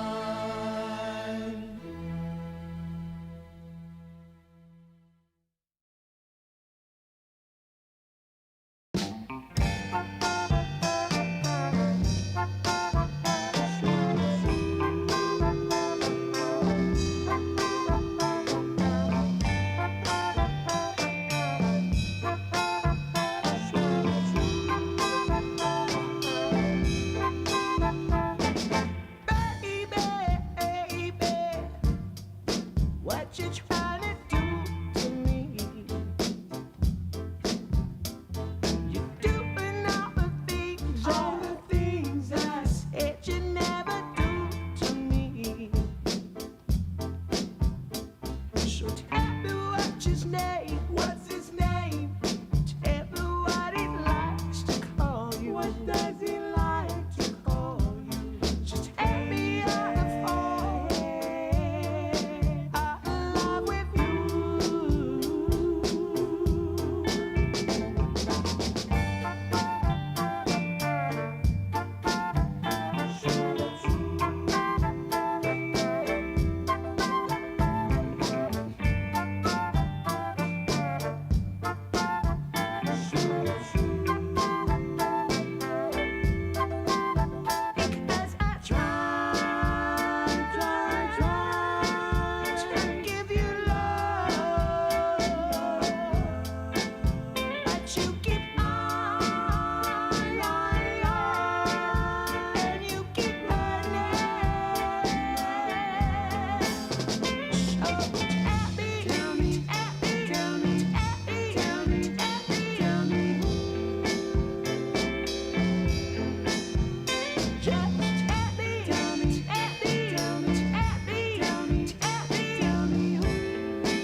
Hi. I told you I would be back. We need to finish.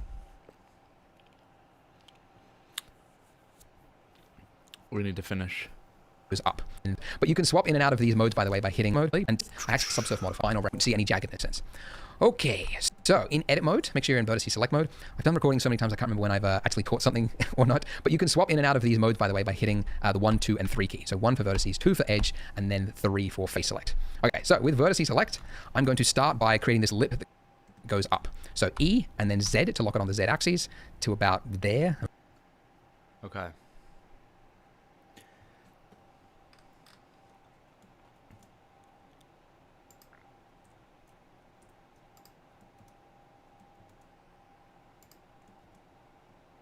Circle.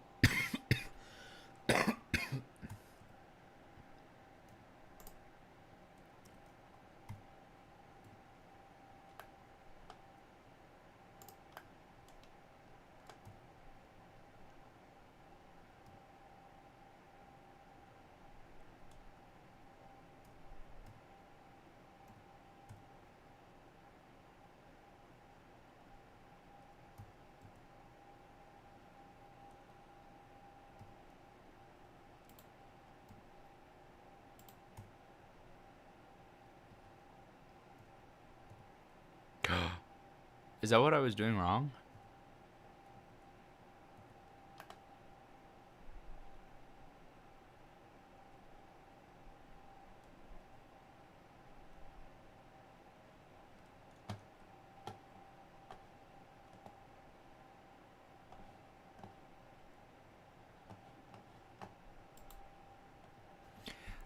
I just pressed the wrong button, I think. Because it should be scale, and I think I accidentally put extrude.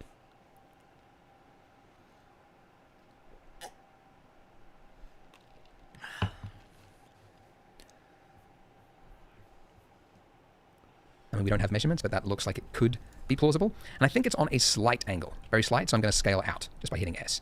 All right, now for this next part of the lip, I'm going to hit E to extrude again, but I don't want to move it anywhere. I want to do it exactly where it is, but then scale it out. So right click and then S to scale out. All right, and it's a good idea also to just zoom out and see in proportion to the plate, is that lip about the right size? I think it is. That's pretty good. In proportion, so right click and then S to scale out. Anywhere. I want to do it exactly where it is, but then... Oh, that is way too much scaling. Although that's just way too big. Okay. Among here. There we go. And then that just becomes slightly out like that.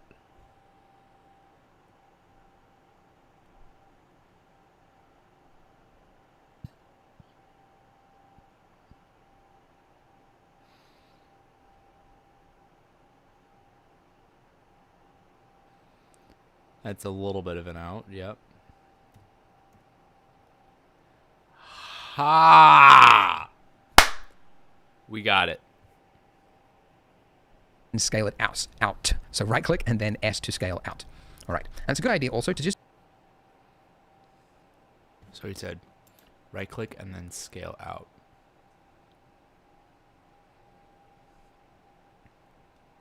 And I'm following his model because my model zoom out and see in proportion to the plate, is that lip about the right size?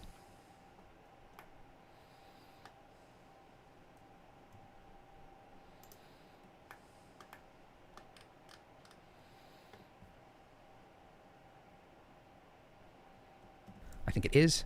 That's pretty good. And now I'm going to do another lip on the other side, just going up. So E, Z to about...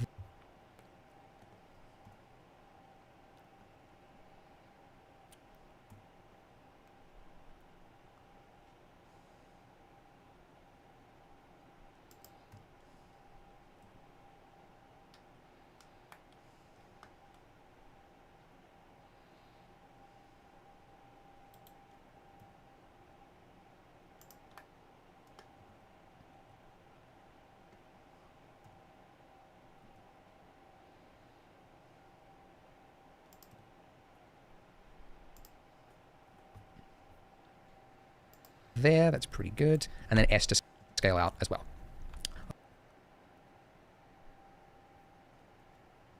Okay, awesome. Now, when you add in a circle, it doesn't come with a face by default. So if we go into wireframe mode, which also you can swap, sorry, not that mode, wireframe mode. You can swap in and out of these modes at the top here by holding down the Z key. So solid view and wireframe. I usually just quickly flip in between those like that. All right. So if I hold down Alt and click on this line, you can see there's no face in the middle. That's what the button is. It's Alt. I knew it.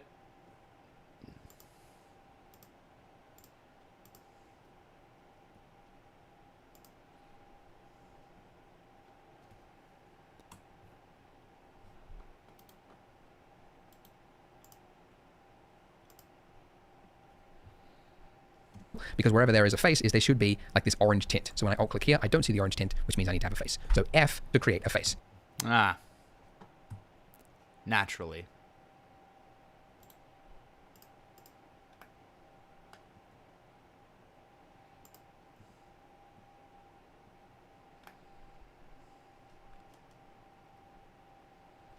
We have to add some thickness. I forgot how to add thickness. Now we need some bevels. Okay, so we need a bevel that goes here, another one that goes here, and another one that goes here. So we did that when we added the sprinkle, and the hotkey for it is Control B. But I don't want to just create like the same bevel here and then do another one here and then another one here. I can do them all at the same time. So if I hit Alt and Shift and then clicked on these lines, if I did Control B now, I would get a bevel everywhere.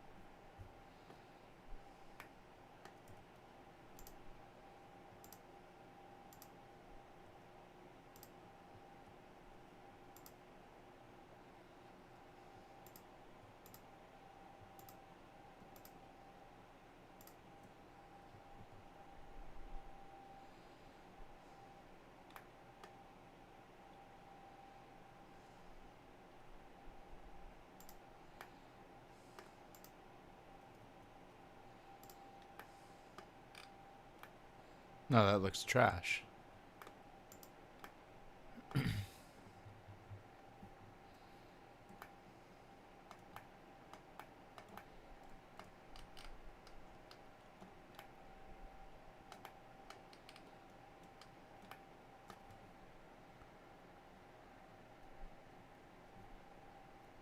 But the problem is that I'm also getting the bevel on the lines that are going this way, right? Like these lines, which is not what I want.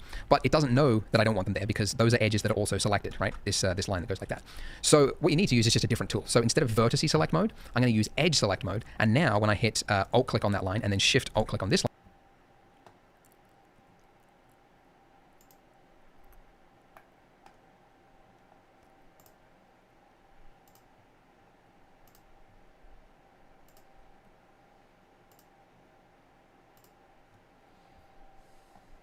line, it's only selecting those edges and not the edges in between, which means now when I do Control B to create that bevel, I'm getting the bevel just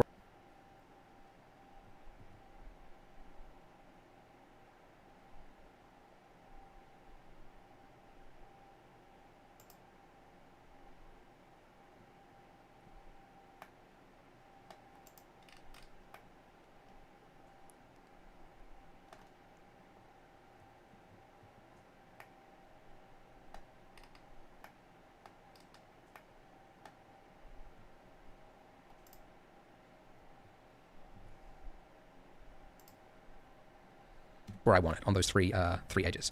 All right, now the tightness of that, it's pretty tight, but it does need to be a little bit higher poly.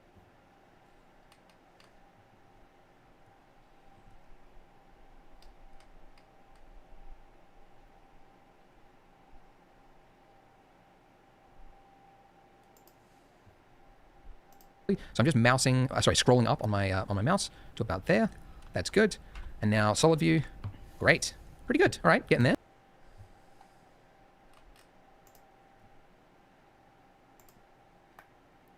Wait, why are my lines rendered? That's what I don't understand. His lines aren't rendered, are they? Now we that, but I'm getting owned. So select get it. Are we the so if we get by so keyframe is it hit on my? It's, I think I went with point. What does it look like if I were to render it?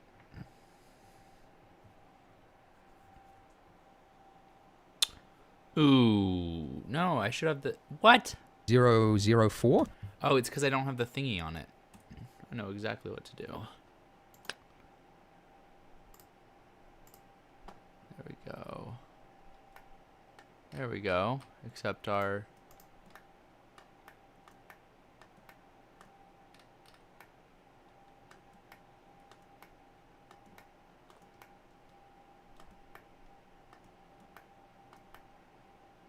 That might just be the shadows, I think. That might be the shadows.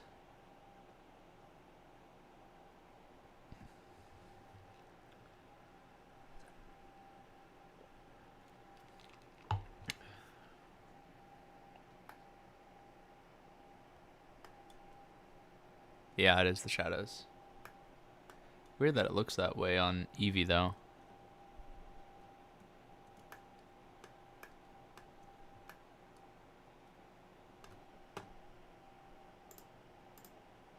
Yeah, it's very odd. So here's Cycles. And so Cycles, it looks fine. But then if I switch to Eevee, then that absurd shadow appears. That's funny.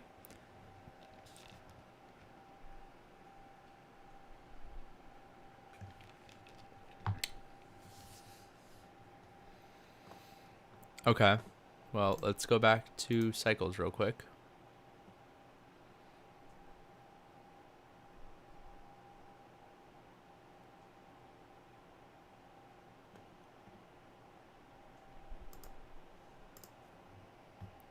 I forgot how to add thickness to our stuff. Like that. All right. And then because I want to do a bevel on this edge here, I can't do it unless this solidify modifier is applied. Oh, wait. So Hello? drop down and then hit apply. Right. Thick, but it's right. But it's our old, right? Getting there. Now, we got a paper thin plate. We don't want that. So for thickness, I'm hoping most of you got this right, but it's our old The modifier. Modifier, add modifier. Generate, is it? No. Oh, solidify.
trusty modifier, the solidify, like that. See? It's too thick by default. I think I went with 0.004, like that. All right. And then because I want to do a bevel on this edge here, I can't do it unless this solidify modifier is applied. So drop down and then hit apply. And now in edit mode, I've got both of those edges.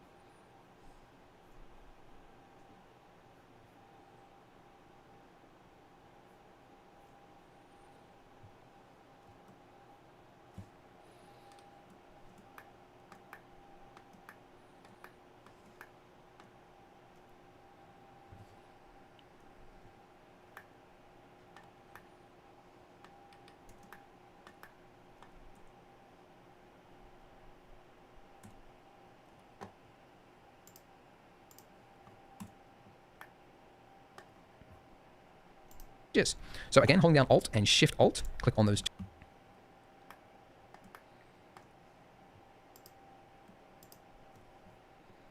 two edges, and now I'm going to do another bevel right here. Control B and pull it out.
it's doing the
Now you'll see that it reaches a point where they start to overlap, and that's not good. I don't want that. I do actually want it to be a complete round form, like really, like essentially that. But you can see I can't really get it exactly right where they're just like meeting in the middle.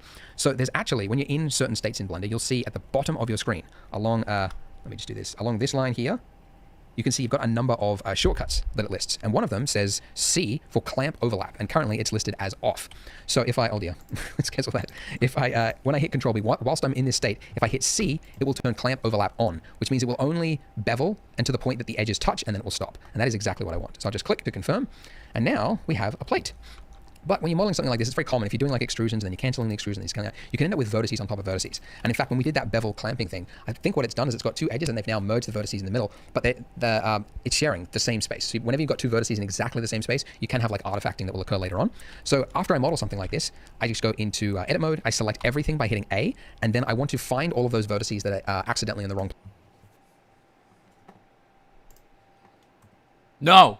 Why? How do I just select the object? I knew that was going to happen. Do I have to be in edit mode?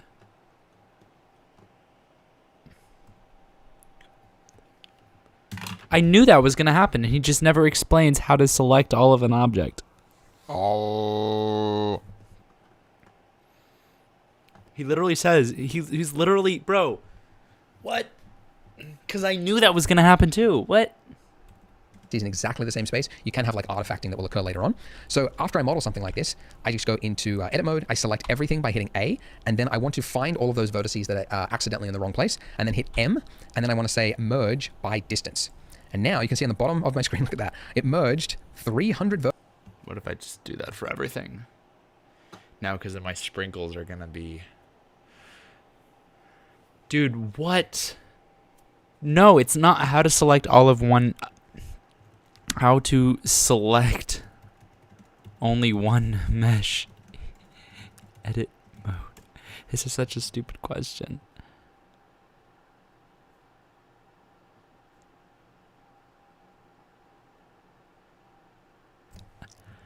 I cannot do this, bro. Bro, dude, what is happening? No, here's what I'm going to do.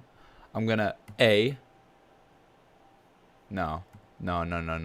Edit object. A minus U, everything else hidden. Now it's just my plate, I guess.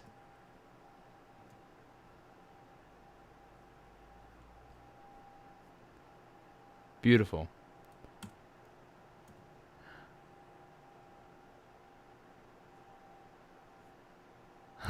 vertices by distance. Those vertices that are this, I just go into edit mode. I select everything by hitting A, and then I want to find all of those vertices that are accidentally It's not in the wrong place, and then hit M, and then M. Okay. M by distance. I want to say merge by distance. And now you can see on the bottom of my screen, look at that.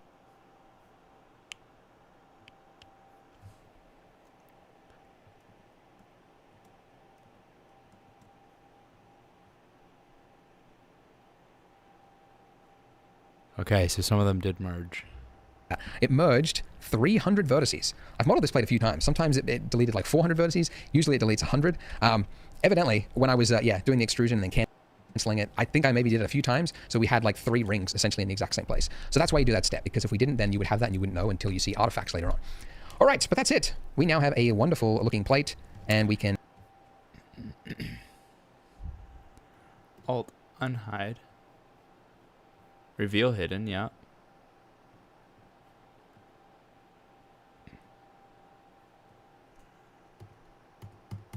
Oh, dude, what?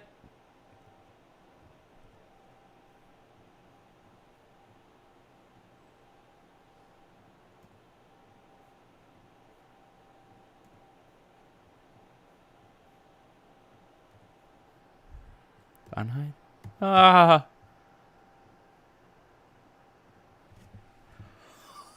What? Never mind. Never mind. That's not how you do it, I guess. Control Z is my best friend. I gotta go to before everything. There we go. What? Okay, watch. H is hide. That is unhide. Hide, unhide, hide, unhide, hide, unhide, hide, unhide, hide, unhide, hide, unhide. Because I don't want to merge everything together, and because A selects literally everything, no matter what mode I'm in, even if I'm in edit mode.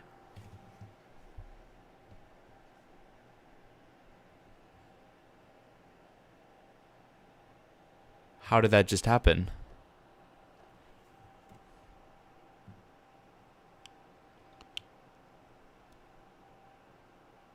How did that just happen?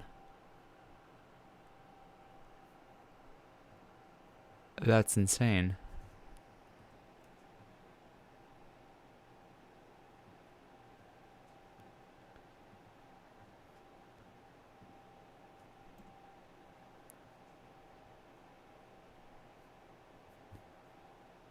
And close that. Oh yeah, I should show you how to close the window.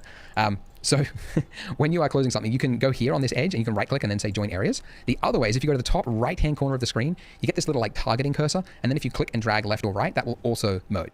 Oh, I knew I think he showed us the join part, but he did not show us that part yet. So there you go. It's just that's how you used to create windows in Blender. You can also drag out from it, and that will split the view. It's kind of an old habit of mine, but most people just prefer to, like, until the cursor changes, right click and then say that. But I still do that sometimes, and then I forget I'm doing a tutorial and I have to explain it. All right, so the plate, we want to make it smooth, so right click, shade smooth, and the reason we have flickering right here is the top of our plate is overlapping with the countertop. So we just need to move this up slightly so that it's not doing that. And if you actually go underneath your countertop, this is usually a very easy way to quickly make it so that it's touching. You just have a little bit of overlap, and then, yeah, then it looks plausible.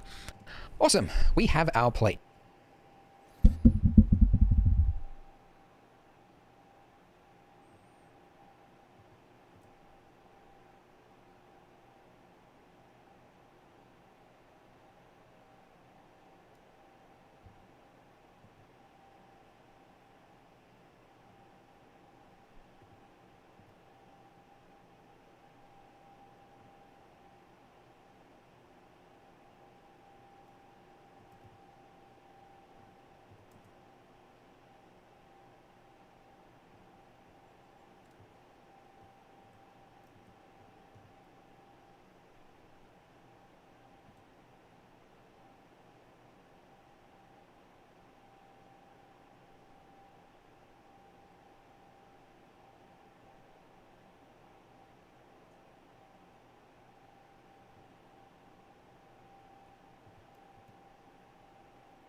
Now, if I move out here, you can see this big giant arrow thing. This is our camera, and it's just too big. The visualization of it is so big that I've got lines in the way, and I don't like it.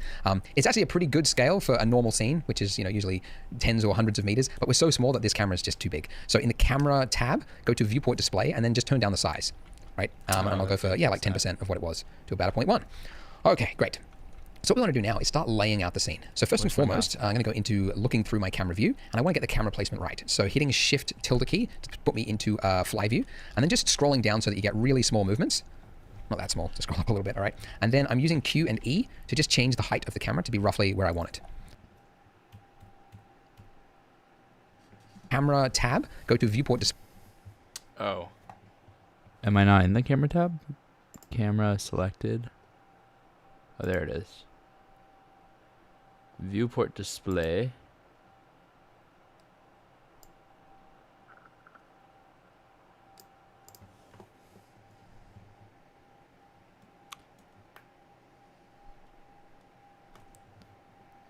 Display, and then just turn down the size, right? And I'll go for like 10% of what it was to about a 0.1. Okay, great. So what we want to do now is start laying out the scene. So first and foremost, I'm going to go into looking through my camera view, and I want to get the camera placement right. So hitting Shift tilde key to put me into fly view, and then just scrolling down so that you get really small movements. Not that small, just scroll up a little bit, all right? And then I'm using Q and E to just change the height of the camera to be roughly where I want it. All right, so I'm going to have a stack of donuts. So I'm going to have like one here, one here, one here. So I'm just making room for that, essentially. I shouldn't use this annotation tool. It's being replaced in Blender. Like the new grease pencil is going to be pretty amazing. But anyways, it's the old annotation tool. So yeah, let's start stacking some donuts. So selecting the base donut and then Shift selecting the icing. I'm going to duplicate that by Shift D and then moving it up along the Z axis until they start to touch. Now there is actually some new snapping tools in Blender that is pretty handy, but from experience, having tried it for this, there's so many like little pieces of sprinkle and everything that you're going to have overlapping anyway because donuts are quite spongy. So they would be, it would be plausible that it would be like kind of squishing the sprinkle. So it's okay to have some clipping. So something like that is.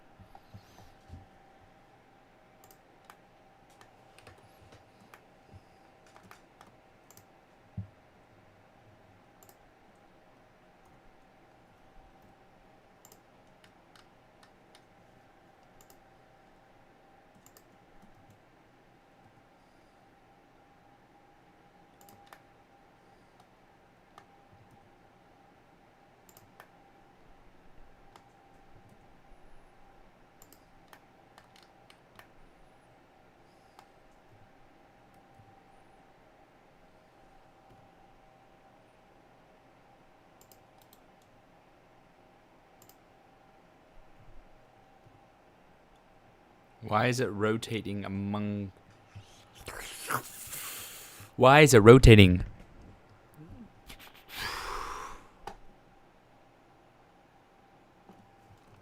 This is when I look stuff up.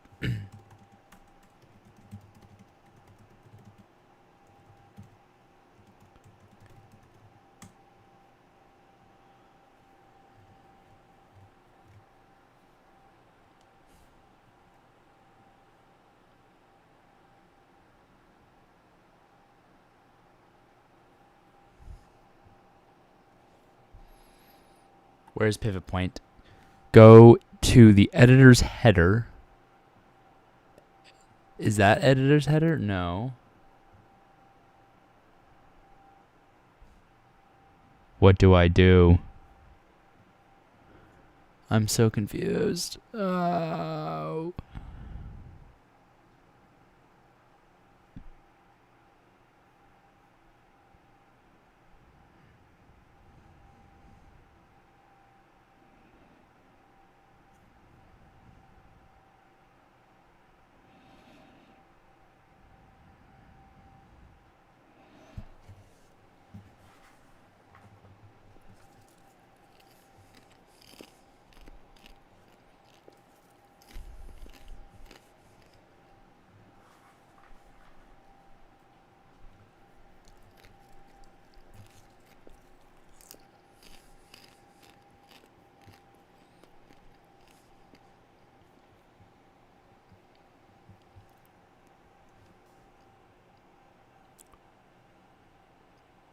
Oh.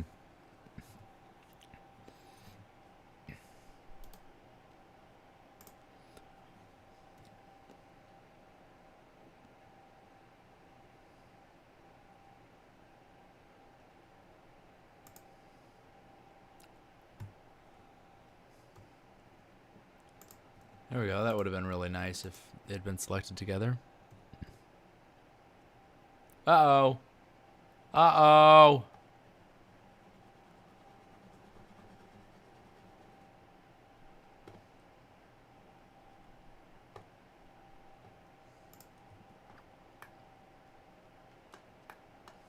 What was the other option?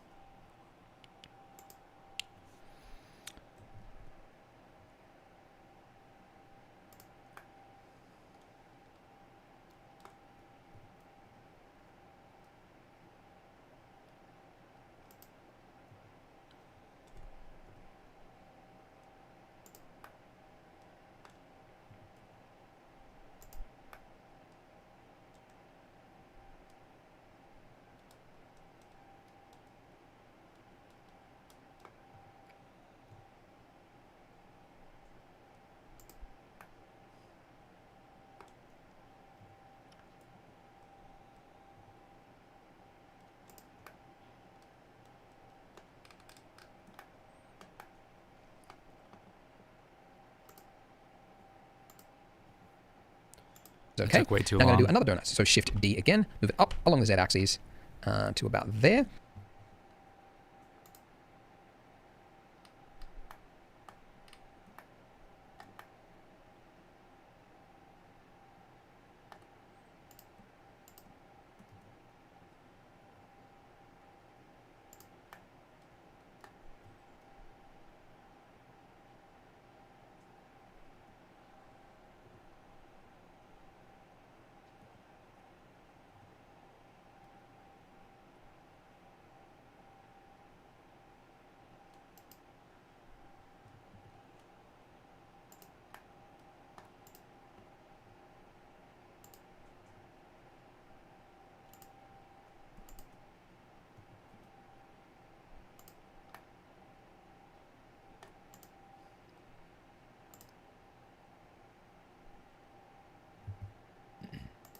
And I want to make it an interesting stack, not just like a straight stack. So I'll move these around so that we've got kind of a like an S shape, like that. All right, duplicate these again. So this is going to be a stack of 4, like so. And then this one, I'll pull back this way, rotate that.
Go down. All right, pull it back a little bit. Okay, lovely. Now, looking from the camera, you can see a pattern that has emerged. So you can see this is the same as this, is the same as this. And the eye is very good at detecting patterns, so that's going to be a very big deal breaker for the viewer. They're going to notice that, and it's just going to make the picture look worse. So with each donut select one by one, I'm going to hit R and then tap Z, and that's going to just rotate along the Z axis. But you can see if I just tap Z, that axis that I put it on a little bit, like just tilted it, it's now like reverse the tilt because I'm rotating along the Z. But what you can do is you can rotate it along its original axis by not tapping Z once, but twice. Okay, and you can see that the line has now changed a little bit because that's putting us now into the local z-axis. So the original rotation of that donut, it's the z-axis on that one, not the scene one. So yeah, that's the way I will do it. And I just want to rotate it until I get a different pattern. So now I've got these little wavy shapes. That's good. Now this one, I'm going to tap R and then Z and Z again. So it's the local axes. That's pretty good. And then this one, I'll do the same thing. R, Z, Z, and just move it a little bit that way. All right. And now it's a lot less predictable. Cool. And now the same thing for this one. So I'm going to do a stack of 3. So 4 and then 3 on this one. So Shift D, Z, and just coming in here. This isn't hard. This is just, it's just a little finicky, right? It would be good actually if you could use motion, sorry, not motion, like a simulation. Blender does have rigid body tools, but it's again, if we had more funding from some people, we could improve it because the rigid body tools are pretty janky. They don't work well for small objects and it's very fiddly to set up. But I've seen other tools, plugins that people have made for like Unreal Engine, where placing objects is actually a simulation. So you just draw across the plane and you could have like donuts just spawn in and like tumble on each other. And it just means that you don't have a lot of this finicky hand placing of stuff. But for a simple scene like this, I would probably hand place the donuts anyway because you can finesse it a lot better than you would in a simulation anyway. All right, so just like before, trying to make it look interesting as I can. Move this one closer. That's pretty good. And then, so that we don't have the repeating shapes, R, Z, Z, like that. And that's pretty good actually. This one, it's a little bit further. Okay, move that a little bit more. All right, there we go. Oh, did I not hit? Hang on, did I? Z? Oh, okay. I thought maybe I didn't tap Z twice, but evidently I did. It's got this weird gap, which I'm gonna have to close now.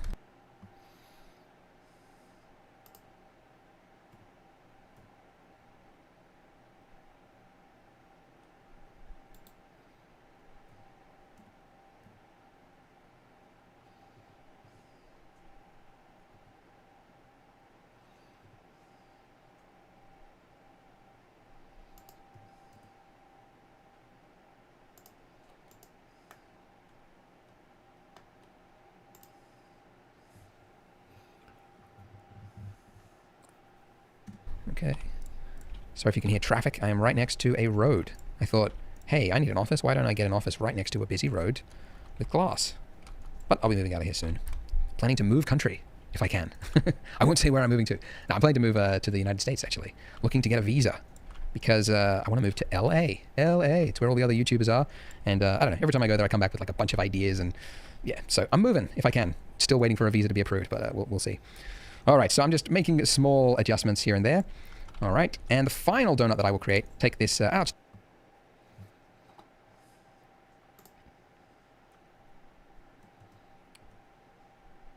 Whoa. I'm sorry, are we not... We should be parented here.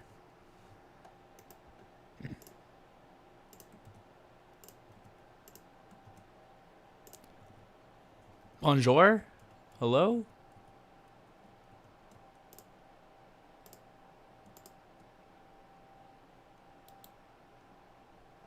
Command P. Object. Loop in parents.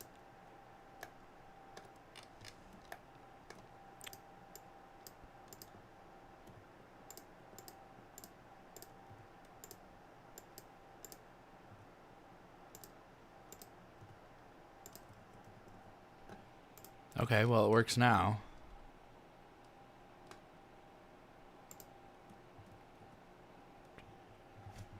Just kidding, it doesn't? Perplexing, to say the least.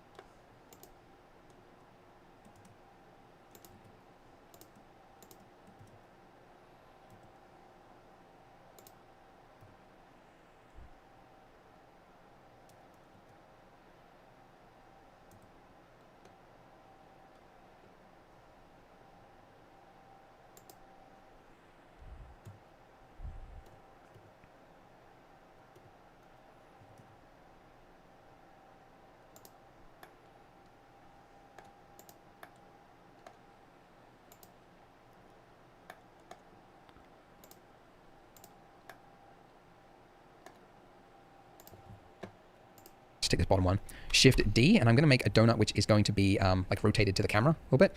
So yeah, let's move on one axis, set here, and it's just going to be like this.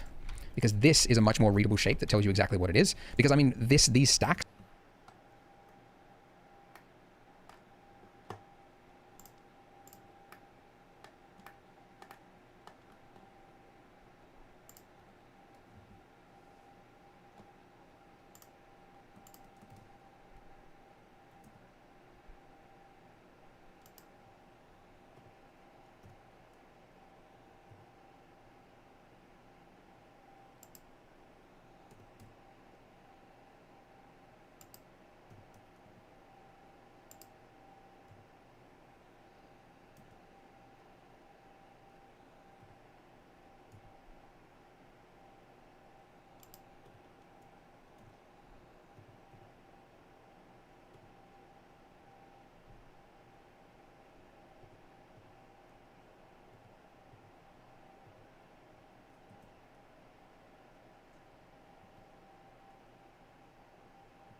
Nope.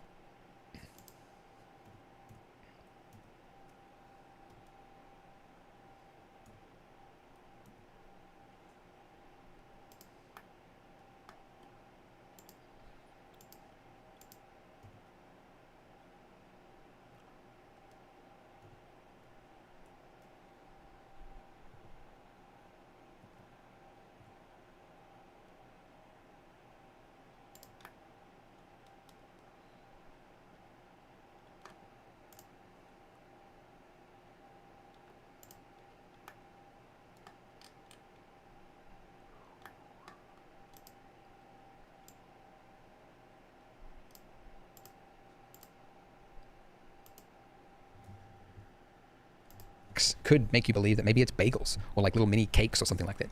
So having this one rotated towards the camera makes it very clear that these are donuts. Awesome. Right. Cool. Now, it wasn't supposed to be that we have round sprinkles on this side and then long sprinkles on this side. That's just because we were duplicating shapes. But because we've done this with geometry nodes, it's really simple to just swap it out to be something else. So this one here, I actually just want it to be the long sprinkles. So in your geometry node dropdown, click long sprinkles, and there we go. It's just swapped it out. And now I can mix it up a bit. I can say this one here, I want to have round sprinkles. This one at the bottom, I don't want to have any sprinkles. So it's just a bare donut because those do exist, right? This one, I'll say round sprinkles on there, and then I'll make this one long sprinkles. Yeah, and then maybe this one I'll delete it as well. So we get like two plain ones. That's pretty good. And there's a big gap here. I don't know why. How did that happen? What did I do wrong? Evidently I made a big gap. By the way, here's a tip. If you so if you just hit R, you're in like tilt mode. But if you tap double R, so you tap R twice, it's now in trackable rotation mode, which depending on your view can be what you want. So I just go there, double tap R, and I just rotate it towards the camera a little bit. And pull it down. Maybe that's what I did. Maybe I lowered the bottom donuts and then the top ones didn't go with it. If you wanted to, you could actually parent the donuts to each other so that when you rotate or move one on the bottom, then it moves the one on the top. But I don't think it's really necessary, and it can be a little bit hard to work with as well. So yeah, they now. Okay. So we go to our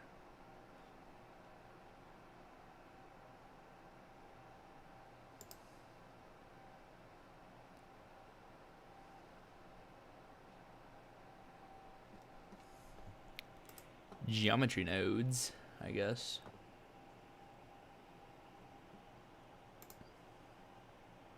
Oh no, it's our modifier, so we can go to layout, go to our modifier, switch these to long sprinkles, and then switch this one to long sprinkles as well, and then this one I'm gonna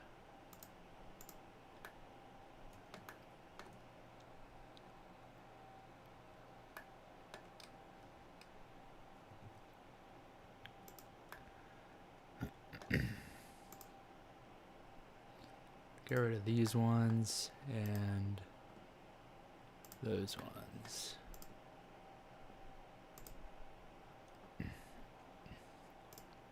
Then I'll turn this to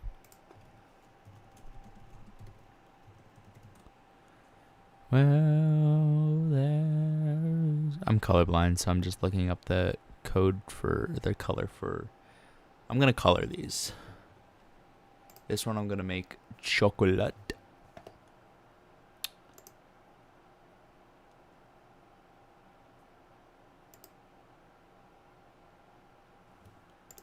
Oh, there's my base color.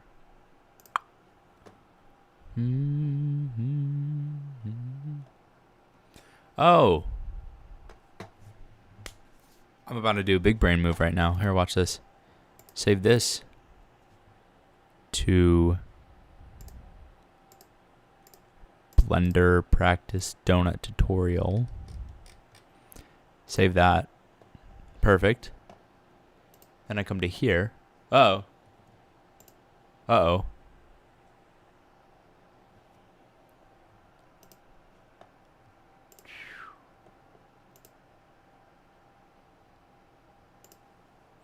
I'm probably gonna have to undo this another time, but it's okay.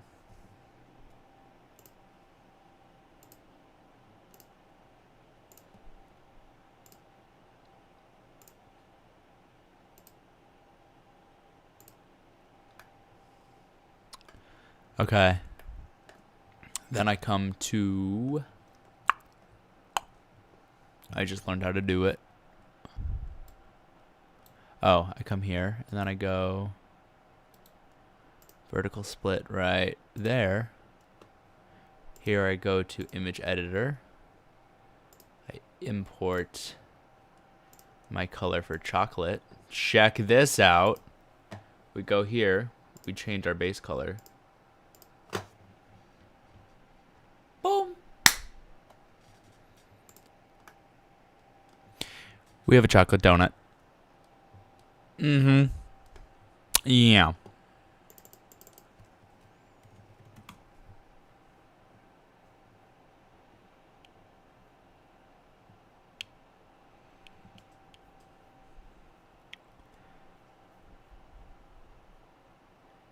Here, let me save this one now.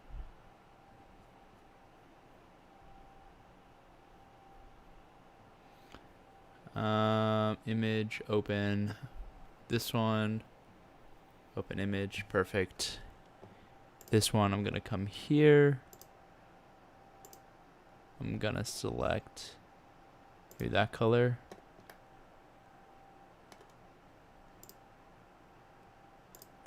This color, I'll come here. I'll select that color.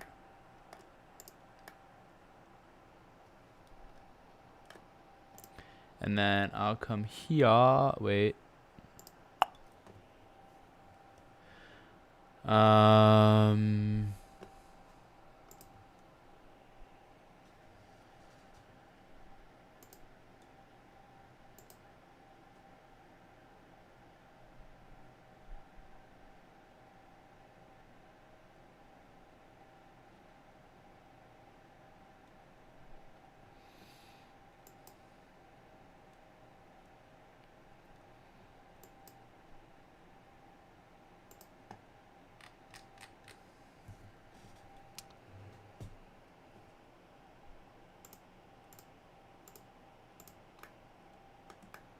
What's this one? Paint?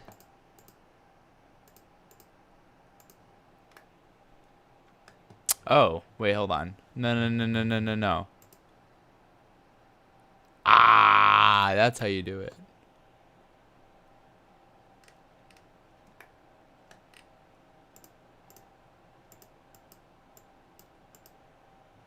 But, wait, how do I create a new thingy?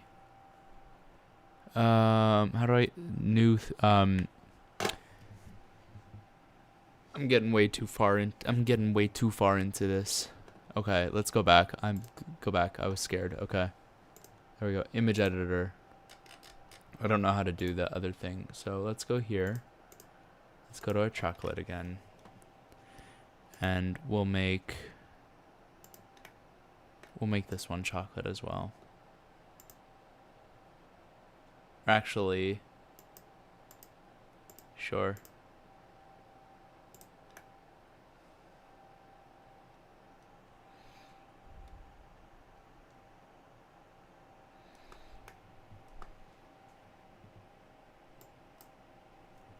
What in the heck?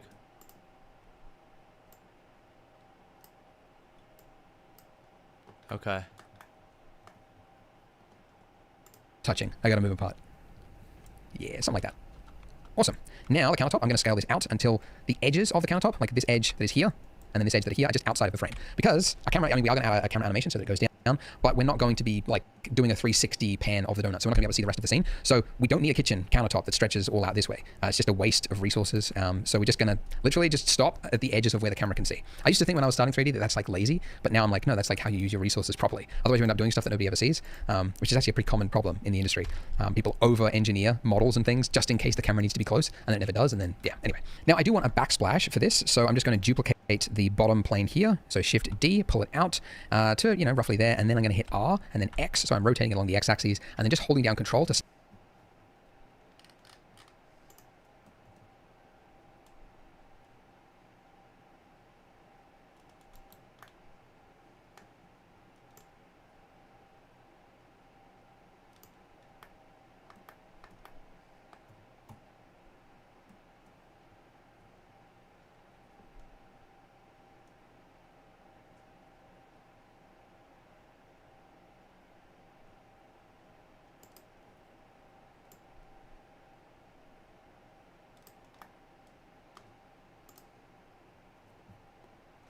snap it to the nearest 5-degree increment. And in the top left-hand corner of my screen, I'm just looking for 90. And there it is. So I do a single click.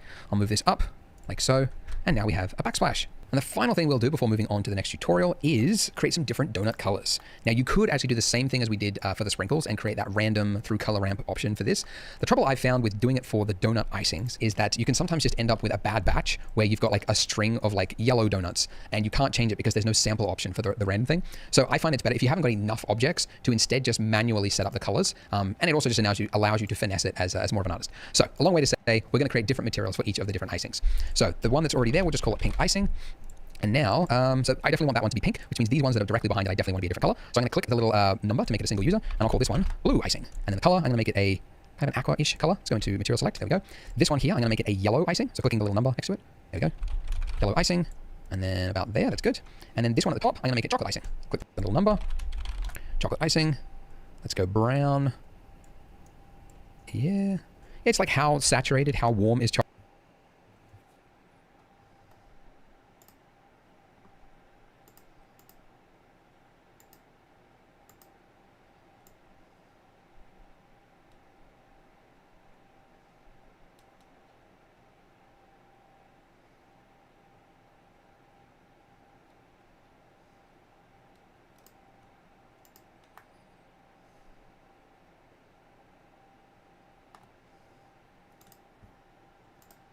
Chocolate. I mean, I guess you could have like a really desaturated chocolate that's just very dark, but I think it's the more saturated. It kind of looks like milk chocolate, like kind of delicious, not the really super dark stuff, which I do actually like as an adult. Hated it as a kid, but now I don't know. Normal chocolate is just way too sweet. Okay, that. Now the top one, I'll make that one pink. Yeah, that's fine. And then this one, I'll just make it blue icing, and then this one, I'll make it yellow icing. Oh wait, now I've got the it's blue and yellow. That's not good. So this bottom one, no, the middle one. Yeah, yep, middle one, I'll make it chocolate. Bottom one, I'll make it blue. Just trying to get like a nice. Now I've got pink and pink next to each other. All right, maybe this one will be yellow.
as well.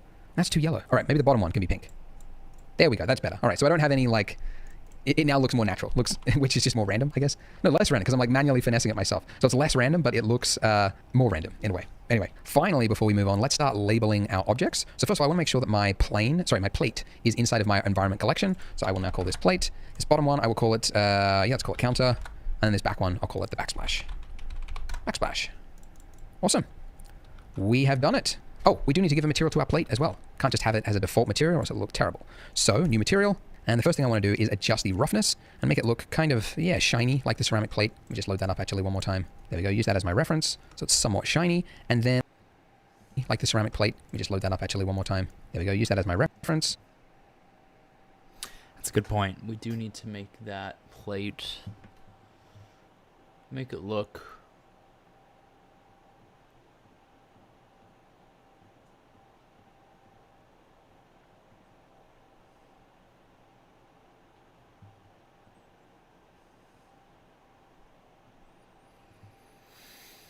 Wait, what?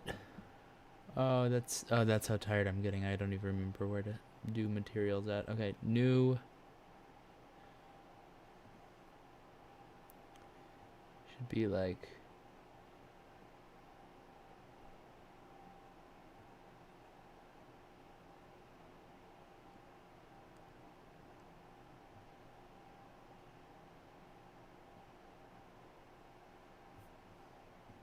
So it's somewhat shiny. And then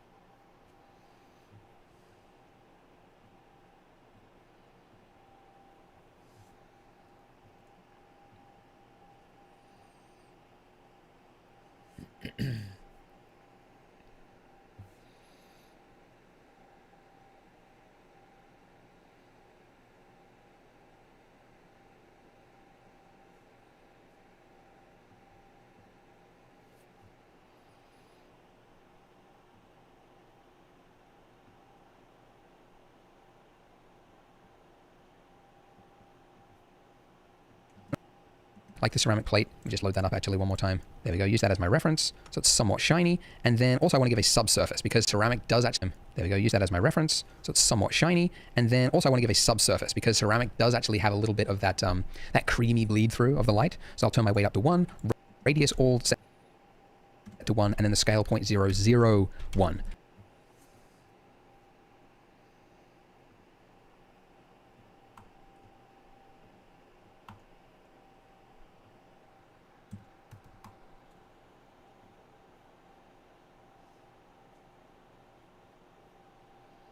So a very small amount of subsurface scattering, and it'll just help it a little bit. The color, I'll also turn down it to make it a little bit, not so white, and then I'll make it slightly yellow, a little bit yellow.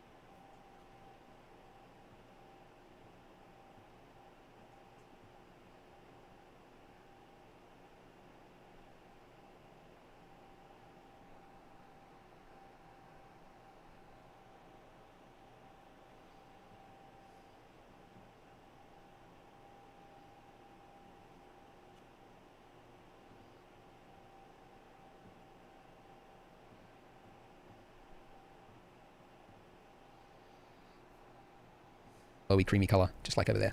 If you want, also, you can buy the plate. It's just not a free model, but it will add realism to your scene if you want to have a plate that is actually real and photo scanned, and it's got all these little speckled little things and divots across it if you want. It is optional. All right, so that is it, guys. Join me in the next part, and we're going to get into lighting. I'll see you there.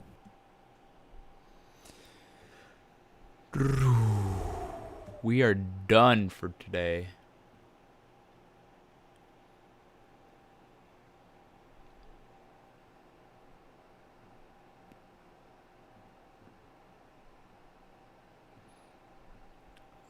Timeout. We are on the GPU. Render image. I say 2 minutes for this one.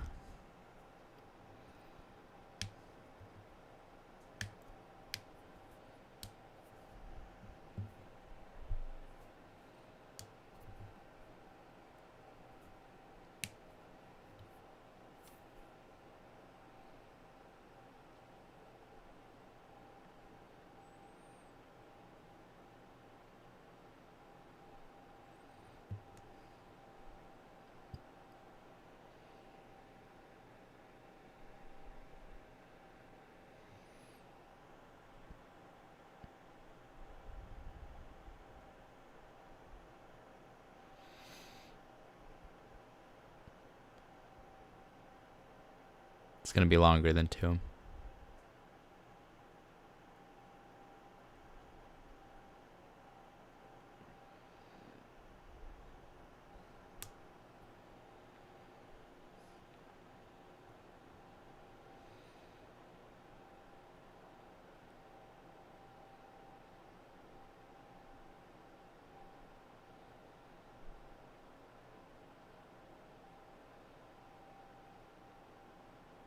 Oh, never mind. We're speeding up now.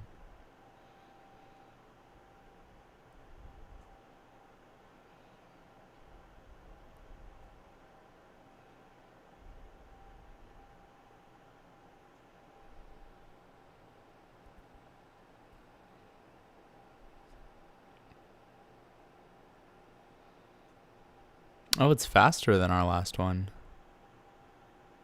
Or it's about the same, is it?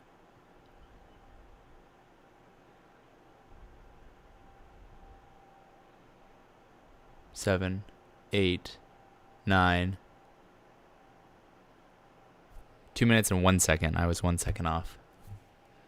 All right, let's save this.